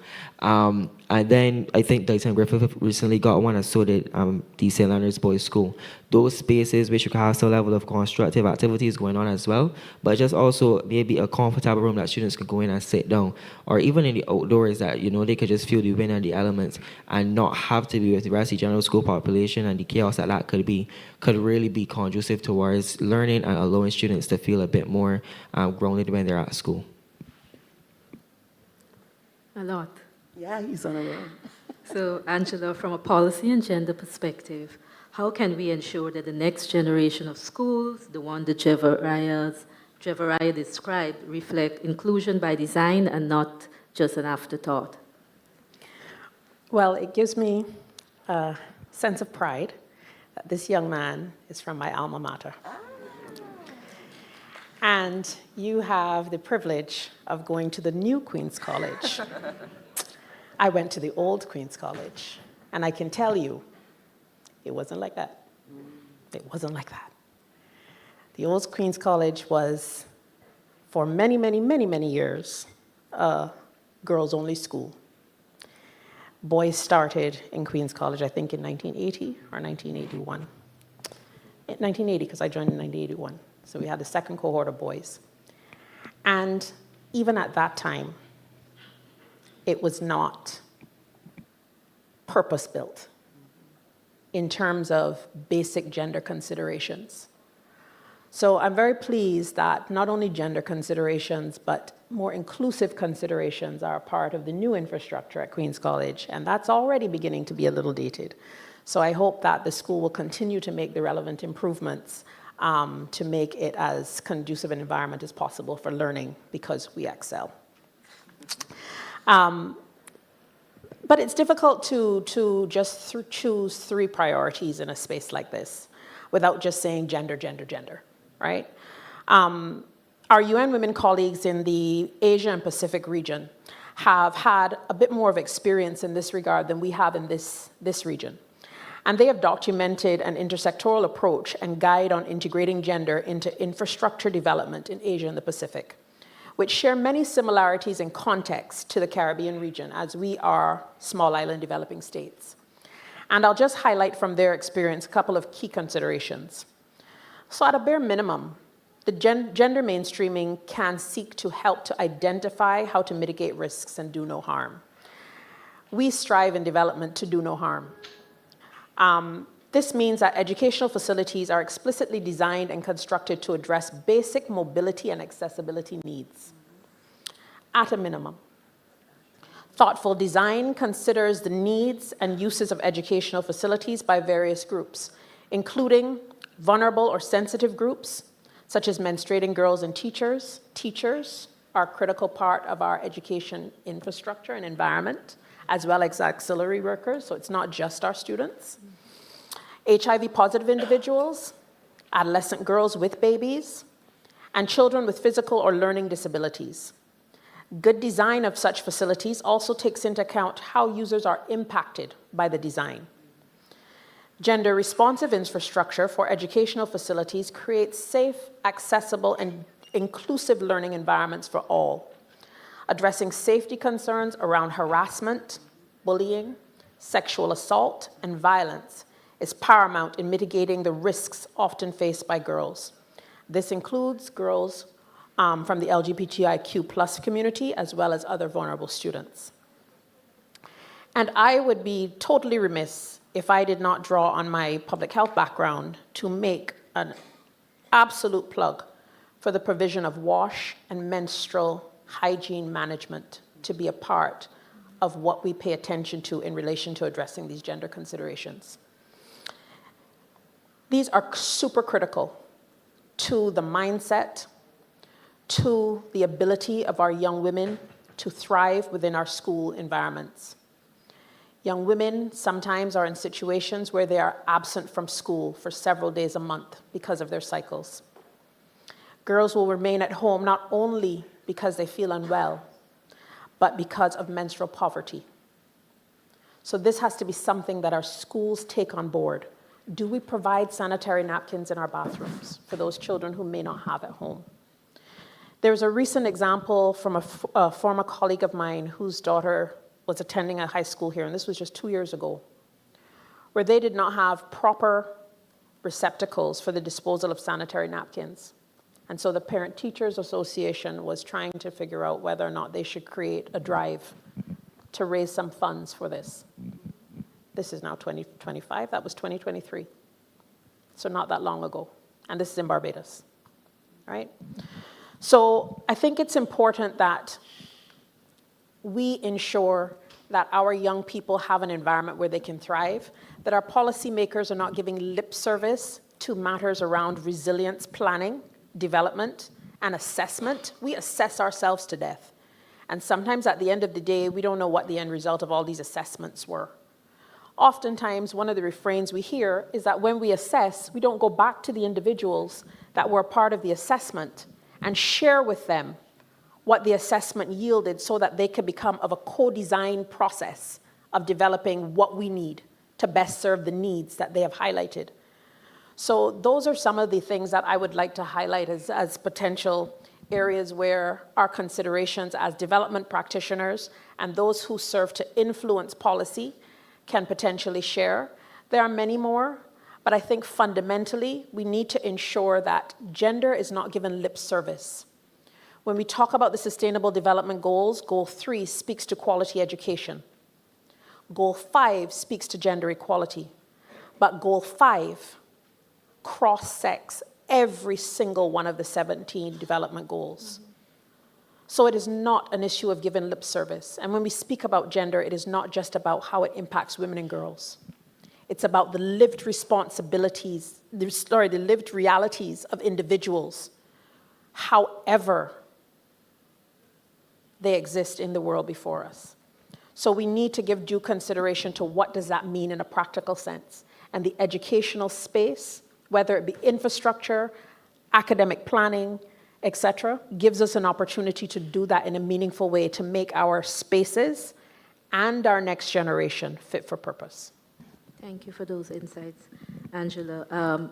Before we move over to the session where we engage you, the audience, just one minute from Erin. What does inclusive, future-ready Caribbean school looks like to you in 1 minute? Ooh, challenge. Well, for me, I would love to see on a national level, an access center from grade school to tertiary and vocational and technical schools. Some of the things that was brought up from like a dyslexic student for a learning disability, academic accommodations will prove so much success for them, whether it is the extra time or it is even changing the font, because the font is generally the problem for dyslexic individuals.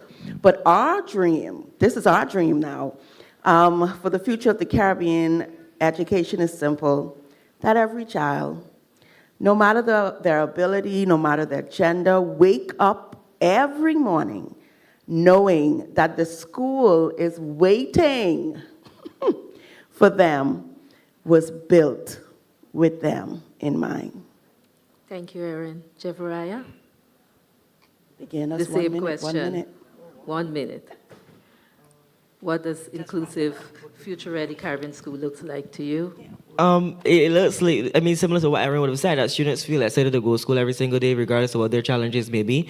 That when you're at school is an inclusive environment where you can interact with people who come from different backgrounds, who may have different challenges, who may see the world differently. But obviously, you see that as a strength and not as something that divides you. And yeah, you go, you learn, you move on from that stage, and you're able to go into the world of work and move into society. I feel as if you could contribute back to your country in some way. So I think that's what that's the basis of what the education system should be, and that's where I hope we are going to go with education transformation. Carl. Yeah, before I answer that, I just want to make one point. In terms of in Jamaica, in all the schools that we have been rehabilitating, WASH has been part of it, and I can tell you there is evidence that it is improving the education results, the outcomes. So I want to agree with you, WASH, critical in the schools. No, my one sentence, I would say, what we need is adequately equipped institution. Equipment is critical. That is suitable for teaching and learning and provides access, not coverage, for students and all other users of the facility. Okay. So we've heard what inclusion feel like, how it's planned, and what it could become. So I'll now open the floor to you, the engineers, the planners in the room, and the educators. I open the floor to you for any questions or comments on the session.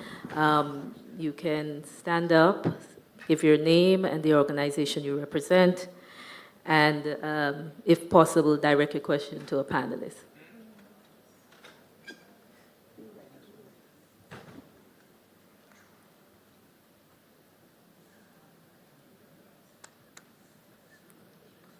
No questions?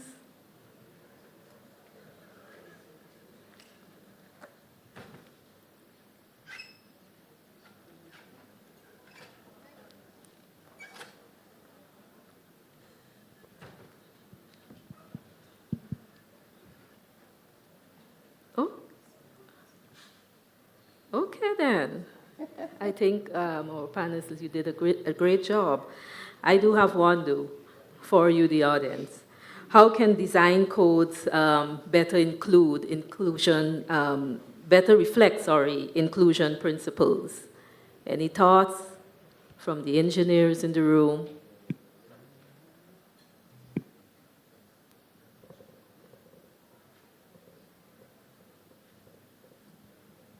Yes?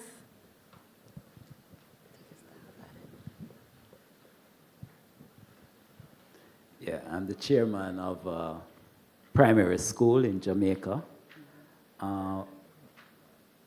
Most of the things that you're talking about, well, we do have them at that particular school. But for the disabled, it's more than one floor, so going up the stairs is a problem, because it's just stairs. So we would have to be looking. And I think most schools in Jamaica are like that. Access for the disabled will be a problem. So we definitely would have to look at retrofitting for that. I don't know if the same problem exists in Barbados and the other Caribbean islands. And so you would be correct. I found that most of our public spaces, whether it's educational spaces or even ministerial agencies, it's 2 or 3 floors, and it's usually stairs. In our current building act, you only are mandated to put in an elevator when it is 3 floors or more. That has to change immediately. And that's why we're having that issue of not being able to get to a second floor.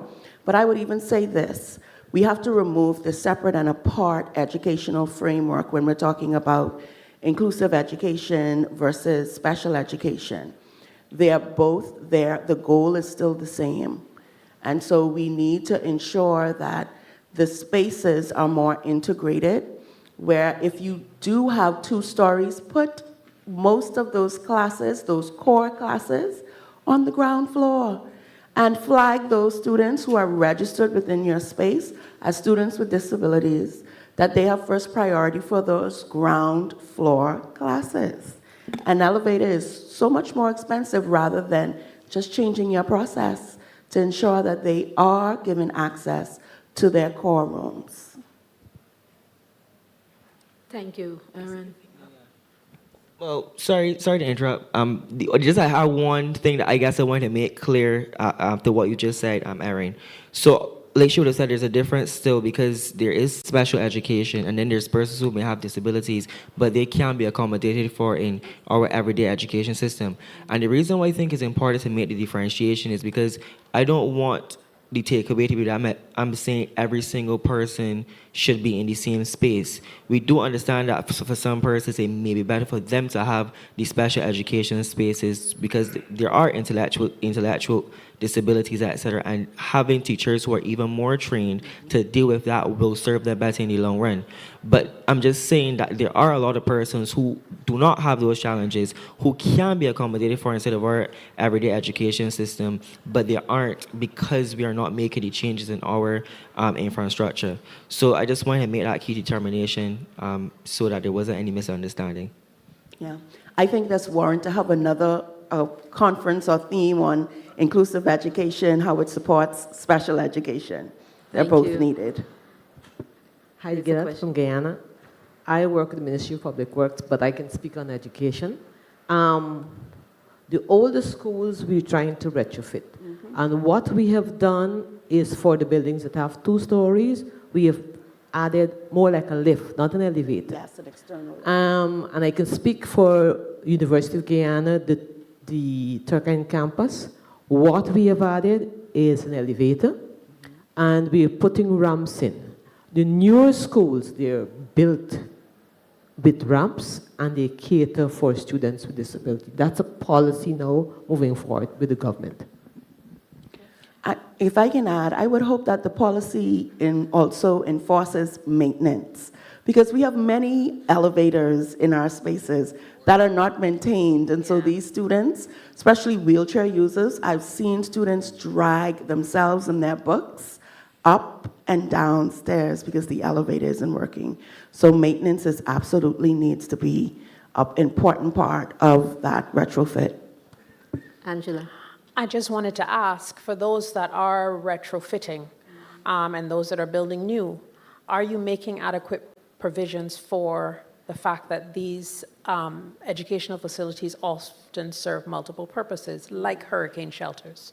So are you also paying attention to retrofitting your bathroom facilities to make sure that they are safe spaces and differentiated spaces for persons, that they perhaps have some measure of a shower facility, etc.? Because those are important considerations given the fact that we will unlikely have the fiscal space in most of these countries to have standalone emergency shelters, standalone schools. So as has been our history, oftentimes the practice will continue where these facilities serve multiple functions. So as you are planning, are you making some of these considerations a part of your plans?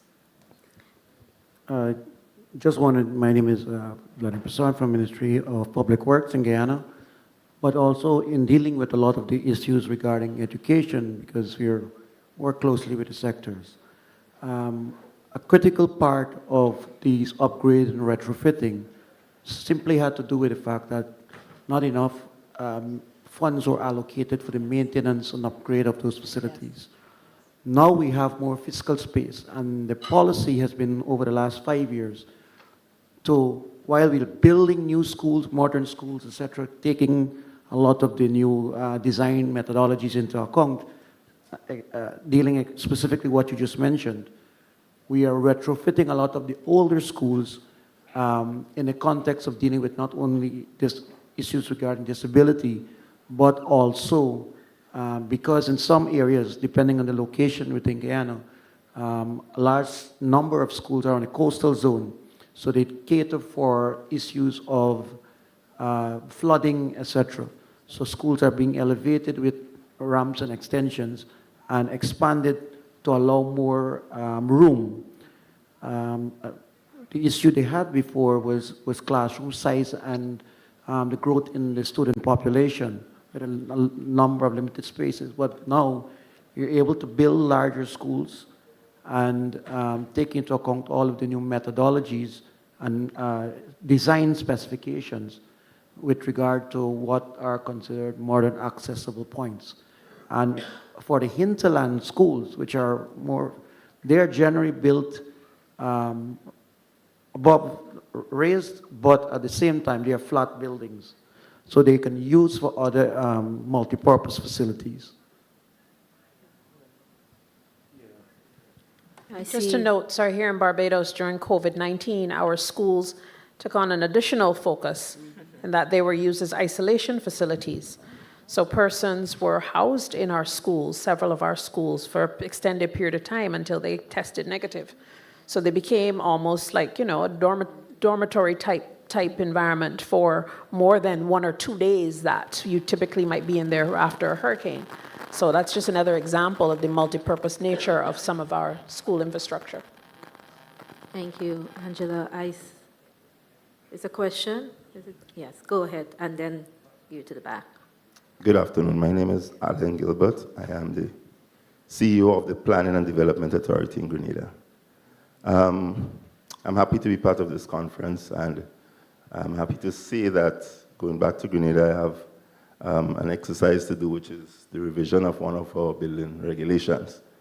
And I see a number of things now that I have to go back with, including, and to answer the question, including in the code that at least all public buildings, institutions like schools, churches, and so on, and look at other buildings be fitted with all the amenities and facilities for disabled and the like, and the gender and so on.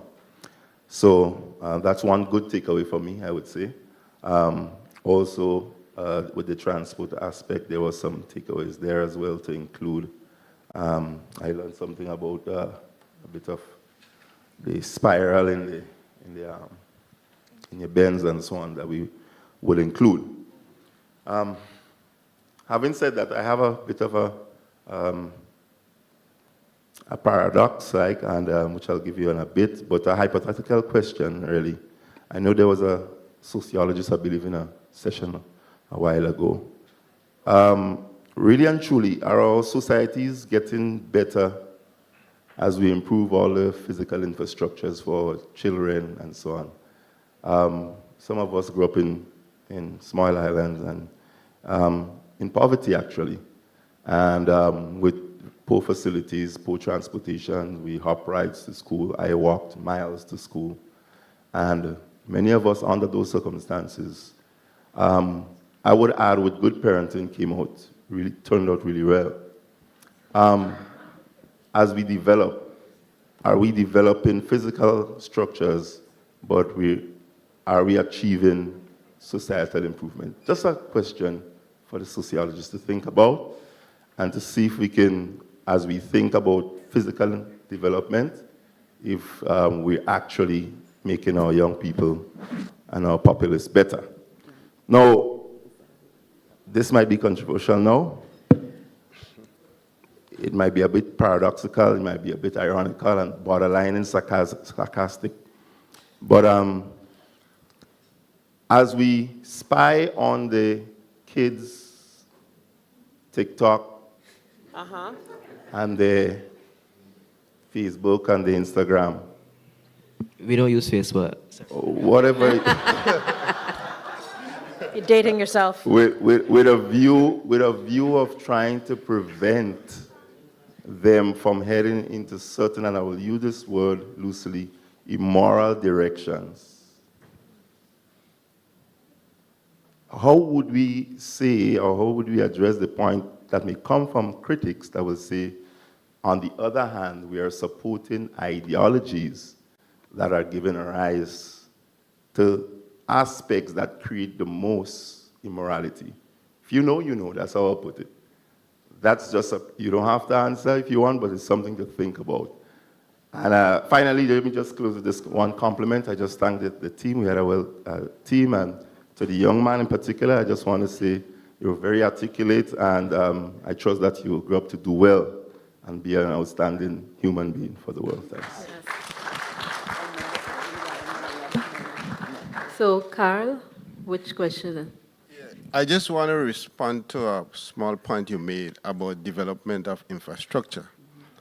Now, it's easier to develop infrastructure than to change people's attitude. Now, development is about change, and change for the good, and it's about changing people. So, for instance, with disability, there are a lot of stigma attached to it. And changing infrastructure alone will not make the change that we require, but we also need to remove the stigma that is associated with persons with disability. And so I think they need to go hand in hand, and if we can get that, then I think we will be on the right path.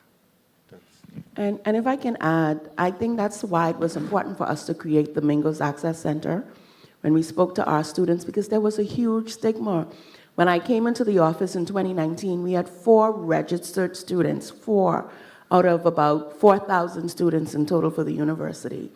And because of the consistent and steady representation and visibility and the creation of the center, they're proud to be a registered student. We are now up to 200 registered students within our space, and they're bringing their friends in, and they're not scared to say, I'm registered with the office. I not only get academic accommodations, I get student support services, I get resources that I use on my phone, right, independently. I don't have to beg for it. I didn't have to put up and save my lunch money for it. These are resources that are there, and I just didn't even know it was there. So that also helps with the stigma, even within our community, but it also helps our allies, which are all of you. You are allies, because you're in this room. And if I wasn't in this room, would we have this type of conversation? We need you to have these type of conversations, even if I'm not in the room. So our goal is to give you the tools, to give you the resources, to give you the knowledge, and hopefully to give you the will to show up in these spaces and ask those questions. How is the infrastructure impacting social inclusion, culture? How I'm able to squeeze that extra cent or just increase a little bit of sweat equity or even debate to say why we need to include this. So to answer your questions, I think that the built infrastructure that we're working on, even though my parents may not have had it, I'm sure they are proud to see that their daughter today is sitting on a stage and being able to share the knowledge that I've gained, not only technically or credentialed, but through lived experience that as a disabled person. Thank you, Erin. For sure. There's a question, the gentleman at the back.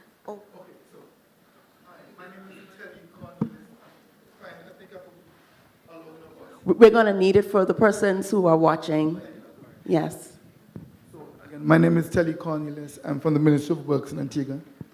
I'm agreeing with everything that has been said there now. I really do appreciate the discussion, and I think, yes, we can all go for what has been said. But here's my question.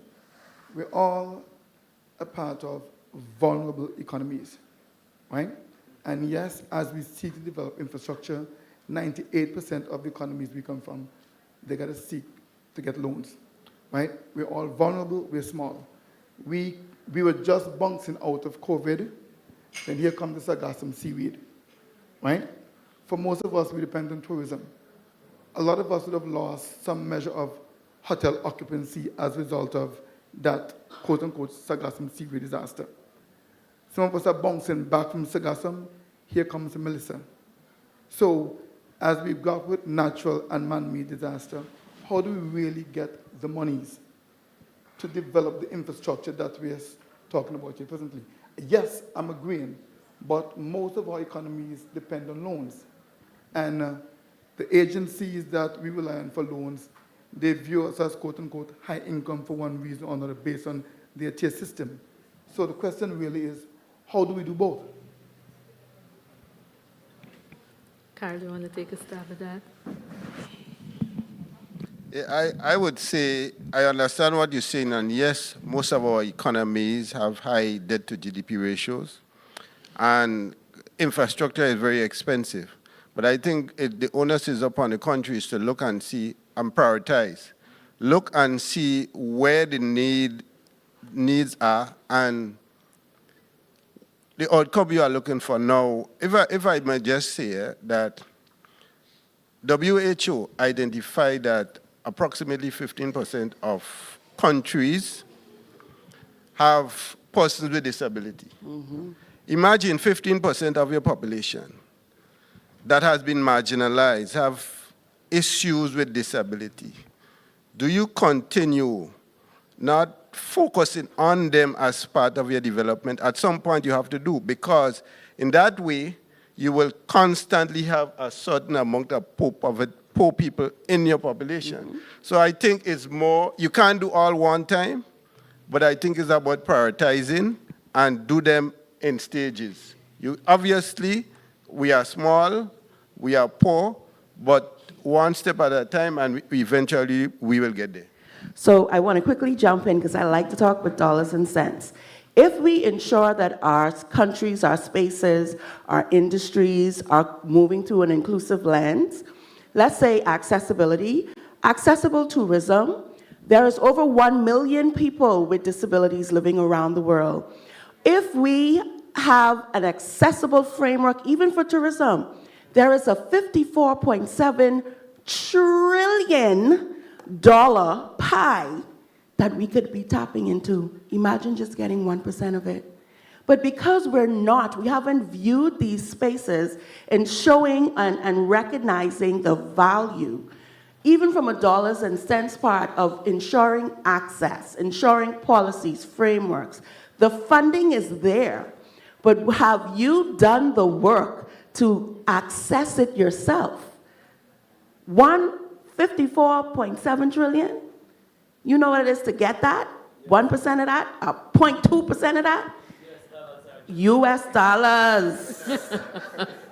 And so it is important when we talk about funding, we're all looking for innovative ways. Why haven't we looked within the disability inclusion lens?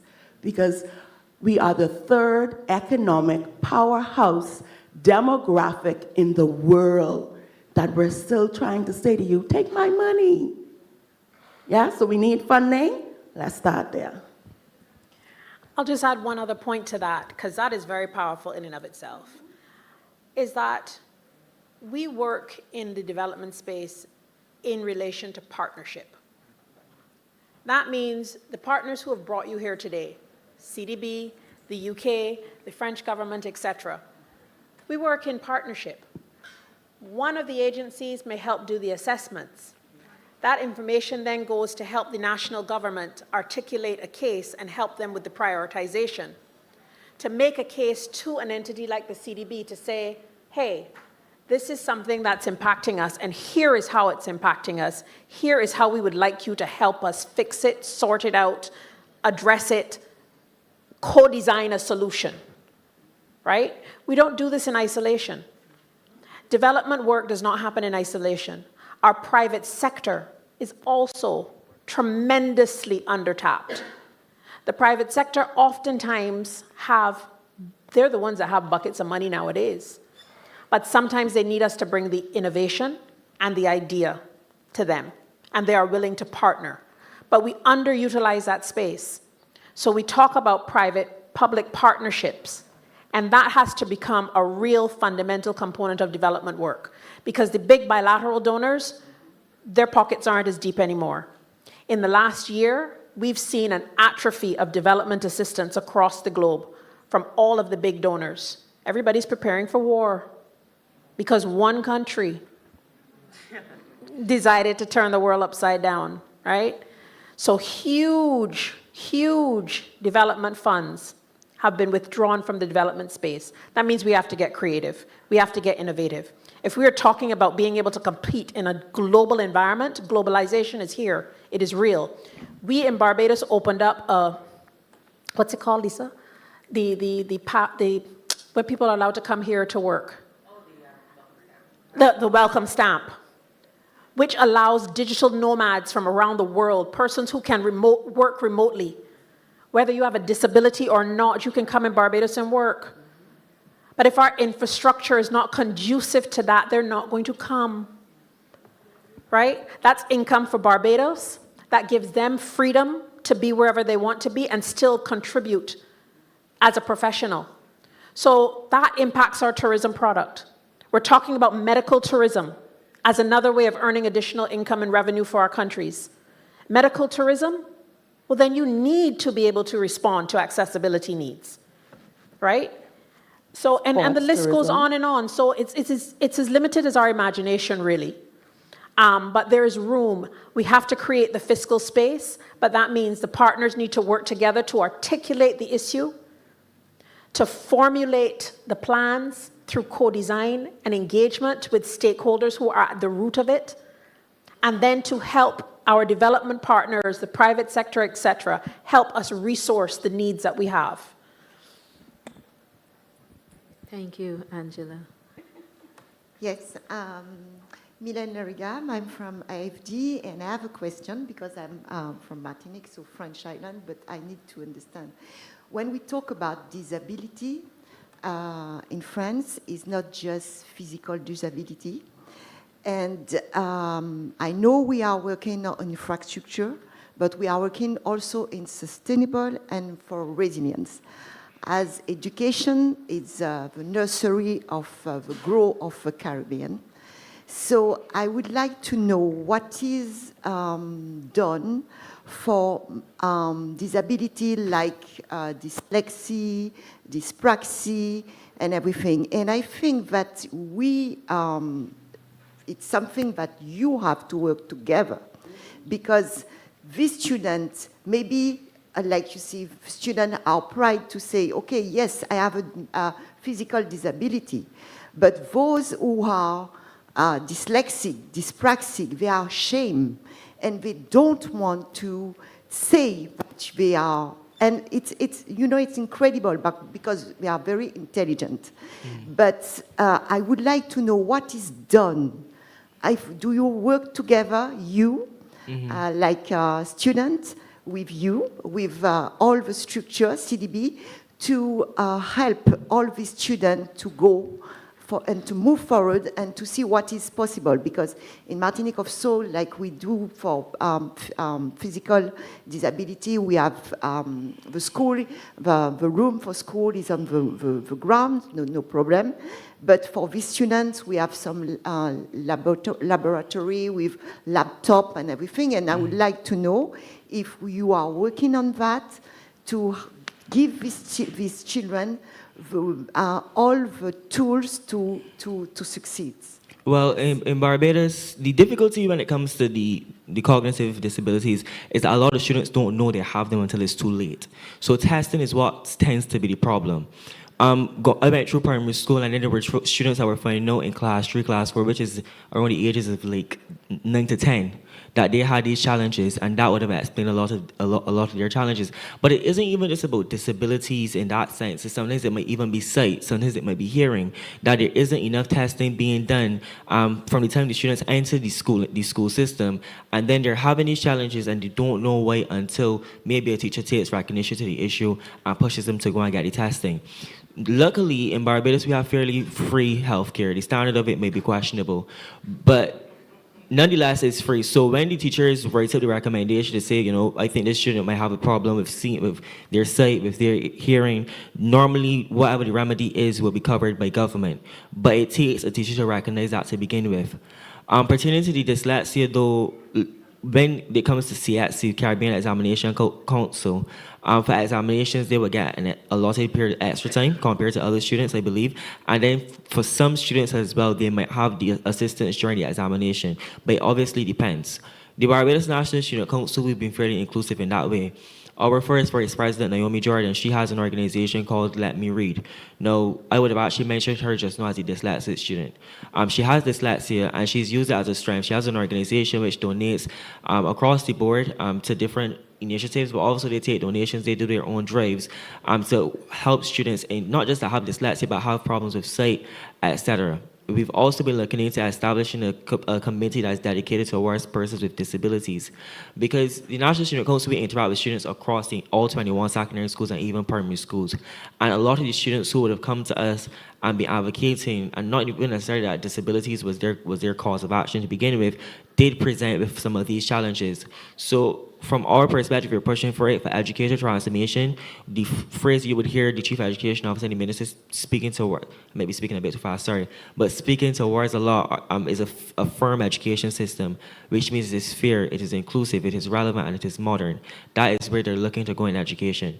So on our part, we're trying our best to continue to advocate and to push for these changes and even put structures in place in our own organizations to ensure that advocacy is maintained. But from the government, we have been seeing positive movements in the direction of it being inclusive and also catering to the needs of these students. Erin, 1 minute. And so to expand on what he is saying, you're absolutely correct. Disability varies. And so you have the physical disabilities like myself, where you can use your naked eye and you can see that the person has an amputation or they're blind or they're deaf or their mannerisms might be such certain cues. Then you have the invisible or what we call non-apparent disabilities, which are learning disabilities, neurodiverse, autism, Down syndrome, but also psychosocial disabilities, which is termed for mental health, depression, anxiety, those things that don't present itself so frequently. The reason why you're not hearing much about it is because it's not safe to come out. I shared during lunchtime how I went to jobs and I was great on paper until I showed up with a pair of crutches. And because it then evokes your personal bias of why I shouldn't hire that person versus imagining me looking a certain way from my paper and my expertise. And so for a lot of us, we don't say we have a disability. For students, a lot of them say to me, Ms. Brown, I don't want to be treated different from the rest. I don't think I should get extra time. Or a teacher will say, if I do it for one, I have to do it for all. This is your right. And this is what we have to understand. It is a right to be supported. It goes from our constitutional rights to our acts to our human rights-based approach. And so changing that dynamic is going to remove that stigma. And it has to be consistent, and you have to address your own personal biases. Because if you didn't meet me on this stage, and I came to you for a vacancy in your job, when I pulled up in my wheelchair or my prosthetic or my crutches, would you still continue with the interview? Sometimes it's just not safe. Thank you. Thank you to the panelists for your thought-provoking insights and your shared experiences. So as we bring the session to a close, we've heard today that inclusion is not a luxury, but a necessity for resilience and equitable education. These design decisions have real consequences for equity and access. Community and student voices are essential to success, and partnership between donors, government, and advocates are critical to making inclusive infrastructure a reality. I thank you all, and I hope you enjoy the rest of the conference. Thank you. Thank you so much to Nicola, our moderator. And of course, I want to take this opportunity to once again acknowledge our panelist, Javariah Young, who's the president of the Barbados National Students Council. Javariah, how old are you? 17? 17, okay. All right. Also, thank you so much to Carl Pivot, the Senior Operations Officer, Social Sector Division of the CDB, Ms. Angela Davis, the UN Women's Planning and Coordinator Specialist for Barbados in the OECS, and of course, Erin Brown, Disability Inclusion Consultant with the Erin Brown Connects Disability Advocate and Inclusion Management. Thank you all so very much.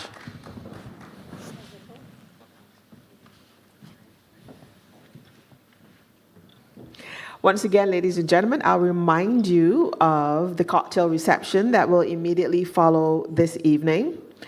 Gather, Grow, Galvanize, Connected Communities, Collective Futures.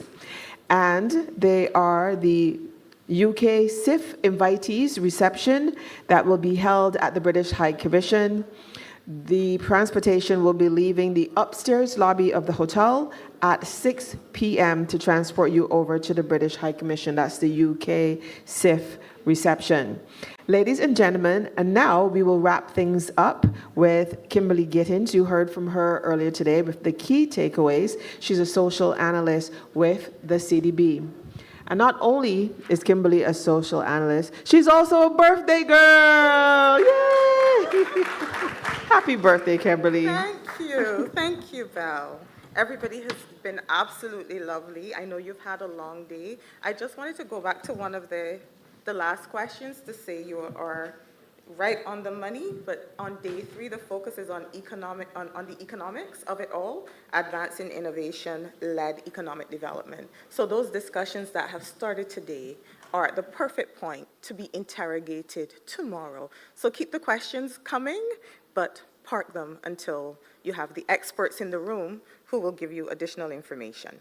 So without further ado, I'd like to wrap up day 2. So we started this morning with Dr. Baptiste, the Division Chief, Social Sector Division, with whom I have the opportunity to work every day. And he made a key point. He talked about the 3 Ps: people, purpose, and possibility.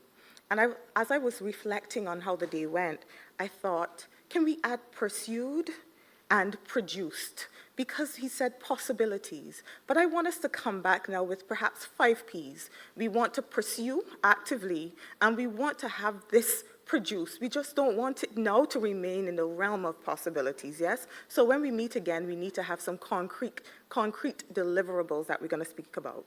And permit me, as a social analyst, I'm always following the jargon, the slang, the language of the young people. My sons are 15 and 20, and they tell me their friends think I'm cool. So I will add a 6th P. So we have people, purpose, possibility, pursued, produce, period. Okay? Good. So today we talked about social inclusion and gender equality. We looked at a number of sectors. We looked at thematic areas: education, ports, roads, transport. We looked at education infrastructure, housing, public parks, procurement and leadership. Just rich discussions. And there were a number of emerging similarities, underlying similarities across the panels and the presentations. And I have some key takeaways, which is why I'm here to wrap up. But before I get to my key takeaways, I want to know what yours are, just from 3 people. Now, usually when you're at school, the teacher delivers the content, and then you have a bit of a quiz. This is not a quiz. We just want to know. And some of you started to share what you will do on return. And I know there's some persons who are in the room who've been actively listening, who've met me in the corridors and said, these are some of the things that have resonated with me that I will take away. There are 2 on standby. I'm not going to call anybody out, but I know who you are. So I'm going to turn over to the 2 persons who are eagerly waiting, and then I'm going to hear from 1 additional person. So 1 at the back, 1 at the front. Do we have mics that we can pass around? So just really short and sharp, 30 to 60 seconds. I'm timing. because I know people have traveled, you've listened a lot, and you've got things to do after the work. So we want to respect the time. 30 to 60 seconds each intervention. 3, yes. Good evening, April Thomas, Turks and Caicos. I'm happy to be here. The session today was very informative and insightful. One of the takeaways for me is going back to Turks and Caicos, where we don't actually have a public service transportation bus system. So it's like, okay, how do we allow access to persons to be able to maneuver to and fro? We have what we call jitneys, but they're not regulated. The other takeaway also in terms of the last session, inclusion with education and so forth. While we have in the last 10 years or so been focusing on special needs, what about the physical disabilities? And also what about the limitations in the workplace? Those are some of the things that we don't really look into. So that's one of the takeaways that I'll be more than happy to take back with me to Turks and Caicos. Great, thank you so much. Okay, good afternoon. My name is Amos Hippolyte. I am from the Helen of the West, St. Lucia. What resonated with me throughout the presentation is that infrastructure must work for all, for everyone. And typically, what we find out for us as engineers is that what comes to our mind first is the physical infrastructure. But I'm happy that being here, that the level of sensitization and the level of, through the presentation, we get a real life experience of others in terms of how these things are actually incorporated into projects and the various resources or tools that are available to allow us to be able to conduct initial screening, assessment, and to ensure that our designs responds well and is functional to the social needs of our people.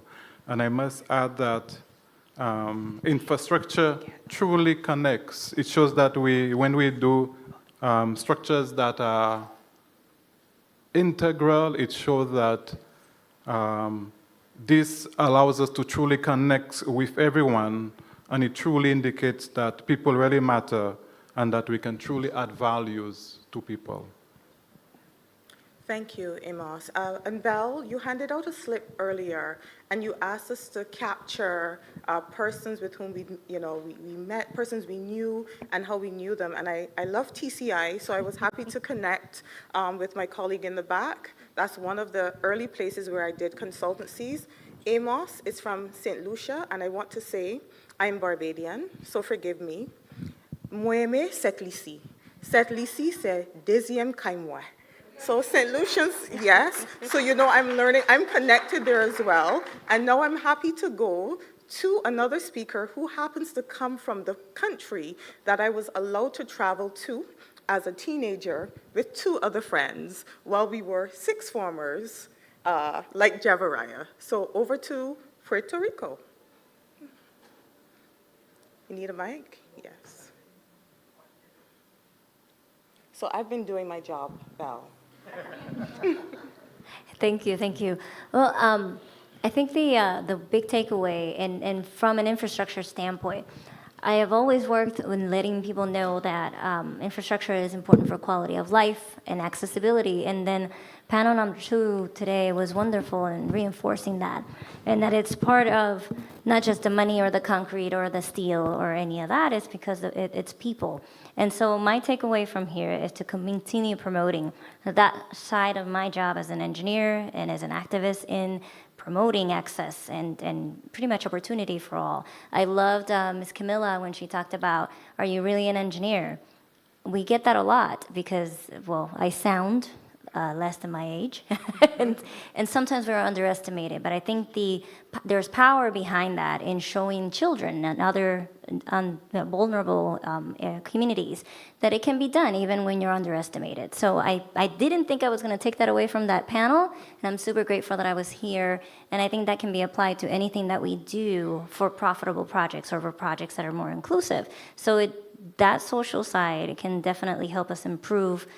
At the end, what we're trying to do, right, is having better projects and better infrastructure and more quality of life for our people in the Caribbean. So thank you for having me here. I'm super happy to be here. Thank you for those reflections. So we've heard from the three. I don't want to, on my birthday, not open the floor if there's one final burning intervention, and it's the birthday woman's prerogative. I'm going to take one more. Any other burning questions, we're going to part until tomorrow, or we can talk about them at the cocktail reception.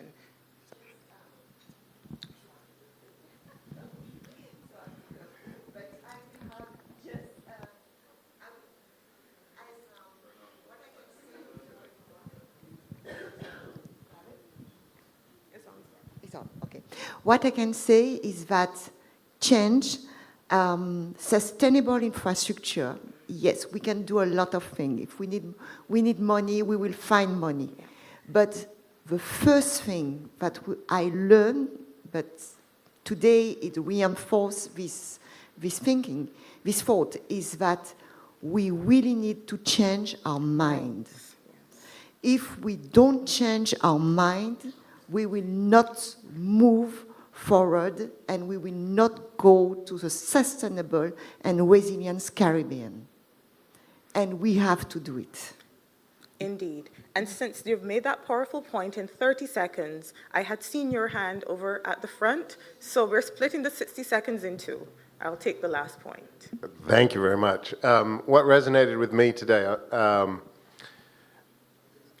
is we heard this morning some incredible examples of products we all use that came from designing for people who have less ability or different abilities. And then we heard this afternoon from Erin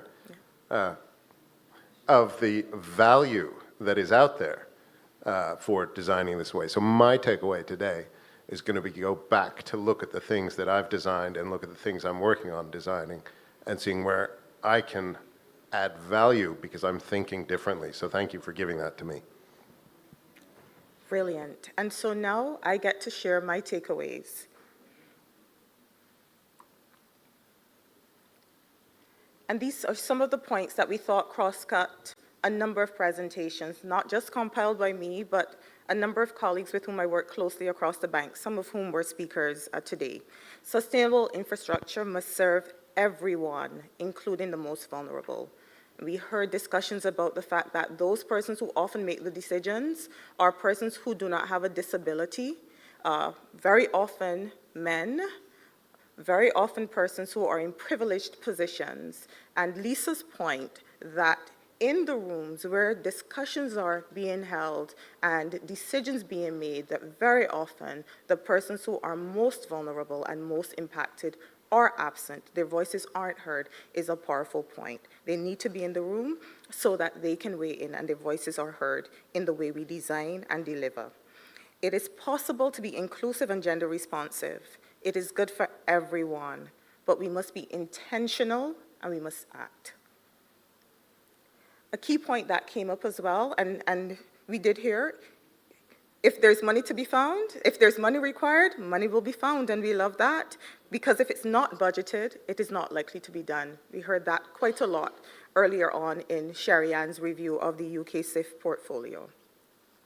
Early and meaningful engagement is essential for success, for ownership, for trust building, for the kinds of positive outcomes we want to see. We need to start early, we need to be intentional, but engagement needs to be meaningful. And there was a point made about persons, I think it was Angela on the last panel, going back to the persons with whom you consulted. You have to have a bidirectional flow, you have to have a closed feedback loop. So engagement must be dynamic, it must be ongoing, you must go back to the persons with whom you've been consulting.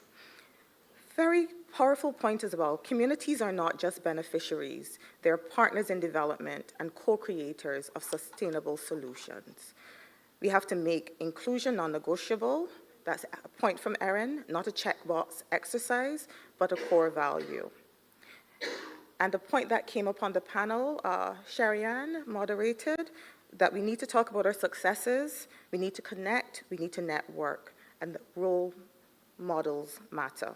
I want to close on these key takeaways by drawing from, and it's a modification of something that has been said multiple times earlier on again in the review of the UK SIF work, a point Erin made, and it really aligns with an extract from a statement that the president of CDB, Daniel Bess, made during the recent Caribbean Disability Conference. Inclusion is not charity, it is justice. It is not a favor, it is a right. And Erin made a key point at the end, toward the end of her presentation about dollars. And the research shows that gender equality and inclusion make good development sense. Yes? So it's about rights, it's about justice, but there's also the economic benefit of doing the right thing. Now, who wouldn't want to do the right thing and benefit from it in multiple ways? So those are messages we have to bear in mind. So before you go, I know for some of you, what we've discussed here over the course of the day is relatively new. For some of you, this is what you do day in and day out. We're not going to leave you empty-handed. We're not going to send you away with nothing that you can use to follow up on what we have discussed today and perhaps what you want to look at going forward. So what we've been doing over the past few months is putting together a set of resources. We've got a repository that I would like to share with you. It's on a Trello app, so you will have to download an app, so forgive us. But it's a digital visual archive. It includes a number of toolkits, video presentations that we saw today, good practice ideas, and some projects and tools that are works in progress. And this itself is a work in progress. But it's a live link, and you can check in from time to time so that as we update the information that is there, you are getting new information in real time. And of course, you can circle back to me. So I would like to ask our technicians if they can click on that link. Is it possible for you to click on the link so that I can run the video? And I was trying to be environmentally friendly, so I've got just a few hard copies, not many, because we are going green. But for those of you who still prefer the touch, yes, just a minute. For those of you who prefer to scan, I can share this with you, but we're going to run the video, and then I have a few copies for you.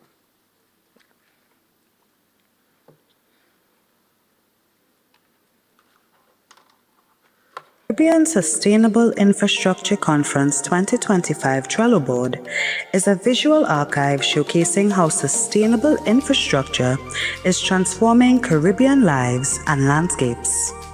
Rooted in the principles of gender equality and social inclusion, it highlights people-centered designs that advance equity, resilience, and opportunity. It also explores educational and community spaces as social anchors, showing how inclusive planning empowers women, youth, and vulnerable groups. Scan the QR code to explore these stories, resources, and insights now. And follow us as we expand the board with additional content post-conference.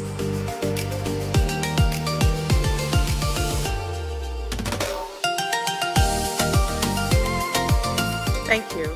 Just confirming that we will have the video running tomorrow, so that for those of you who don't have the hard copies and who've not had an opportunity to scan the code as the video was running, you can always follow up. I just want to close with a reminder: gender equality and social inclusion are powerful drivers of economic growth, innovation, and social stability. I'm heartened by the discussion we've had today. I'm really keen to hear more about the commitments you have made and the actions you're taking on your return. I thank you for your rapt attention, for your active participation, and I wish you a wonderful evening. Thank you very much.